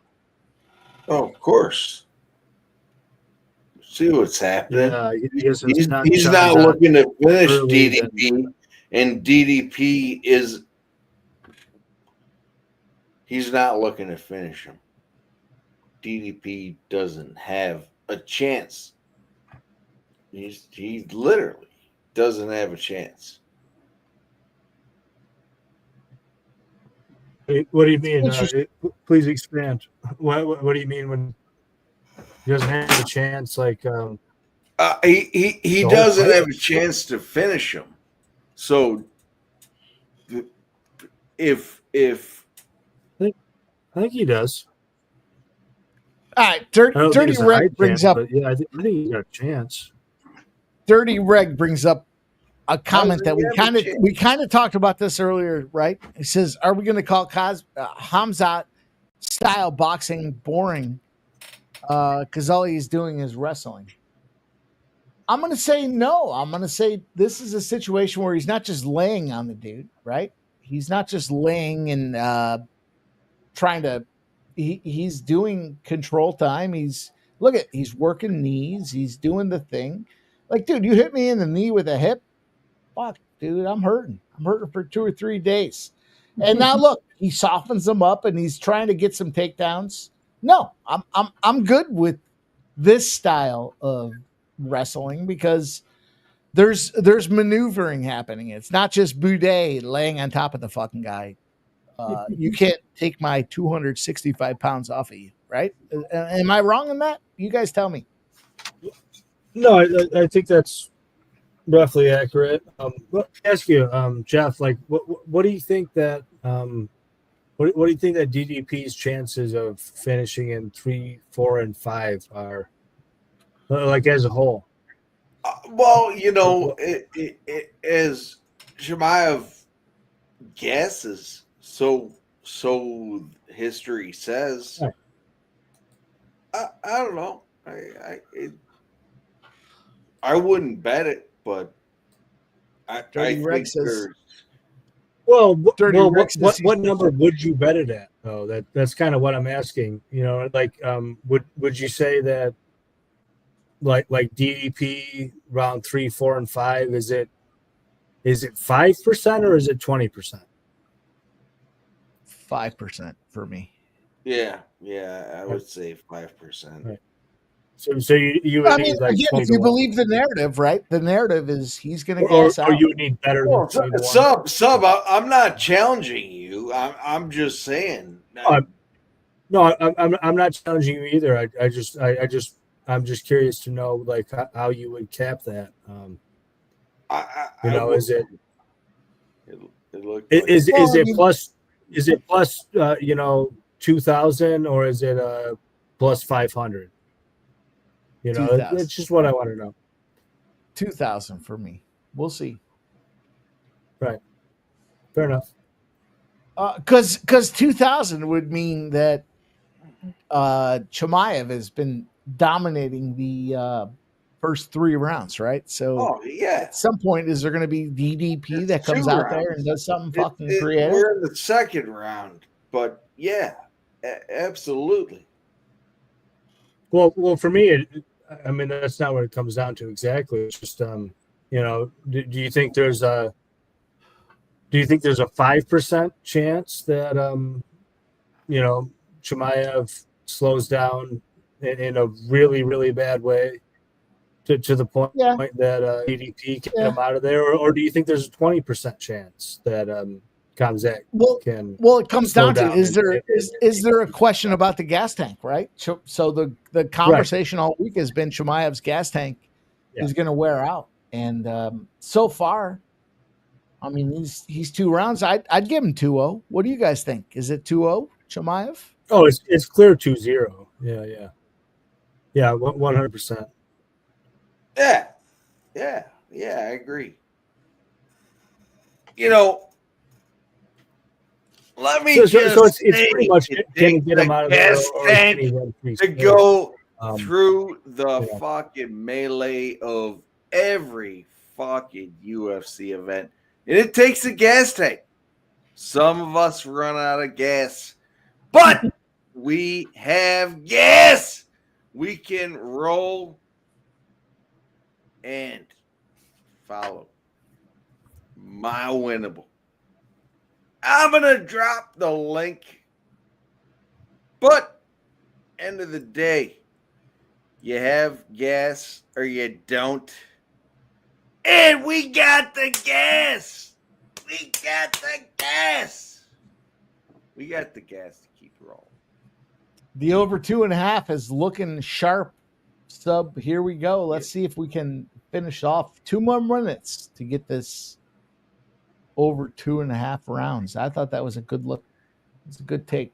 Yeah, I wish I would have been a little bit braver, Mike, because it's looking sharp right now. I don't think that the Kamzat's going to get him out of here in the next 2.5 minutes. I think that's pretty low chance. Barring something stupid. I wish I would have went a little bit bigger. Looking back, DDP looks a little outmeasured. In all fairness, I mean, look, Chimaev's minus 1450. Watch DDP fucking stand up in the 4th or 5th round and pop him. Well, they'll start each round standing, of course, right? So, what can DDP? I'm not recommending betting it. I'm just saying, watch it. Chimaev's not fucking gonna submit him. I don't know. DDP looks like he has his hands full. I mean, this isn't too far away. Look at how purple his head is. That's his head. Are you sure that's not blue? I wouldn't rule it out. Well done. I wouldn't entirely rule it out, but I'm with you, Geoff. Though I do I see your point. You know that's kind of part of the reason why I wanted to pair the over 2.5 with the goes the distance, because it kind of felt like if somebody's going to finish early, which is kind of part of what I was going to fade.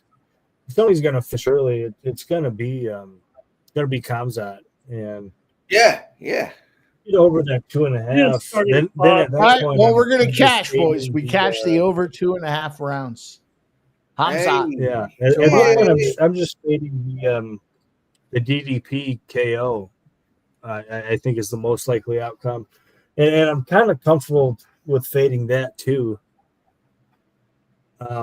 So he just keeps if you're going to take the over 2.5, you might as well take the poke on the goes the distance. It's kind of how I looked at it. It's starting to bother him a little bit, the repeated punching in the head. I mean, he's not showing any worse for wear because they're not exactly, skin breaking strikes. But you can see every time now. He's got a little blood behind the ear too now. You can only take so many of those before you start leaking a little bit. And he keeps having to do a little bit of a shell down there. But man, DDPs they'd stop fights if they weren't such short punches here. The number of repetitive strikes, if they were coming in from a ground and pound obviously this thing would be over. He's hit him so many times. DDP getting fucked up. It could be the beginning of the 100 to end. nothing, Geoff. I don't know how they count them, but the strikes have got to be 100 to 10 or something. Right? Right? Yeah, it's pretty one-sided for sure. Let me pull it up here. Let me refresh. I'm not sure if Ramon DDP needs a finish, and it's good now. He doesn't get taken down in the next round. I don't think 3 rounds of this, and this is just getting worse. Oh, he's going for the sub. He's trying for the sub. No. DDP knows what's up. And to fight against it. TikTok, baby, go. Get through this fucking round, DDP, you fucking champion. You fucking poser. Significant strikes, 1 to 10. I don't know. This is where I got a question ESPN. Chimaev's got 10 significant strikes. DDP has 1. Okay, but the total strikes, Mike, are 346 to 25. Okay. Of course.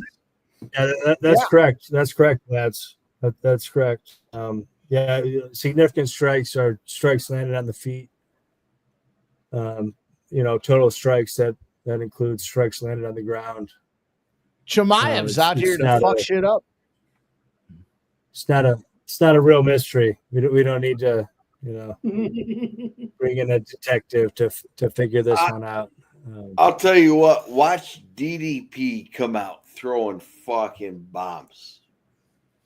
His corner might get finished. He might get finished now, right? Round 5. Yeah. You want to get round finished, 5? or are you going to finish him?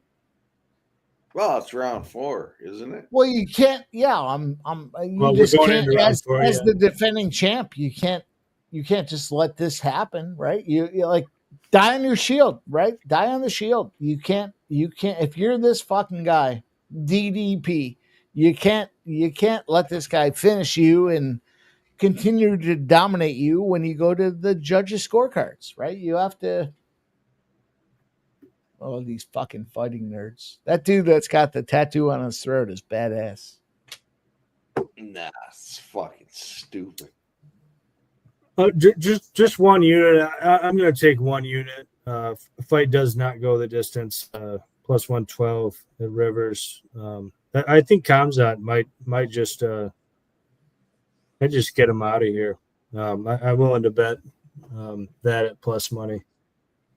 You think this is the round right now where he finishes him? Well, I don't know if it's round 4 or 5, but I think Kamzat is he's the kind of mean SOB that won't stop, and he just doesn't have a lot of resistance at this point. Oh, they gave it to me a little bit better, plus 129. Yeah, I'll take a little plus 129. I got the over. So at this point I can win either way. This is one of those spots where the books tell you this guy Chimaev's minus what was he, minus 220 favorite? Oh, it's got against the defending champ. The books, no, they're fucking dialed in. This guy's all over. Look at, he's wearing them like a fucking tablecloth. Anybody that had I mean, it's just everything that Chimaev's rolling on this guy continues to fucking strike. We did just have. Anybody that had Chimaev futures. I mean, you can probably just count those as winners. This guy's not going to fight again this year. He's probably going to fight one time in 2026 at most. It's not a guy that fights real often. No, I kept Chimaev over 2.5 rounds. I need Chimaev to win this thing by decision. So I need DDP to at least defend his belt for another 7.5 minutes. which I mean, which seems like a I tall have a order. smaller I mean, bet, this guy's but a getting fucking bigger line rinsed. on close the distance, so I'd be fine with that too. But either way, it's fine by Chimaev me. just it's unbelievable to see such a mismatch. In the chat, Brian Smith said his feed froze at 3:33. No, he's actually, you're not frozen. It's just the same position. Oh, no. I kind of. I mean, you didn't miss much. Dude's rinsing I him. mean, I don't know, We if all your thought dude screen would froze when if your screen froze when DDP was getting molested, it's literally the same thing. He's still getting molested. Guess what? Refresh. It's the same thing. Yeah, it's literally the same thing. It's just like a slightly different part of the map. Yeah. The only difference is there's a little bit more time off the clock. Yeah. Not much has changed. The thing is, it's just Duplessis needs, it's obvious, I know, but to have any room at all to even try some wild striking, right? Like the first 10 seconds of the round, he was trying, and then Chimaev is able to wrap him up. Kind of the things that we're talking about with the boring type of fighting, but this has just made it so one-sided. The difference, Very though, one-sided, Ramon, it's not so much boring fighting because look at all the different finishing positions Chimaev has put but out. you know what, Mike? A true grappler, couldn't they reverse a little bit and find some way? Yeah. No, I agree. I mean, every time he was getting hit in the head, he was trying to slide under him, but he had no options. Look at Chimaev. Yeah, they stand him back up. Chimaev brings him right back to the fucking ground. And he's trying multiple finishing positions. Like it's not the Boudet lay on this guy and hope you fucking beat him out.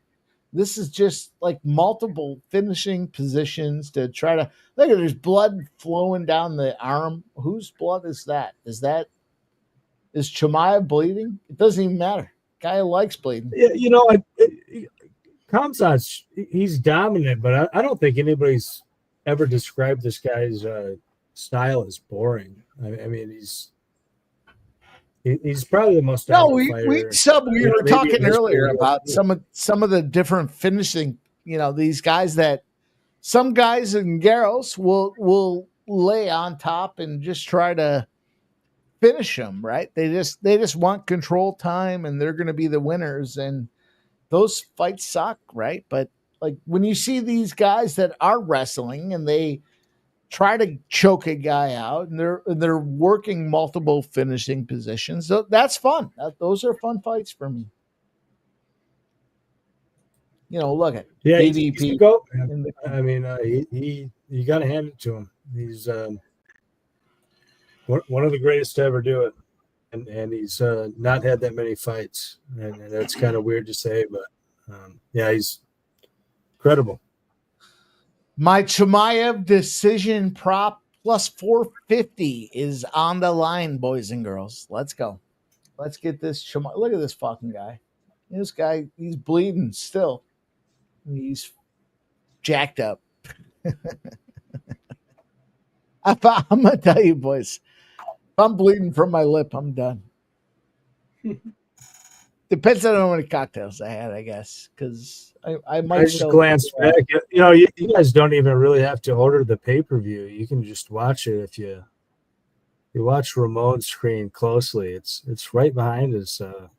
Is right here. It's right there. It's right there. That's true. That's true. Taking off the feed here.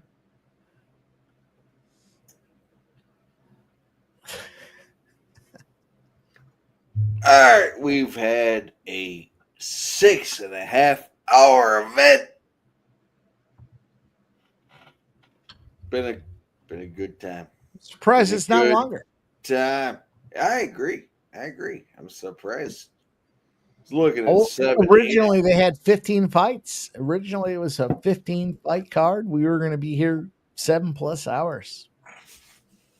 Either way, we got fucking DDP getting his fucking head punched in Ramon, where can they find you?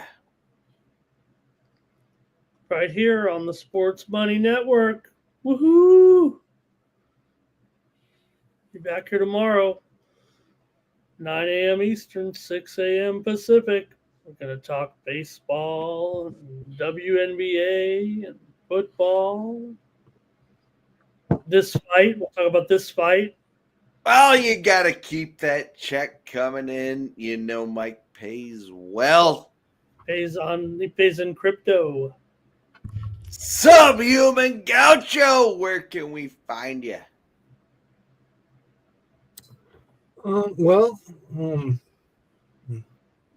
Cheers, you guys.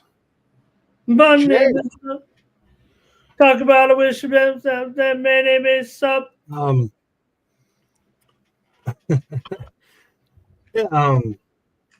Needless to say, you can find me right here, Sports Money Network. I'll look to do some soccer stuff here eventually. I've never been a big guy for opening weekend and whatnot. I do have 2 bets tomorrow, so I will insert them into Ramon's chat on my way to work, pardon me, on my way to church tomorrow. What day is it again? On my way to church tomorrow. I actually only have 2 bets this weekend. Neither of them have played out yet. A little nervous about both, if I'm being honest, but I stand by them. And otherwise, tune in to your boys here at the Sports Money Network. You can always find me at Bet MMA Tips, betmma.tips, Subhuman Gaucho. I have some of my early picks and bets at that website. So that's a place you can find me. And otherwise, just look out for the gang around here. And great night, boys. Cheers. Cheers, my friend. A lot of fun. We have 1:20 left here. Round number 5. A minute. I got 114, 113, 112. You guys might be ahead. Stand him up. Give Duplessis one last chance. Don't leave him quiet all the time. That's unbelievable. But he's not trying to kill him. What are you doing, DDP? Yeah, right. I mean, I don't have him, but what are you doing? You're down. You're down bad, dude. Start trying to kill him. And he's not. This decision prop at plus 450. I think it's pretty well over. All right, you can find me at X MMA Geoff 19. You can follow what me. About winnable? You can follow me over. Well, you can always follow me on the Sports Money Network, but you can also help and support at Winnable MMA Geoff 19. Appreciate everybody. Appreciate all you hanging out. And hey, good luck. Appreciate everybody. Well said. Much appreciated. Everybody rocking with us here tonight. Are we going to get this? I mean, all right, let's go around the horn. Is there any way Chimaev doesn't get this decision victory? Sub, what do you think?